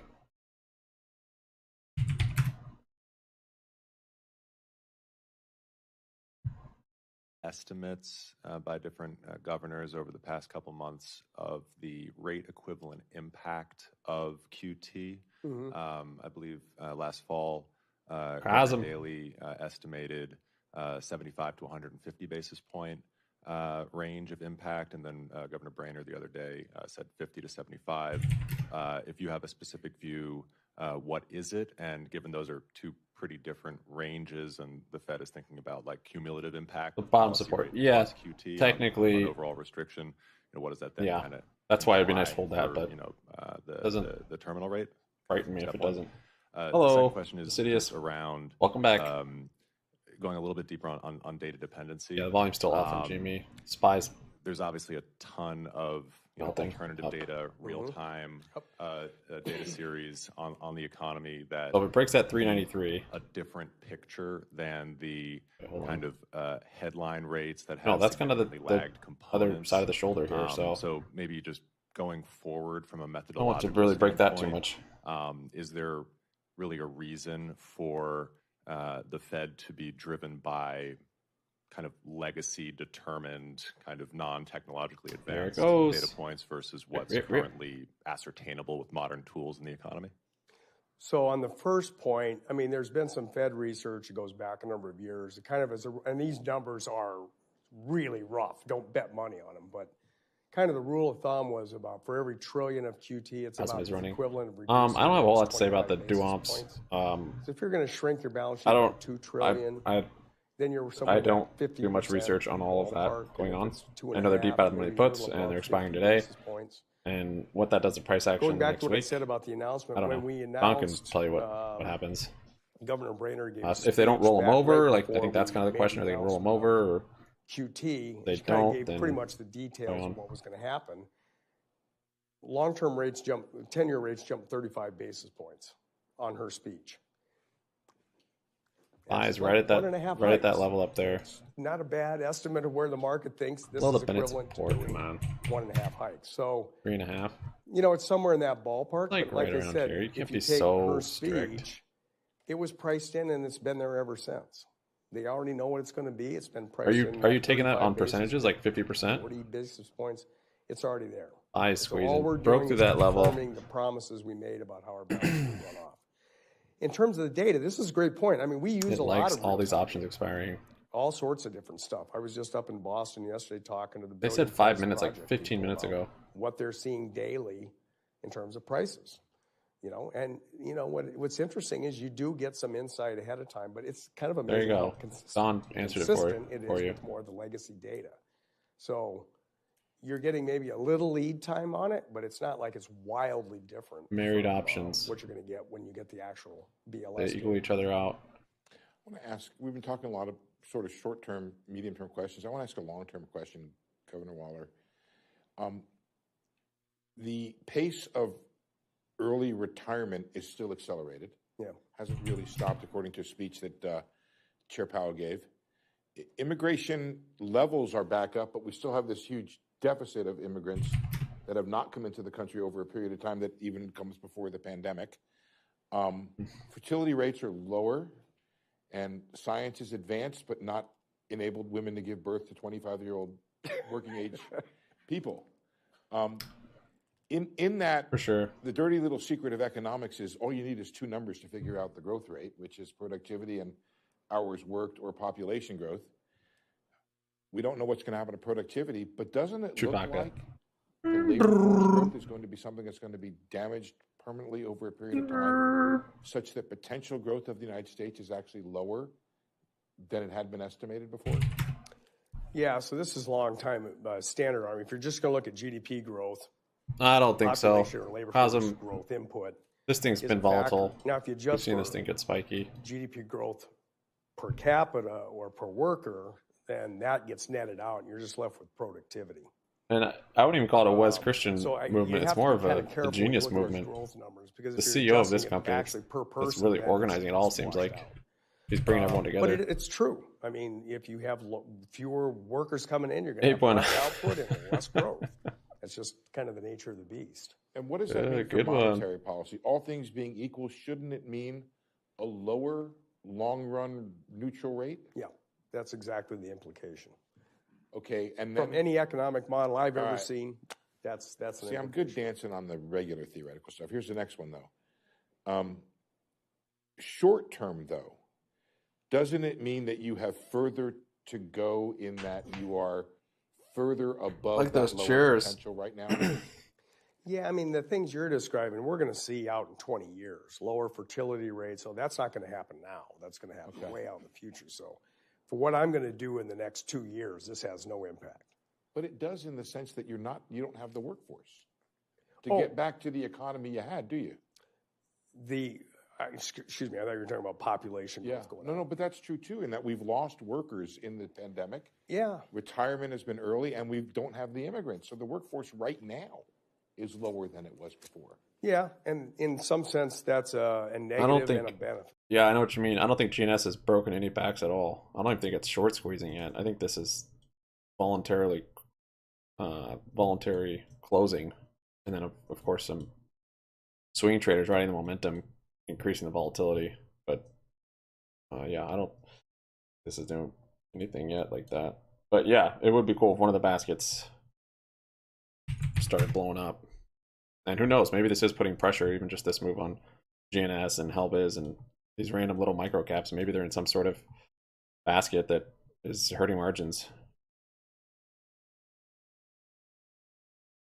Inflation and supply chains.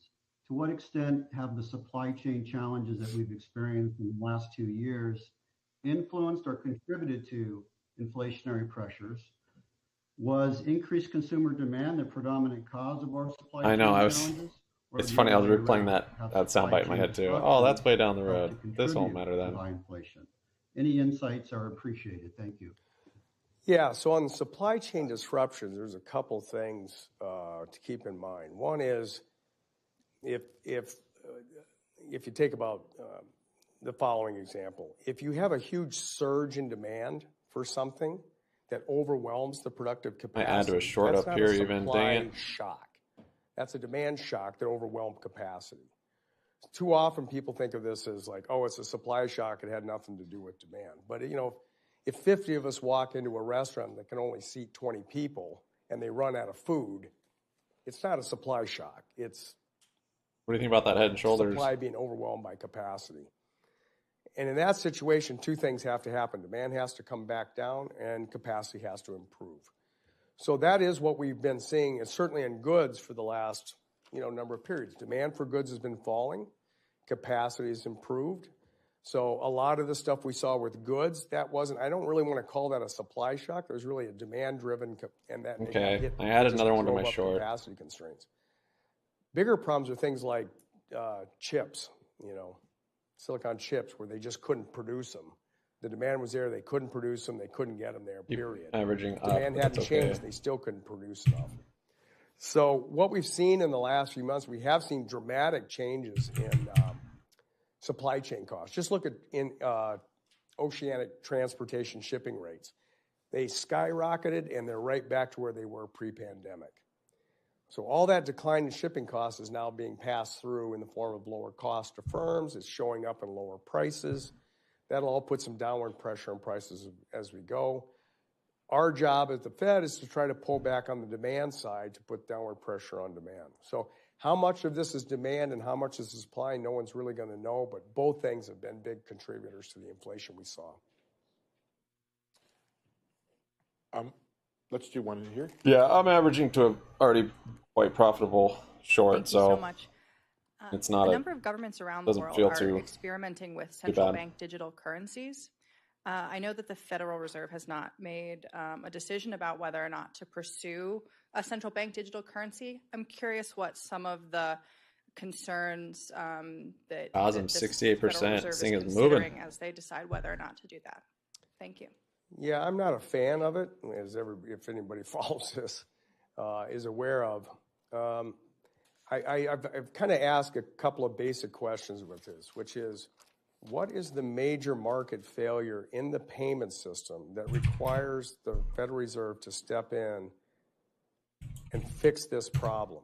And it's only the Federal Reserve that can fix this problem. I haven't had anybody explain that to me yet, why we need, for that reason, why we need a central bank digital currency. Certainly. Kind of a weird little tail. The other thing is with the central bank it was digital forming currency, that the way it's going to all day today until we just broke out. Enacted mainly Bear through flag. an account base. I'm still hoping for like 17s. I was hoping today. There's lots of legal issues. Today's not over. By the way. Maybe Monday. Give you an account if you wanted to. But the issue is then, since the Fed was founded, we were given the responsibility to provide a safe and efficient payment system. And the model Goldman Sachs was we let the banks be the You're actually talking front-facing about GS. part of the payment system. And we sit in the background and we just make sure the money clears across all. Yeah, they had bad news today. They're getting investigated, I think. Central bank digital currency is basically the Fed is going to step front and center and interact more directly with the customer than they have done for the last. And I want to know what has changed that is now the appropriate business model for the Fed to think about. I haven't heard any good answers to that. What if I told you $3 ATM fees and 3-day waits for checks to clear? That's the private sector's job, and that's called competition. Yeah, but it's not I'm there. not the form of competition you want. But it's not there. Why haven't they arbitraged away ATM fees? And why do you still wait 2 days for a check? That is going to change. By the way, this is changing. I mean, we have real-time payments coming in. This is all being developed. So you'll get, if you want to go through a real-time payment, you'll get your money in 2 seconds. Ready for that. Osmos. Is there one more question on the web? Let's do that then. What's Clover doing? We'll take our next question from Krishna. Nothing. Thanks very much, Steve and Governor Waller. Very much enjoyed your discussion. I wanted to raise the question of policy time lags. So as you, I know, are fully aware, there is a interesting debate about how long it takes for the monetary policy actions taken today to have their maximum impact all right, 2 on o'clock, the real see if side it's a of move. the economy, growth and activity, and also on inflation. That seems to be very pertinent to the question of where exactly we are in terms of the balance of risk going forward and the appropriate conduct of policy strategy. So can you walk us through how you personally are thinking about it's coming down on support. Yeah, so the famous long and variable lags that Milton Friedman put forth in the 1960s, you have to remember this was a world in which when the Fed did something, they never told anybody. It was not public. There was no statement. There was no nothing. The markets had to kind of go figure out that the Fed was in there doing something. So in that same world, deal. Weird how these are moving together now. It takes a while because nobody knows you're really doing holds that anything. Support. And if nobody knows you're really doing anything, it's not going to have an impact. So the old idea was lags take 12 to 18 months. That's not how we do things anymore. We start telling people in advance when we're going to start doing things. We started signaling rate hikes last December. Right, Hellboy looks like it's going to break the support. Long before they started. So when do you want to think of a rate hike having impact? When we started signaling it or when you actually did it? That's kind of the problem with the old Friedman view of the world about lags versus the way things tend to work now. The other thing that's very clear is that it varies by the transmission mechanism. Is that a new low? No, not quite. So I was down in Australia in November. In Australia, they have adjustable rate mortgages. And by adjustable, I mean when rates go up, your mortgage. Oh, is that the website they mentioned on that video, change.org? It doesn't wait a year or 2 years. It goes up that month. Now, if you think about that type of rate environment, as soon as you raise rates, you have immediately impacted the cash flow of every household. Oh, there's Hellbiz. There's no broke long through that and variable support. lag there. So it really is going to hinge on what the structures are, how debt Yeah, is I closed my affected by GNS also. interest rates, I probably wouldn't have, but and that's going to vary by country. I need it for so margin. I don't think there's I had these shares on margin. straight answer for. So I was trying to close my long puts on GME and it wouldn't let me. I think it's much shorter now myself. I dumped these, took profits on the long 9 to puts, 12 took profits on here. So I think we're seeing a lot of the impact for monetary policy. I'll re-enter. But I actually did get. Unfortunately, I got more Hellbiz earlier. Now that's starting to flush. I don't know if you wanted to follow up because I'll hold have on to Hellbiz though. Which is also in Milton Friedman's time, you didn't have zero interest rates for a period of time before. You had that period of time. Now Cosm is top of my list. Corporations were smart, at least most of them were. They termed out their debt. So when you look at the restructuring and refinance schedules, this is not a big year for it. Yeah. Especially if corporate debt I think and GNS is far from over. Either for commercial. Yeah, gap close on GNS I'm going to be patient though. Does that mean that the lags are longer in that case, in the sense that companies termed out their debt, and so you're not having an impact on the real economy because that debt is not restructuring or refinancing this year? Yeah, I mean, that argument applies no matter what the rates are. You're just saying if the rates are going to go up, and I think they're going to go up, I lock in my financing now. That's true whether it's at 2% or 0. You lock in now before rates start going up.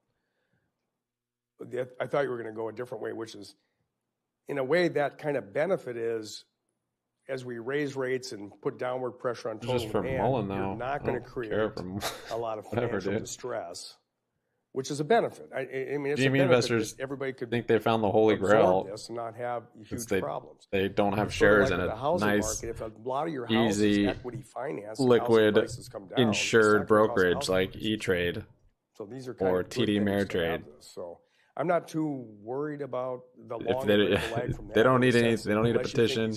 They don't need WES. They have hanging around longer computer share. That's not my view, but right. Governor Waller, I think it's terrific you sit and take these tough questions for the time you did. I really appreciate it. Thanks, Steve. Please join me in thanking Governor Waller. Oh, is that the news? Interesting. There goes Waller. All right, now the market can dump. Now it can do it. OTC stock. I mean, this could have a gap up on Monday. If it holds up pretty well today, might. But the RSI is still hot. Still has some cooling down to do.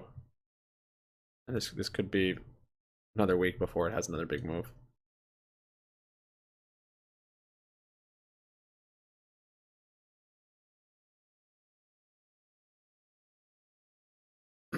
Parsley's over the weekend.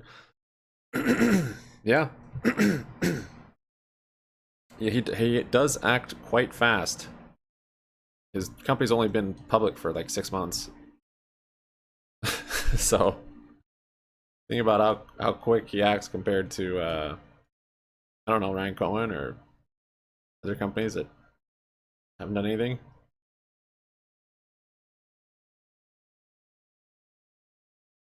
But maybe there's a reason. I don't know. Maybe there's some reason. Elvis broke that support. Blah.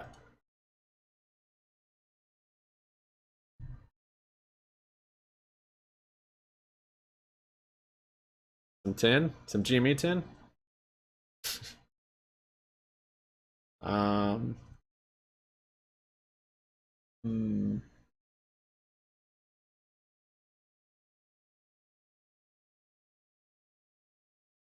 Can't think of any right now. Just go right down 741 like 741 times. Sure, it'll come to you.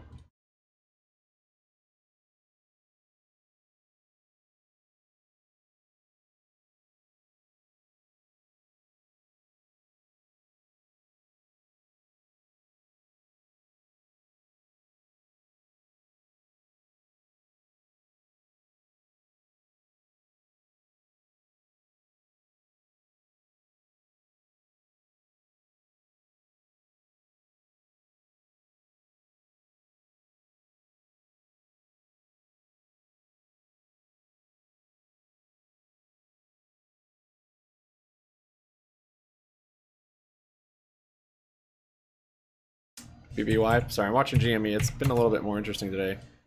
So yeah, BBY is testing that support at low of the week. I kind of thought they'd want it below $3 by end of day today for that options chain, but it has been more bullish than I would have anticipated at this point.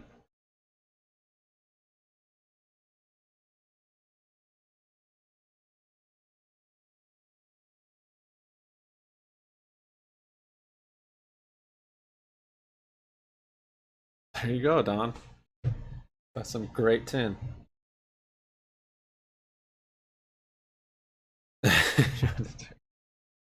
Written by yours truly, Donero. Help is bouncing out of that broken support.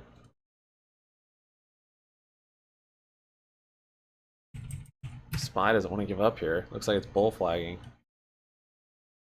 So next move up on SPY. If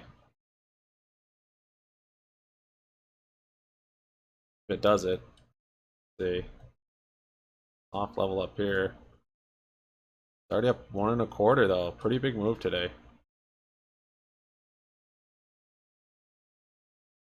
There, I mean the real next level is like way up here. That would be big, large.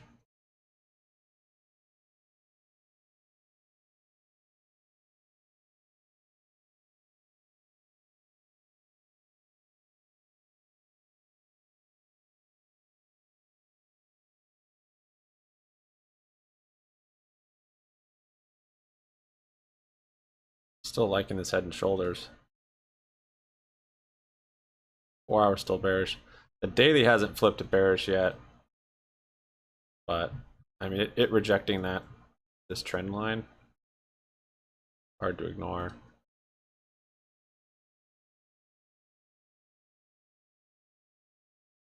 Maybe moving back up to retest. I don't know.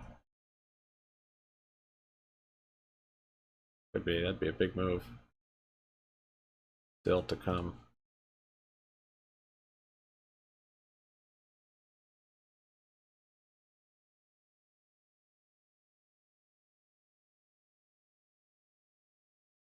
It wants to break out to the upside. Yeah, existing home sales was pretty bad.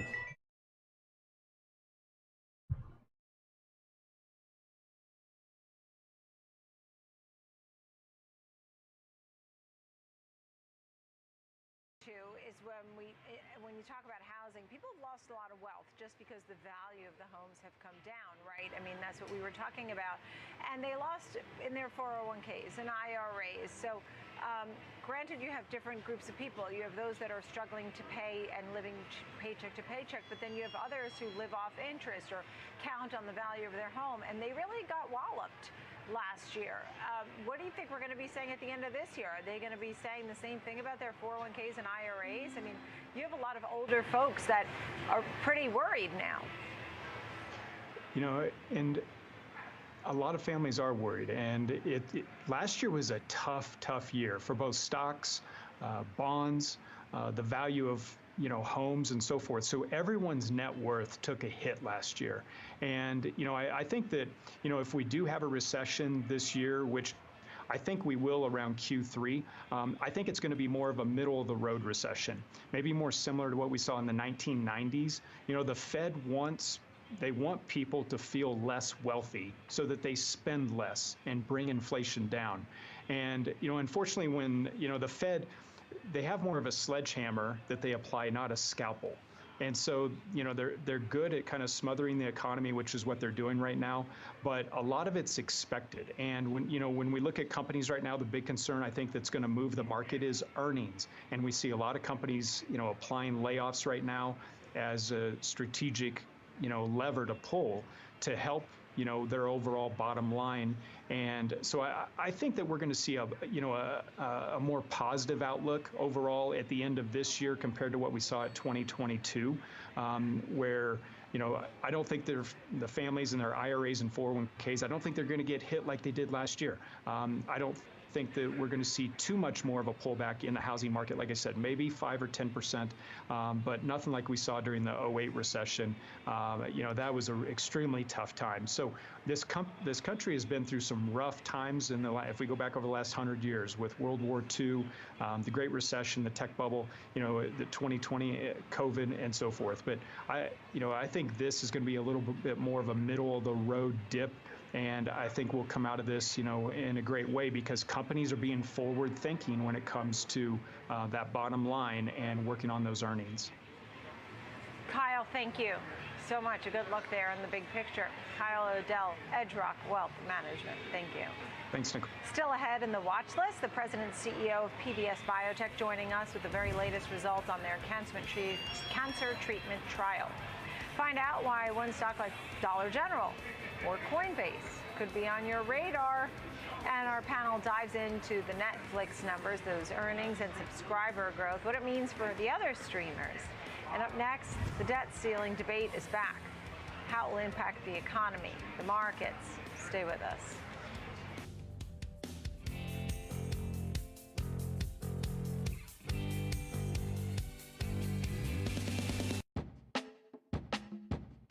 Let's walk through charts, one of the most commonly used features on thinkorswim. Start by going to the Charts tab and entering a ticker symbol. Select Time Frame to adjust the time intervals or to favorite a time frame. Select Style to change the appearance of the chart. You can add drawings by selecting Drawings, Drawing Tools, and then Type of Drawing. For symbol comparisons, select Studies. This also gives you access to hundreds of pre-built studies, including a number of classic patterns. The grid icon lets you view multiple charts at once. You can even initiate a trade from the Charts tab. Just right-click anywhere on the chart and select either buy or sell. For more demos on how to thinkorswim, head to the Education Center on tdameritrade.com.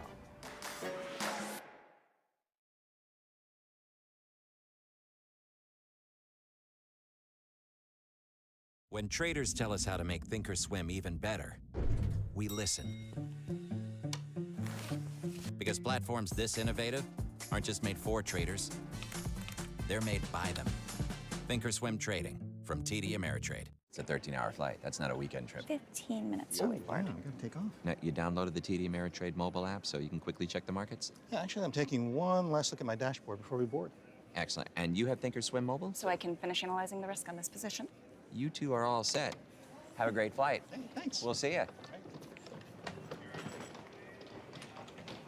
They're getting so smart. Choose the app that fits your investing style.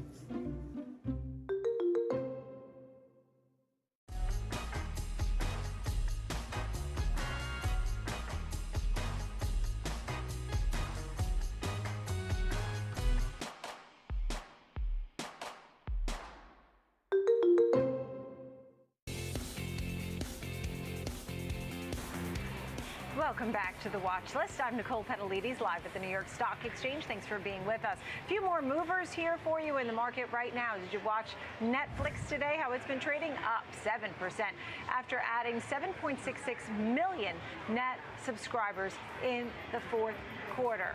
Way more than the analysts were expecting of about 4.5 million. We'll have more on that and the earnings and the changes in the boardroom later in our panel. Wayfair is up over 21% after announcing it will lay off 10% of its staff. The latest round of layoffs will see the online retailer cutting over 1,700 employees as part of its cost efficiency plan.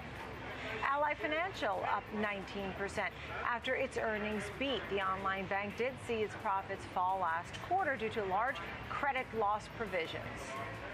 And Ralph Lauren up 3% after Barclays upgrading the stock to overweight, raising the price target 134, up from 101.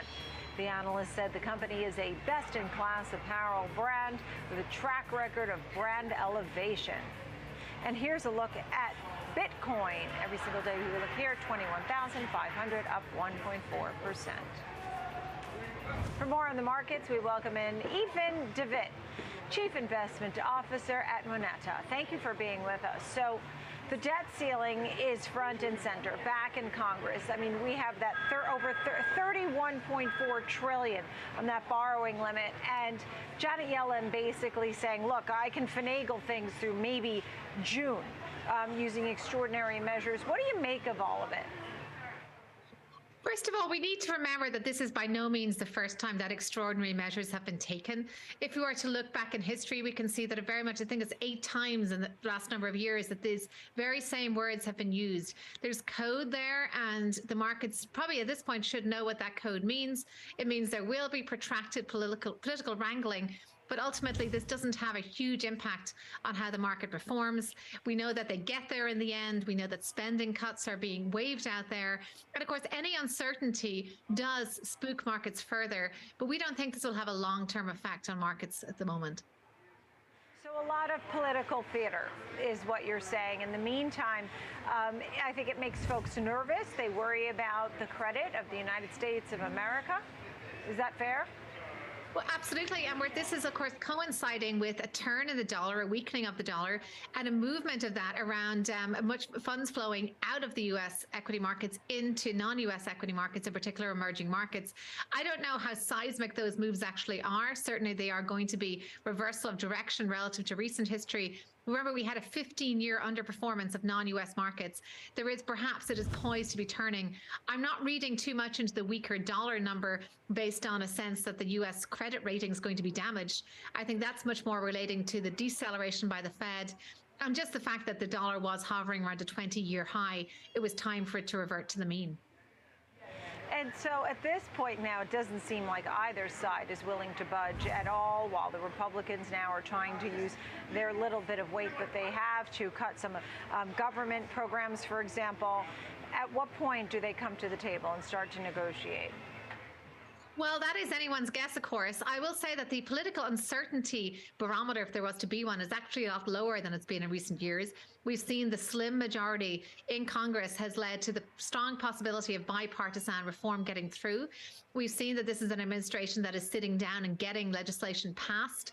And I would say that there's also significant, even though we don't know what 2024 holds in terms of the election there, and there's likely to be rhetoric mounting as we get there. I'd say on the political side, we're in probably a more stable place than we've been for a while. So I don't see that as rocking markets. Really, markets are going to be focused on those old-fashioned economic metrics such as employment, the consumer, and I think the politics right now are nothing more than a sideshow. Right. At this point now, Moody's saying that as they negotiate, it could go down to the wire, and that could bring on market volatility. Do you think that's a possibility?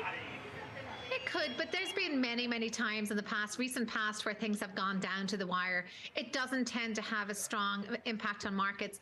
It's a bit like geopolitical risk. Markets are starting to factor this in very much. We've done a study of how markets have performed a year after a debt ceiling crisis such as this have been in place, and we've seen that they've always had positive performance.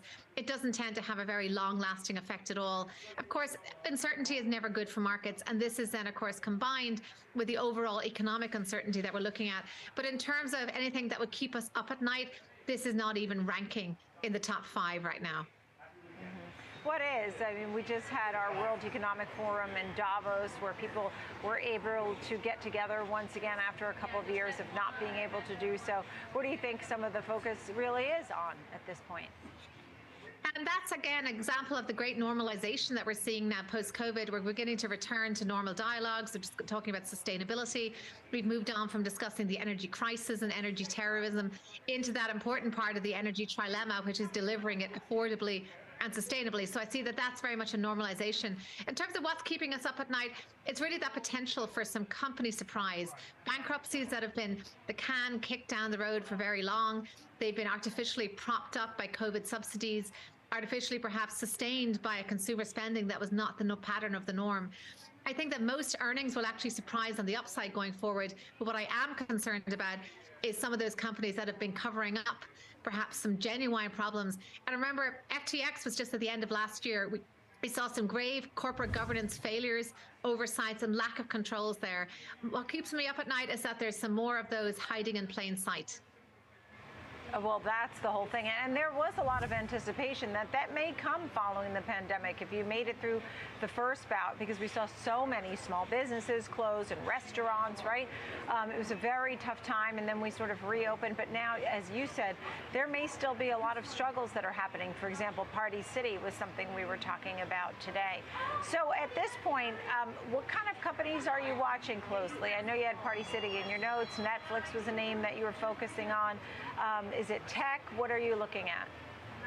Overall, we've been very much in favor of the defensive value names for some time. We're looking at healthcare, we think has a lot to run.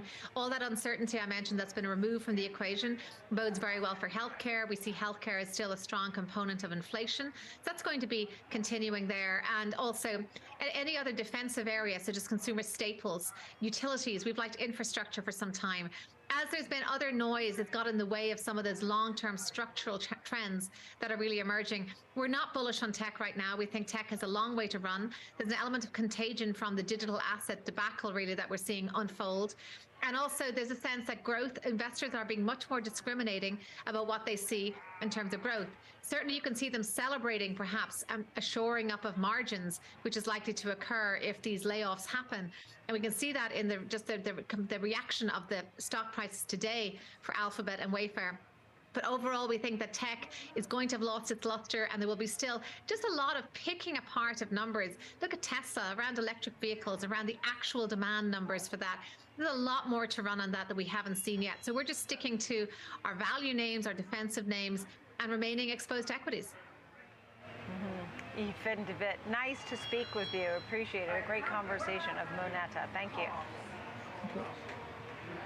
Coming up next, the president and CEO of PBS Biotech joining us. He'll discuss the results from the latest trial that the company had, cancer treatment, and other products in their pipeline. He'll explain next here on the watch list.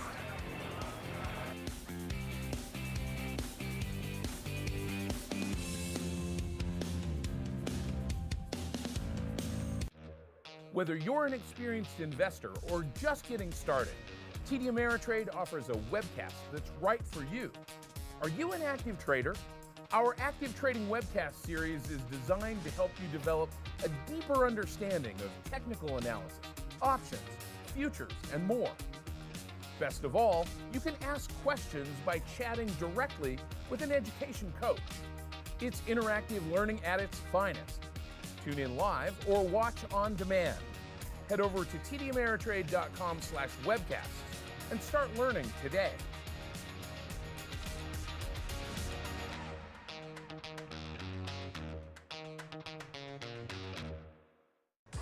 I'm Nicole Petalides coming to you live from the New York Stock Exchange every single market day from the opening to closing bells. Tune in to the TD Ameritrade Network.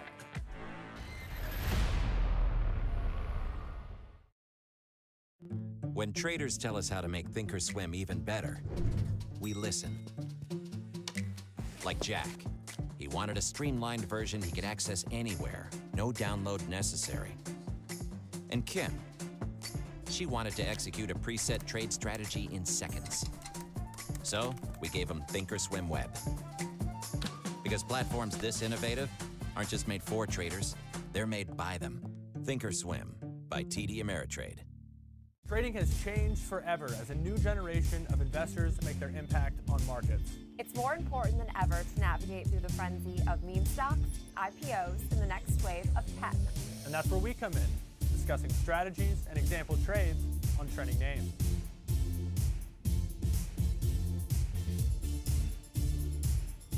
Take control of your financial future. Next Gen Investing, weekdays at 1 p.m. Eastern, only on the TD Ameritrade Network.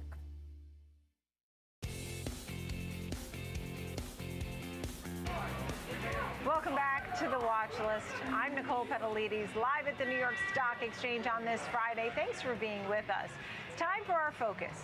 PDS Biotech, a clinical stage immunotherapy company that recently announced positive response to its cervical cancer treatment. Dr. Frank Bijou-Addo is with us, Director, President, CEO of PDS Biotech. Thank you so much for being with us. So we're looking at Versamune, and this is all about cancer caused by HPV. And you had some very positive results and findings. Tell us a little bit about that. Sure, Nicole. Thank you very much for having me on. Yes, I think, as you mentioned, we are a cancer immunotherapy company. Some of the most well-known pharmaceutical products in this class are Merck's Keytruda and BMS's Opdivo. It is a very exciting time for the company because in 3 of our ongoing phase 2 clinical trials, our data that has been generated by the company and some of our partners, such as the National Cancer Institute, as well as MD Anderson Cancer Center, is extremely encouraging, demonstrates some of the most compelling data seen in cancer treatment to date. So I'll start with the National Cancer Institute trial. The National Cancer Institute trial is actually, as you mentioned correctly, is being performed in all types of HPV-associated cancers. These include anal cancer, cervical cancer, head and neck, vaginal, and vulvar cancers. And so a broad range of cancers fall into this class. And so what's happened here is, in this study, what they have done is they've taken the most difficult to treat patient population. So in this trial, 100% of the patients have failed treatment with chemotherapy. 90% of these patients have also failed radiation treatment. And in the first arm of the study, these patients have also failed subsequent treatment with the checkpoint inhibitors such as Keytruda and Opdivo. So these checkpoint inhibitor refractory patients have very few remaining options. The historical response rates in these patients is 5% or less, and also the historical median survival of these patients is only about 3 to 4 months.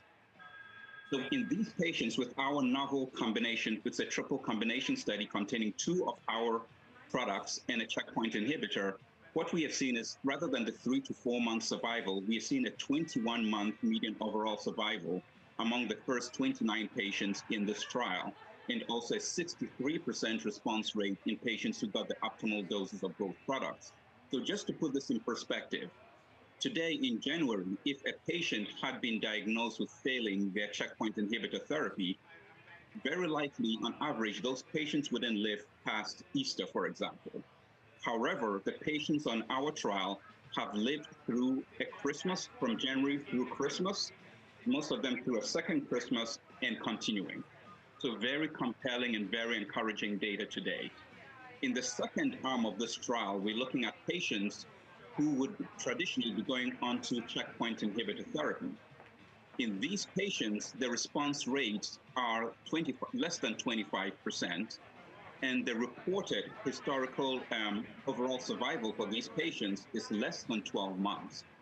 In these patients on our trial, to date, we have seen about almost a 90% response rate in these patients, 88% to be specific. And also what we've seen here is that at 27 months, 75% of these patients are still alive. So again, very encouraging data in these patients who are very late stage cancer patients and with very little potential for effective therapy.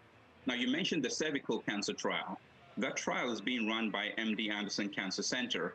And what they're doing in their trial is they're combining our PDS-0101 with the current standard of care, which is chemoradiotherapy. And they presented their data at the SITC conference in November. And what they showed was that among the first 9 patients, 100% of these patients, every single one of those 9, within a month had had more than 60% shrinkage of their tumors. At 170 days, what they showed was that 8 out of the 9 patients had what is called a complete response, meaning no evidence of the cancer. Again, this was very compelling data. It's still early, but very compelling, and we're continuing to recruit more patients into the trial, and we'll hopefully see some additional data coming out of MD Anderson in the near future. The third trial is actually in recurrent metastatic head and neck cancer, which is one of the more difficult to treat cancers. And in these patients who have recurrent metastatic disease, the current standard of care is Keytruda or Devo. And what has been reported in the studies with Keytruda is that there is approximately a 19% response rate in these patients. And what that means is that 19% of the patients who are treated with Keytruda will see tumor shrinkage of about 30% or more. What we see when we combine our PDS0101 with Keytruda is more than a doubling of that response, where we've seen about approximately a 41% response rate. And very encouragingly, at 9 months, almost 90% of these patients were still alive. So again, very encouraging, breaking that resistance. Consistent data across all the 3 ongoing human clinical That's trials crazy, today. man. Just the melt up. Apex melt up. You think Mullen was actually reacting to that petition?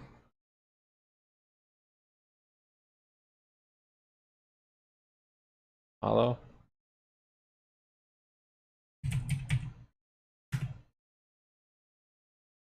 Tiny volume. Lower than their 10-day average. So weird. This did look like a freakishly bullish day. With this, and then especially that break, and now it's just kind of on a. The bulls have been let loose. 395's probably gonna get hit. 395.23, that level.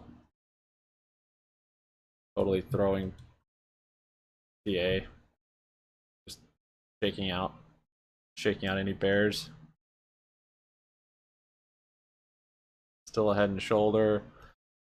But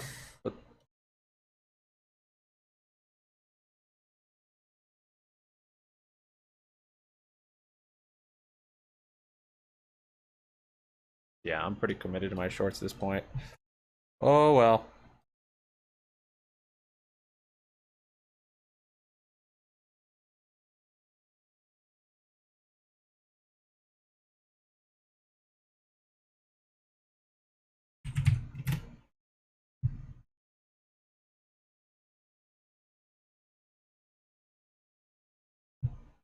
Well, I'm glad I got out of my GME put and I got into the debit spread.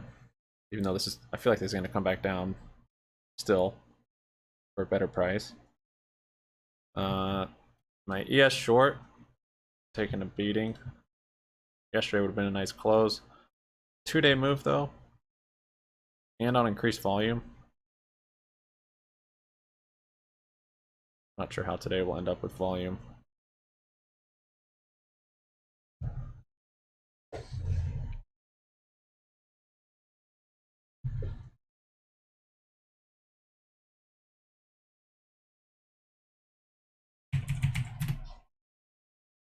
So BBY really not moving up with the market in this last hour.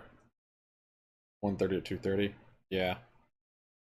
But it is still holding that support. Not sure if that means when the market comes down, if it does, that this will flush through.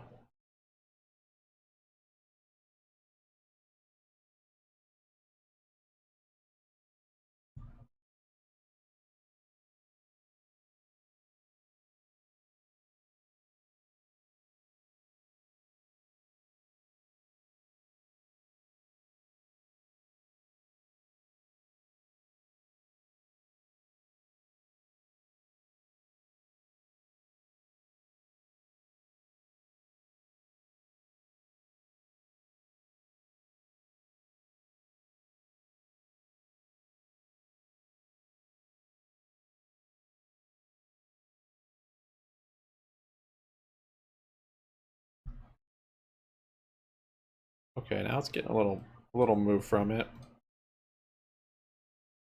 21 end of day.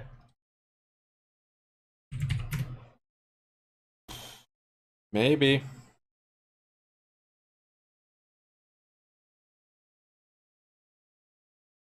Just some front running on the post OPEX action. I'm still not convinced. We got an hour and a half left. I think this could reverse still. Nice little volume bump there.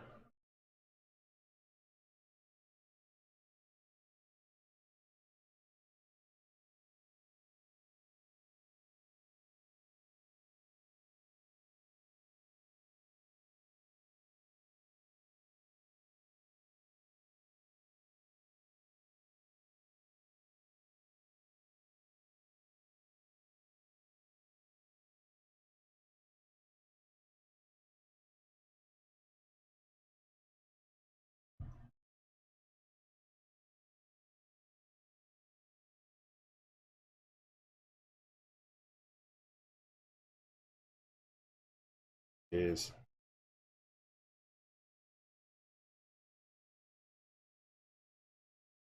This is an OPEX type January.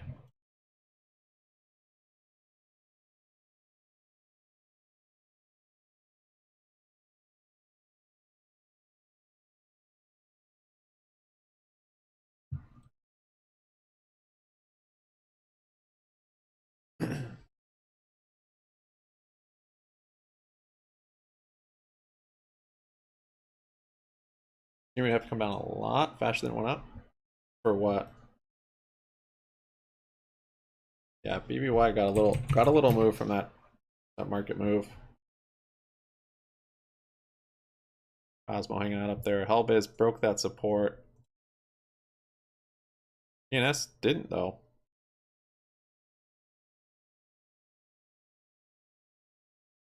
I wonder if this is from that petition news.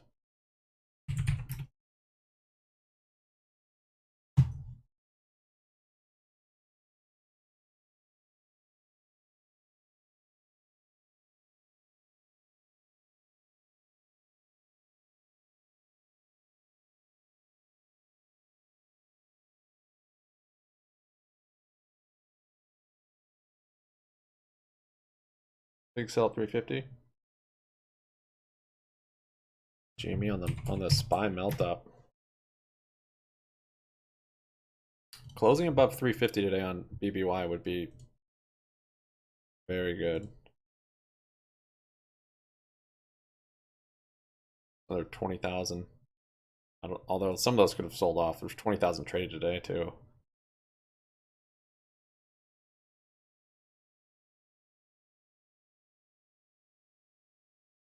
There she blows.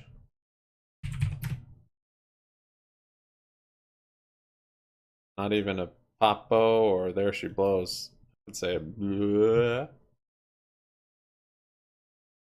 What is this?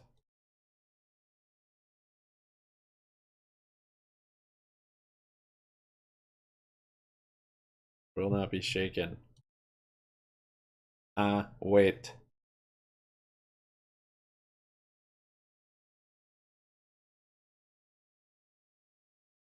Again, just kind of puts us back into the middle of this range that we've been in. You can see as we've been well in the NASDAQ holding below some resistance from earlier this year. And, you know, you've got the S&P's little volume coming into BBY also. December up around 4,100 to keep an eye on. And if you're talking about the NASDAQ, the high is up around 12,166. So, Nicole's, those are the next levels to watch. Now, oddly enough, the move up today in the indices comes with rates to the downside.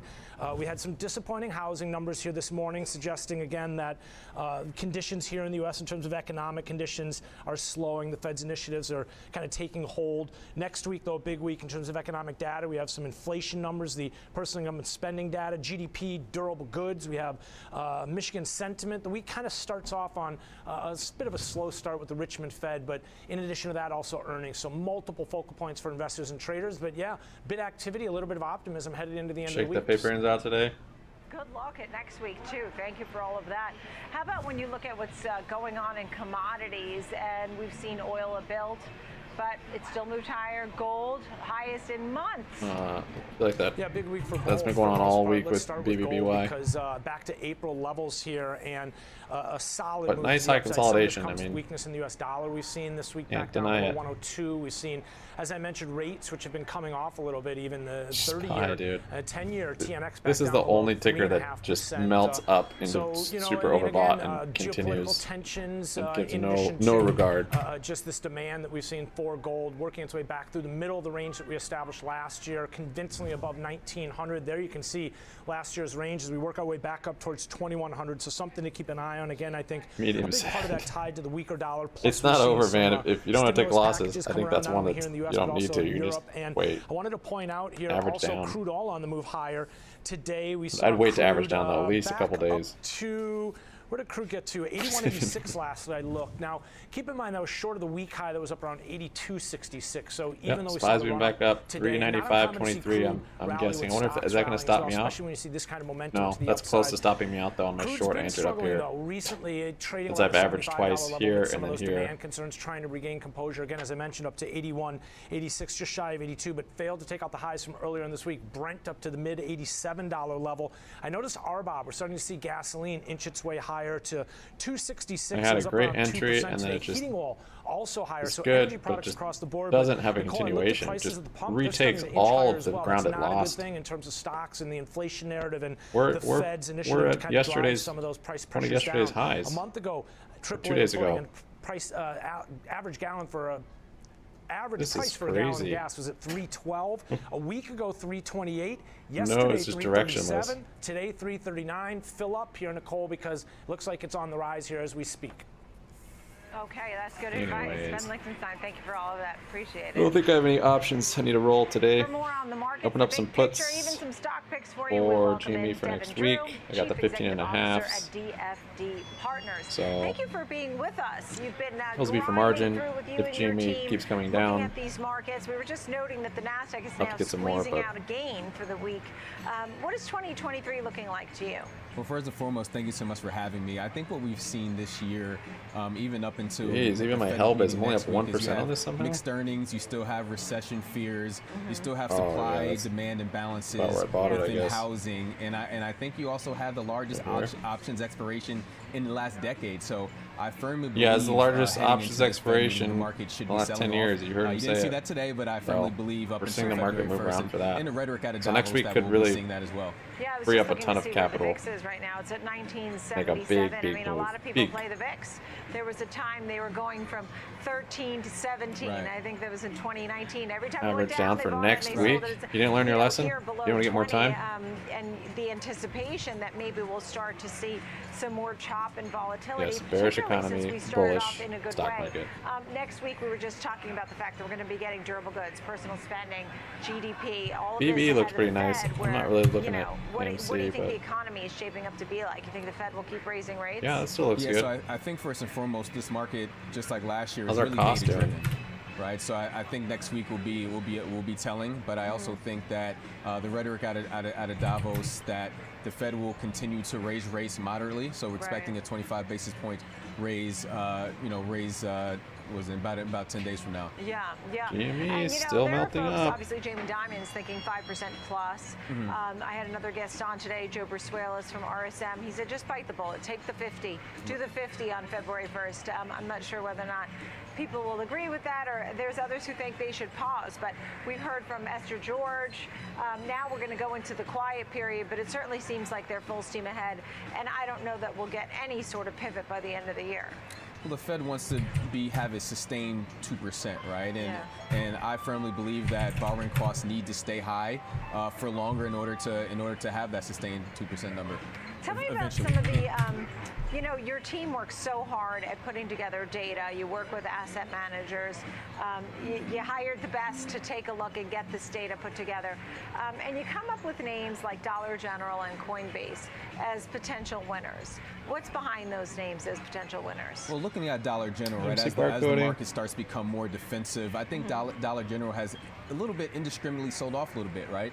You've seen J.P. Morgan cut the forecast on Dollar General because a little bit of price deception there. But thinking about Dollar General in the consumer discretionary space, being actually able to get exposure to healthcare and financials, because Dollar General is actually having a mobile clinic in their parking last lot hour style. of this And then now with the partnership with Ibotta, being able to gain that exposure within financial services. So even though it is a defensive play, I'm not so sure they still take away a lot of market share, and they're getting exposure to financial for financial services and healthcare all in one stop. Who knew that they did? I don't think we're going to see that big of a move anymore. Everybody realized that. I mean, they've been under pressure of late, but over 1 year, it's actually one of the few winners that I pull up when I pull up things on my screen for 1 year. How about a name like Coinbase? We've been watching Bitcoin, which actually surprised folks. It really held up through the FTX collapse. A lot of uncertainty and mistrust at that time. But never really broke down much below 15,000, and now it's back above 21,000. What do you make of that? Yeah, so what I like about Coinbase is there has to be a winner, right? And you're starting to see smart money, institutional money start to creep back into the crypto space. You've seen Bitcoin as it's hit 21,000, and the fact that Coinbase still has 83 million users. Right, so they're extremely popular. I still think that they'll be able to continue to gain market share, and on the for demographics, millennials. This Bank of America study is showing that millennials bullish news, nothing. This is all 3 times more in asset classes and things like cryptocurrency. Yeah. Thank you so much for all your insight today. Really appreciate it. Well, I got some nice average in. DFD Partners. Thanks for being If on the show.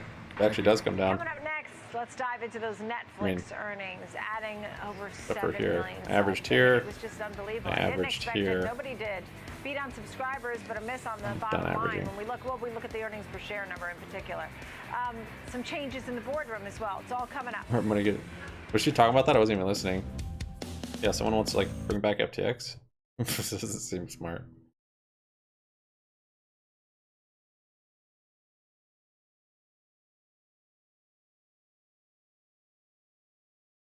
Okay, let's see.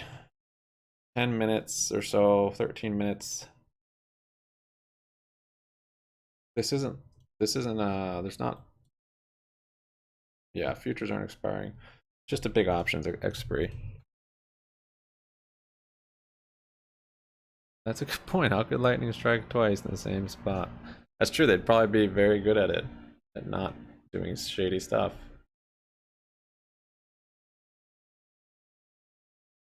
I think you're starting off in kind of a lame foot, though. Nobody likes a lame foot.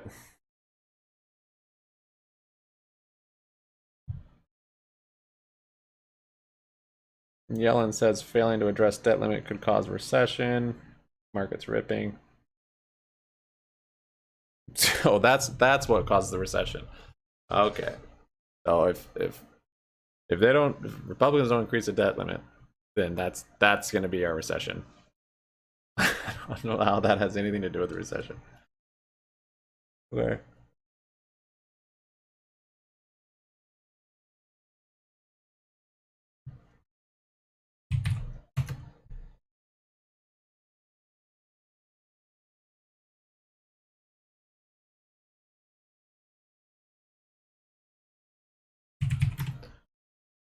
Borrowing costs would increase if limit unaddressed.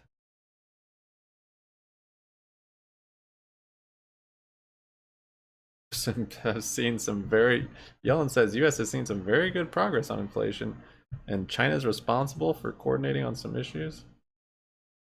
Waller says markets, this is way long ago, we heard this, never mind.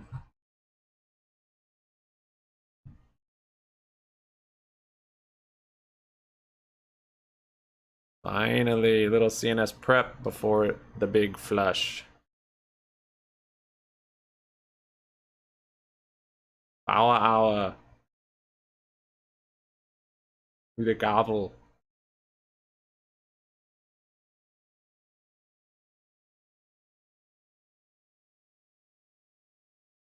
Inflation denier.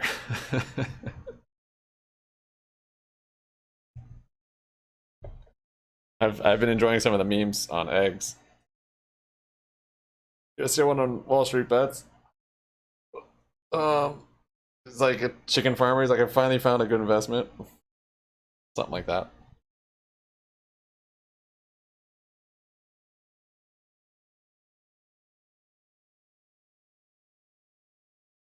And generating cash, which of course they can put back into the business. A Come on. couple things we really want to know, obviously, is the ad business. It's too early to know. It was only live for 58 days in Q4. And then the password sharing. That's something we're going to have to keep a close eye on as well in terms of how they implement it. Netflix? And how successful that really is in the market, because they obviously can't make too many consumers upset the way they roll that out. Yeah. Josh, what stood out to you? Yeah, Nicole, thanks so much for having me. What stuck out to me was, wow, these guys are smart. If you listen to some other tech companies, they're trying to diversify into all kinds of different businesses, and these guys are really laser focused on that core business. Free cash flow certainly was something that was a bright spot for me. And then just looking at the impact, and one thing that I'm watching on a go-forward basis is what's happening with the U.S. dollar, because that had quite a pull on the results. So seeing what happens in the U.S. dollar in the next few months is going to be important. You know, I was surprised no one seemed to care about the miss. I mean, when you see earnings per share miss, Josh, you're talking about the metrics and free cash flow in U.S. dollar, and I was looking at all these things, you know, more data-driven. We heard that they were going to be focusing more on the data, more on the demographics, and that would bring more ad value. Interesting. More value, market value. Yeah, I mean, my wife does the grocery shopping, so she hasn't mentioned anything, but I think she gets mostly organic also, so maybe that's why she hasn't noticed. They're already stupidly expensive. Right. Well, part of that miss was due to the depreciating U.S. dollar in Q4 and the impact that had on the euro-denominated debt. So if you listen to the earnings call or you read the letter, they talk about that. But I think the biggest bright spot daily ration was of eggs has not they decreased, added a so lot of subscribers, and that revenue they're not too expensive yet, I guess. Grew quite a bit better than we expected. Any thoughts on the changing of the guard there, Dan? I mean, was it time for Reed Hastings to move to that executive chairman role? You know, when these guys come back and they run these big companies, like we've seen so many of the big companies where you have the head honcho back, but the succession plan is supposed to be in place. And at this point now, you have Ted and Greg basically as the co-CEOs. Was this a good move? Yeah, I'll be honest. I don't really have an opinion on that. I think everyone who has an opinion is really guessing there. You have to know the people and you have to know the structure inside the company. I don't think this surprises anybody. Netflix was really setting up the organization for this, so I can't say whether it's positive or negative, but I don't think it impacts the business in a bad way going forward. Josh, any thoughts on Ted Sarandos or Greg Peters? You know, I look at what the market reaction is, and the market shrugged it off. So I think that right now the street is looking at it and saying that they've executed a long-term succession plan pretty flawlessly. Yeah. We'll see what happens in the coming months, but it doesn't seem to have mattered today. Yeah. You know, Josh, I thought it was interesting that Cowen called it their best recession play in their universe of coverage. If there were macro conditions that weakened, they said this was their best recession play. Jeffries said it's a buy from a neutral based on the ad-based video on demand, the changes to the password sharing. Are you surprised to hear some of the commentary that we're hearing? No, I think that's true, because even as consumers look at ways to cut back, in-home entertainment is going to be what replaces that. I Local think for $3 a dozen. And that's like what I used to pay for I sometimes crappy wonder ones from if Walmart. the password sharing was some sort of an evil genius plot, because it got people used to the content when maybe they wouldn't have paid for it. But if mom or dad or your friend like has the a standard subscription, cheap you get bargain hooked on price. that content and they make good shows, you're not likely to cancel that, and you're going to be consuming more in-home entertainment if it gets prohibitively expensive to go out of the house. Yeah, and Dan, I saw that one of the analysts, I think it was over at Jeffries, they were talking about Netflix I don't recognize any and of these. Disney Plus, with the lion's share of ad dollars overall in Spy, come on. 2023, but that the ad dollars are on the way down. Would you agree with that? 6 That minutes. it's Disney Plus and Netflix that get most of it. What's going to happen with the ad dollars, in your opinion? It's a good question. Well, the CFO of Netflix did tell us that they think the ad revenue can get to about 10% of total revenue within a few years. They didn't say how many years, but that's about $3 billion in ad revenue. The other thing to note is Netflix no longer going forward projects paid net additions of subscribers. They no longer project that for us. They did say they expect Q1 23 revenue to grow about 4%. So that translates actually into modest 90 cents a dozen? I've never seen it that cheap. Those are some sketchy eggs. Don't eat those. Negative 200,000. Your range is $5. That seems pretty good. So they're still saying going forward they're going to add more subscribers, but the ad business, we're going to really have to wait and see how that grows over the next couple years.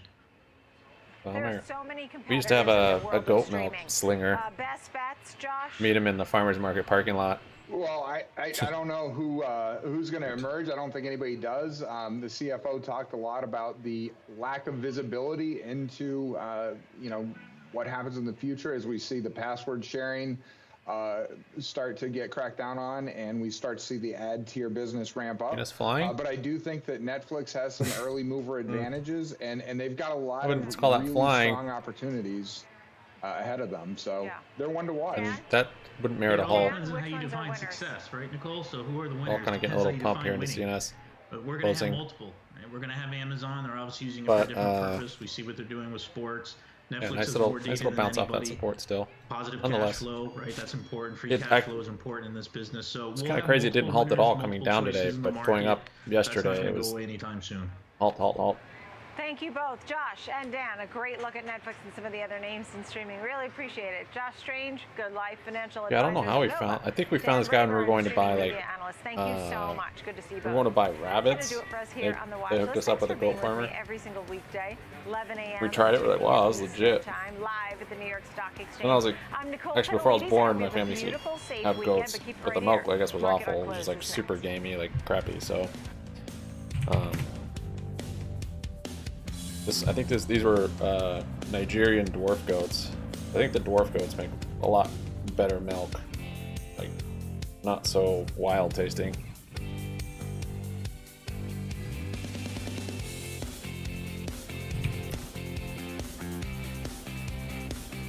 That's why I found a goat milk. What a day! Go to the 1 minute. Oh, huge move. Whether you're an experienced investor I could just or keep chilling on my 5 minute, man. TD Ameritrade offers a webcast that's Yeah, it's got a little bounce going. The platform Here's our end of day rally. Series is designed to help you broaden your knowledge of tools and resources available from TD Ameritrade. You'll learn tips and tricks to help navigate TDAmeritrade.com, Thinkorswim, and mobile-based platforms. Best of all, you can ask questions by chatting directly with an education coach. It's interactive learning at its Guys, be finest. content to hold this one for a Tune month. in live or watch on Don't demand. set a price, set a Head over time to frame on when you're going to sell. TDAmeritrade.com/webcasts and You start probably get a better learning exit. today.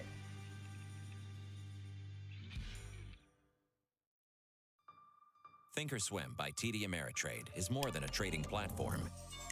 It's an All entire right, trading 2 experience. minutes. With innovation that lets you customize interfaces, charts, and orders.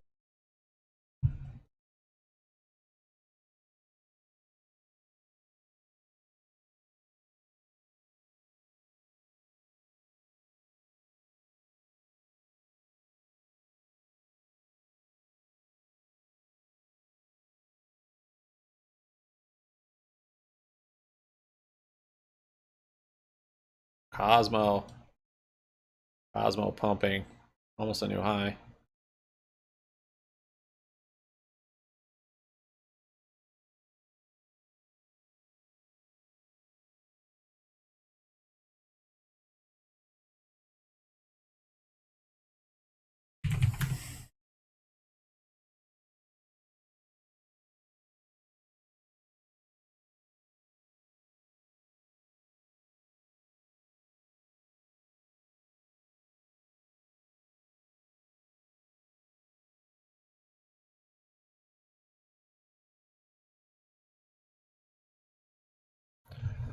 SPY is pumping into CNS close, and I don't like it.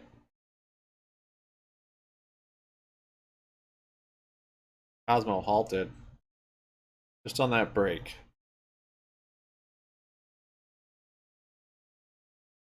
Got a gap to fill up there.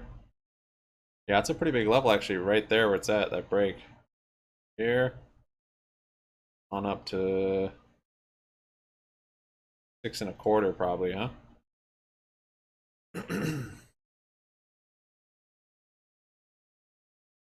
Another reverse split mover. GME went the wrong way.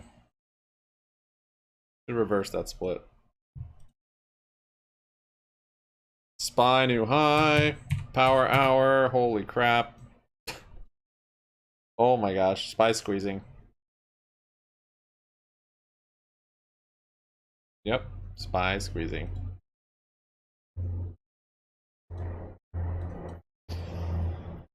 Just erased all the losses from the last 2 days pretty much. This is like where we opened.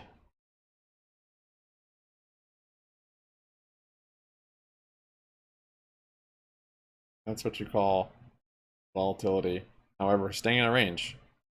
So chop. Last Wednesday, this was our open. Somewhere right around here. No, it was even lower. This was Wednesday's close. Jeez.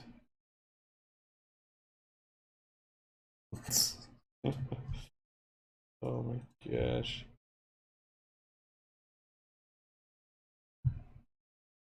Is this thing gonna get halted? Oh no, I guess, what is it, last 15 minutes? They just keep it halted?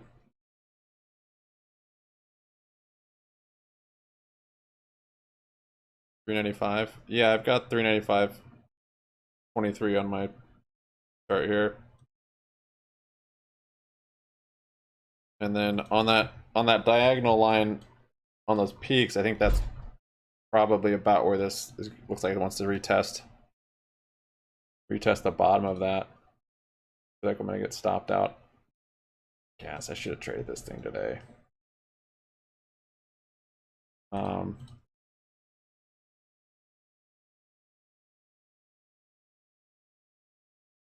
Yeah.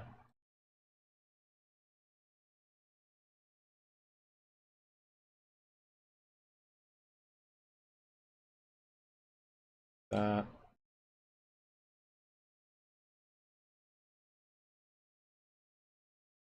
I was wondering if it's going to retest that.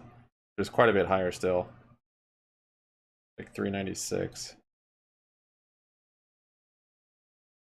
Big candle, dude. 2 days ago was a big candle. A lot bigger, I guess, but today is a big candle too. And it makes it just look more like consolidation now. Rip up consolidation just with a big range. Kind of breaking out of that head and shoulders a bit. The shoulders don't have to be equal.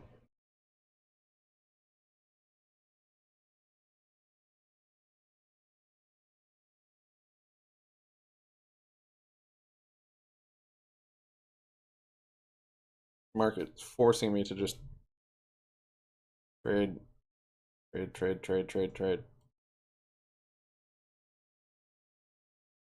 chilling, no trend. We broke that 2-week winning streak. Looks like the NASDAQ could be going for 3. Netflix, of course, a big reason why the NASDAQ's getting a big bump. So just run us through those numbers and how investors are really focused on the positive part of those numbers. Absolutely. So that would Netflix, be a big day today. The big numbers there were subscriber growth figures, which were more than expected for the fourth quarter. Saw a 4% jump in subscribers. And the company was also able to project out for next year, which was much better than expected. Netflix issued guidance above estimates. Some people are looking at it as a little bit soft, though, but investors don't seem to be punishing the stock for that today. However, analysts did raise their price targets on this stock, many of them boosting in the 300s, a little bit higher, some of them boosting in the 600s, though. And also some news about Netflix. Co-CEO and co-founder Reed Hastings is stepping down, and he's going to become executive chairman in his place. Osmo, 90% will be another executive there, as well as the reigning co-CEO, which will continue to lead the company. Okay, so Netflix up just under 8% today. So really, you're gonna need a couple weeks on BBBY. Onto those gains, even adding to them. Also taking a look, Google, or Alphabet, I should say, up about 5% today. Google is the latest company. Yeah, the Netflix earnings was not that announcing good. job cuts, so really joining a long list of tech companies.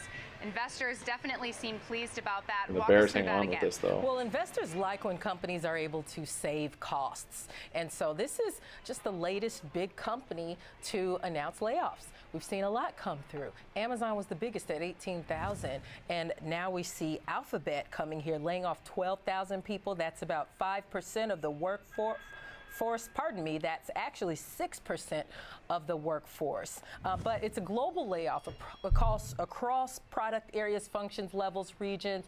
CEO Sundar Pichai was very apologetic in his email about this, saying that all those who are affected have already been notified, and admits that Google grew pretty quickly, perhaps too much during this time. But it's not a story that we haven't heard before. Meta, it looks like BBBY might hold this level. Salesforce, Carvana, Twitter, they grew too quickly as well. And they're all laying off people during this time. And so far, we've seen by a company or a website that tracks this data that there have been more than 55,000 employees laid off so far this year, and we're not even out of January yet. Yeah, it'll be interesting to see when exactly this hits the jobs numbers. But speaking of companies laying off, Microsoft, another one, I believe they were cutting 10,000 that we learned earlier this week. They're on top next week for earnings, up 3.3% today. And Tesla, another big earnings for next week, is up 4% today. So it seems like some positive sentiment going into what could be a big week for earnings. It is. And so I want to talk about Tesla just briefly. The key number that we will be looking for there is deliveries. And we're trying to find out if the deliveries projections are going to be like Elon Musk has been talking about. Now, there's been some dissension as to whether or not there's been the demand for Tesla vehicles, and Elon Musk would like to think that demand has been squeeze strong, on the day. but supply was weaker. However, there have been another big Friday pieces of evidence Green Day, that demand has been weaker in the fact that so Tesla's Green been Monday cutting maybe the it's not worth it to even hold these by up futures to 20% contracts. With that tax credit, that $7,500 tax anyways. credit, the price of a Tesla could come down as much as 30%. So the company, of course, they're hoping that will drive more sales. This is Friday. Monday was red, but it's it's a gap up. obviously in this coming quarter, still shooting for a 50% increase in deliveries. Yeah, well, the proof will be in the numbers, so we'll see next week and what they have to say about outlook as well. And finally, Renita, it's not all green arrows today. We are looking at Goldman Sachs off about 2.5%. It's being investigated by the feds. What's going on there? Well, the Federal Reserve is investigating their consumer unit, Marcus. That's the unit that houses the high yield savings account, the credit card that they announced earlier or later last year, rather. Ripping. I've got a little cushion. I averaged into it 3 times today, or twice. Once here and then once here. Control systems inside Marcus. Guess why? Because it grew very quickly in size. The cushion is getting smaller and smaller. Hey, well, did you guys have the correct amount of things at that time? Now the got to stop at 3996. Actually, it started as a Fed review of the business in 2021, and then it grew into an investigation last year. And also, Goldman is another bank that is laying off people. This is a huge move. It announced earlier this month that it's eliminated 3,200 positions with job cuts, mostly coming in the core banking and trading units. So that's something else that we're going to watch along with this investigation and how the company will be impacted after. All right, well, we'll have to keep an eye on that one. Definitely weighing on shares today. Renita, thanks so much. Really appreciate you breaking down the top stories for us. Thank you.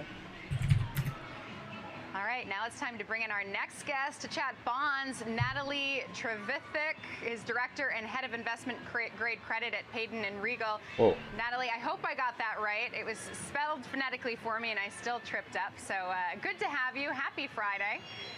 Happy Friday, and you nailed it. All right. Well, you know, we're talking bonds here, and I was taking a look at your notes. You say the extreme negative returns from the bond markets behind us in 2022. So not the first time I've heard it, but bonds are back. Explain why. Bonds are back in a big way because the yield is now close to 5% in corporate bonds when it was, close to 1% a few years ago. So we've really seen an uptick in yield, which make it very attractive, particularly relative to some of the riskier assets if we don't know if we're going to go into a recession. So bonds is a great place to park your cash if you just want to clip that coupon for this year. But it's actually been even better than that. Since we've had rates move lower, corporate bonds are already up 4% in total return year to date. And why specifically corporate bonds? They give you some incremental yield over treasuries, typically 1 to 2%. So if you're only getting 4% on, say, front-end treasuries, you're able to get 5 to 6% if you buy corporates. And we don't think there's a lot of incremental risk. Even though you're hearing from the equity side margin pressure, from the bond side, companies have strong balance sheets. How different. They really extended out their maturity wall, so they're in a pretty good operating position to even weather a mild recession. Oh yeah, spines. What would you avoid in the bond space? You I mean, this is like a NOPEX type move. Bonds, so you're not ready to go I suppose. full risk on. I was expecting a little more volatility, not just a slow melt, but. Exactly. Well, we do like high yield bonds because they're yielding Monday about 8%. I think could go either way. More cautious on the loan market. That's generally just lower credit but quality. Could be bigly. If it's to the upside, it might be a big break of this 400 level. It's more of an idiosyncratic story, but we are seeing some retailers such as Bed Bath & Beyond and Party City get into trouble, as well as Carvana. So there's some of those names that we look to avoid. We've talked about the 60-40 portfolio being back, of course, 60% allocated to stocks, 40% to bonds. Yeah. Would you make the case, given 5% returns, possibly even more, that 40% should actually be a little bit bigger part of a portfolio? Well, looking at that, it's tough to make that call because we also think equities are poised to rally, and we've seen a nice rally in the NASDAQ now. So I'm not willing to throw in the towel on equities just yet, but we think keeping that closer to balance, that 60-40, is appropriate for this market environment. All right, so let's talk about some of the signals that we're seeing from the bond market. The Fed says that they're raising rates. They're going to be above 5%. Bond market doesn't really seem to believe that. So who do we believe? You have to believe the markets because there is that big disconnect between what the Fed says and what the markets price in. Kind of a Goldilocks scenarios for corporate bonds, though, because if the Fed is right and they raise rates to 5.25% and keep them there all year, then that means that the economy is going strong, unemployment is not a problem, which the Fed would actually like to see unemployment tick up. And that would be good for corporate spreads, which would be positive for total returns. Conversely, if the Fed actually does have to pivot and we see rates move even lower, then that would also be positive for bond prices. So we think we're in a win-win scenario for bonds this year. Definitely thinking we're going to have positive returns and probably in the upper single-digit positive returns on corporate bonds. Natalie, going back to the Fed, how soon do you think the Fed will be able to achieve that 2% inflation target? It's a lagging indicator, so it's really going to take a while for the owners. There it is. There's that 395. That's really one of the things that's dragging it higher. So it could take till probably 2024. But the thing the market is looking at is that it's moving in the right direction. So if you look at the 3-year trailing months annualized, inflation's already down to 3.1%. I think the market's looking to rally on any positive news it can get. Market's looking to rally on any bearish news they get. Prices. Seems like there's still a lot of cash out there looking for places to be put to work. And I think the big question is at what cost for bringing inflation down? We, of course, see the yield curve inverted, really flashing that recession signal. Is that in your forecast?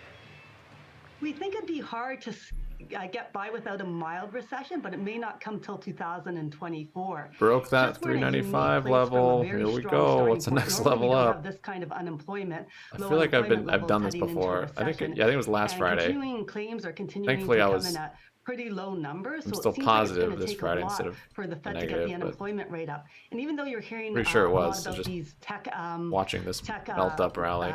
Layoffs, we think those people are going to find other jobs, and that's not really maybe here. The next dollar up. 96 or so.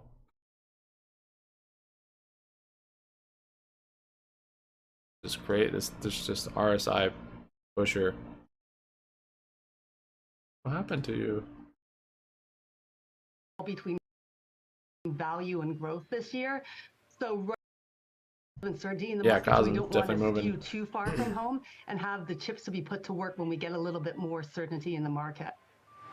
And you'd be comfortable buying now, not knowing if, in fact, the Fed will be 393 successful calls, in nice. bringing inflation down to target, or, you know, successful in achieving the soft landing, knowing that we could be entering a recession? Ended up being bullish. Yes, we think valuations have come down and are more attractive as an entry point now. Tech really took it last year, so we think moving away from some of the more defensive SLD sectors, didn't such matter. as healthcare and OPEX pharmaceuticals, and getting a little bit more was the aggressive trump card. now would be appropriate because people are already looking past the next recession and into the next growth cycle. Look at this. Look at this. All right, have to leave Wild. it there, but really appreciate all of your insights, Natalie. Thanks so much. Thanks for having me. Have a great weekend. Coming up, our next guest stock is up 15% so far this year. The CEO of Perion Network joins us to discuss the latest. Stay right here on the TD.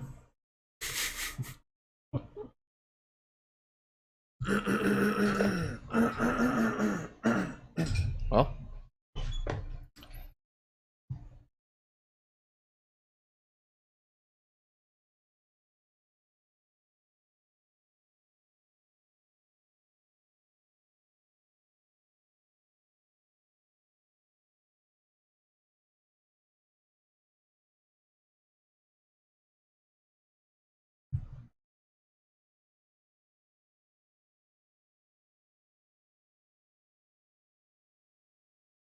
today's candle is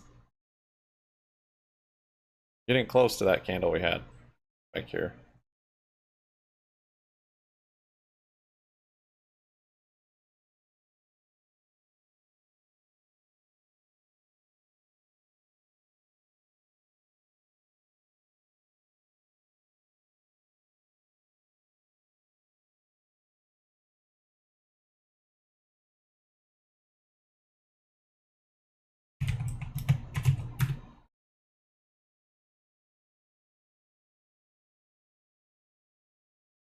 There's a lot of volume on this the other day.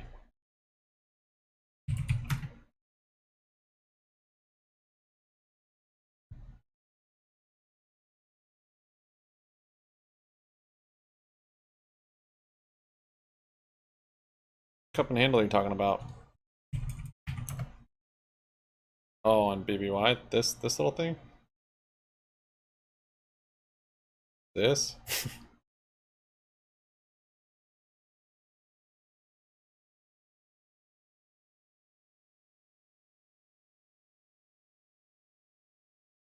You should sell those.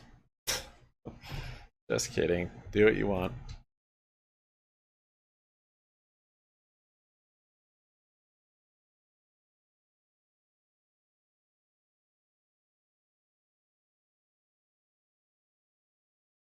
Are you talking about SPY? 391 to 396?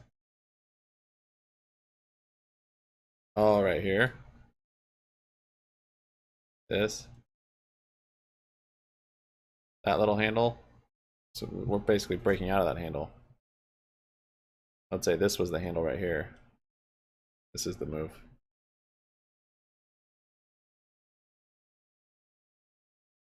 What a move it's been.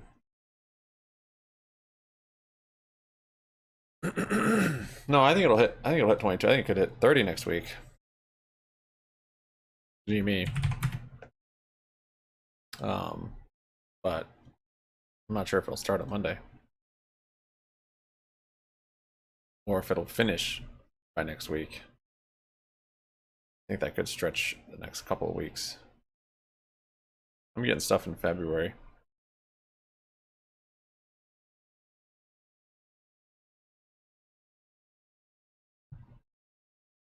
Nice little head and shoulders here.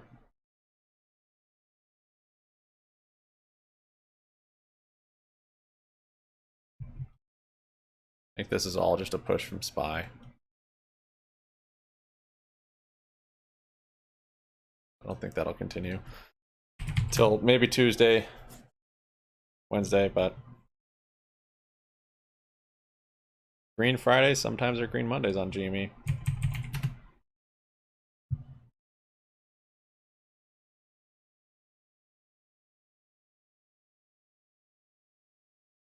Yeah, I think BBY still has a big move up to make. Whether it's next week or the week after, I'm not sure. But yeah, the chart looks bullish. Looks like a nice kind of bull flag pennant deal. Volume looks perfect, increasing on the rip, and now it's decreasing on the consolidation. Options chain, unfortunately, was set up this week for crazy gamma squeeze, but and it'll still have some pressure for next week, especially if we close above 350, which I don't think we will, but even above $3 is pretty good amount of open interest. But since the IV is still quite high, might have to wait a couple weeks for this to happen. Not sure if it'll happen next week, but I think it'll have new highs. I think we'll break this 580 level. SPY finally hit a top.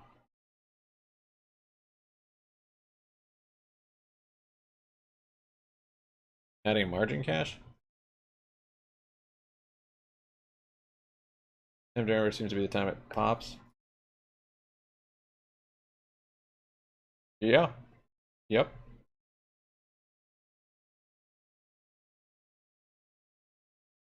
Yeah, he said when it goes over 3, gets 30, gets parabolic, and it does. It does start to get parabolic. Last time it did, it went up to what 35, and you got shut down. That was the S3 partners, like the owner or the CEO or something. He has all the data. I think it was S3. Yeah.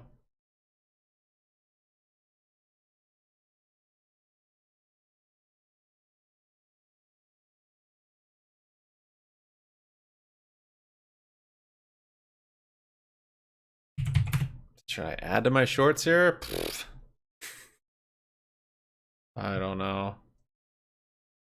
I'm getting quite close to my cost basis. It almost makes sense to just do it, just in case it does come down on Monday.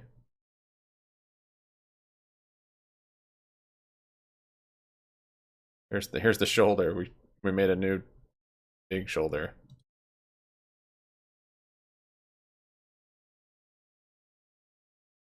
I think I will. I'm gonna add to it.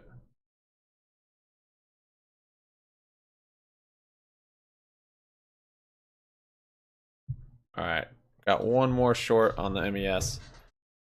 So today I went short here, now I'm short up here too. So if we do make it back down here, instead of it being $2,000, it'll be like 3,500. Or maybe more than that even. As long as it doesn't hit my stop before then.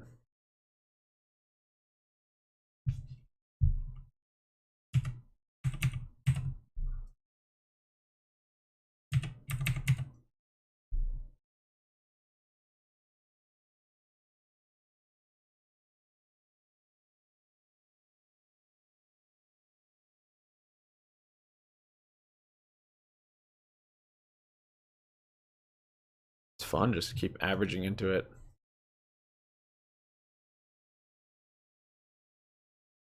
Spent on digital advertising. And I think that the main key here is to find those pockets of advertising that are growing. I can say that the CTV is definitely I hope you cashed out on SPY. That was an awesome rally to bank on. Is another retail media is another shoulder giants interesting market. So what we are trying very much is to align our strategy, our solution, our efforts to where the trends are from advertising. So I wouldn't by all means look at the entire spend of advertising. Each of my ads to my shorts would have been good tops, but they ended up just being consolidation. So that is the risk of trying to time the tops or the bottoms. If they weren't averages, I wouldn't be adding there. If I was opening a position, I would try and open it once it's confirmed and the momentum's changed. But since I'm just averaging in, I'm fine to average in at a potential reversal. It's interesting because at the same time because all these gave signs of reversal, but it wasn't confirmed.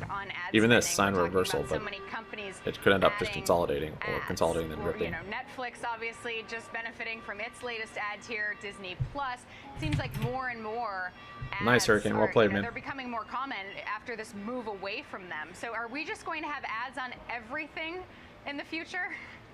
My whole life for 2 years been everything down. We need. That's a very, very good question, and I think that there is Sunken cost fallacy. A relationship between us consuming content and looking for, let's say, quality content as a consumers, and at the same time, there are alternatives, which means we don't want to pay for it.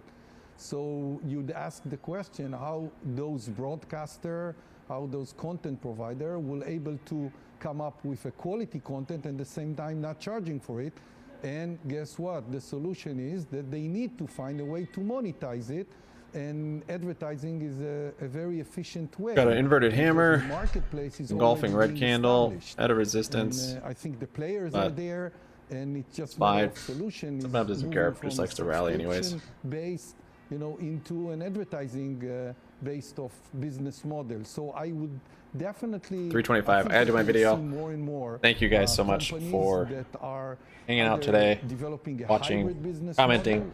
48 likes, you freaking legends. I think we beat yesterday's record. I looked at your website and some of your partners, really big, impressive names: Nike, HBO, BMW, McDonald's, Target, Visa. So you really have an interesting insight or vantage point into 49. so many of these companies. Thanks, guys. So what is it that Good they're shit. most focused on when it comes 52. to their ad spending right now, given all of the macro headwinds? I'll add 3 on top of there. So we definitely. Yeah, I added to my shorts up here. Kind of two efforts. But I could get stopped out. I'm sure. Even today, actually, in after hours. Companies you mentioned, prominent brands. Thanks, guys. Appreciate it. If they will not maintain their brand awareness at the time when it will be better time. Yeah, so I got to end my stream now. I had a recap video on yesterday that you guys should check out, showing where we are in this cycle on GME and where I think we're going the next 15 days or so. And BBBY could be also moving with that. Also, a lot of interesting stuff going on with GNS. That was in yesterday's video. I'll recap it maybe a little bit in today's video, but most of it was yesterday. I did buy into Hellbiz and averaged into it today. My GNS I closed because for margin, but I would like another position in here at some point. I don't think that move is over at all. Thanks, Hurricane. Thanks, Kitty. Thanks, Jason. Thanks, Cold Shower. Yeah, so I'm gonna recap video. Make sure to hit the bell, sub up, like up, comment down. Happy money sticks around. And we'll have a video in about 30 to 45 minutes. Have a good weekend, guys. Follow me on Twitter. Might do another Twitter Spaces. Just need to get more of you guys in there chatting and bringing up conversation.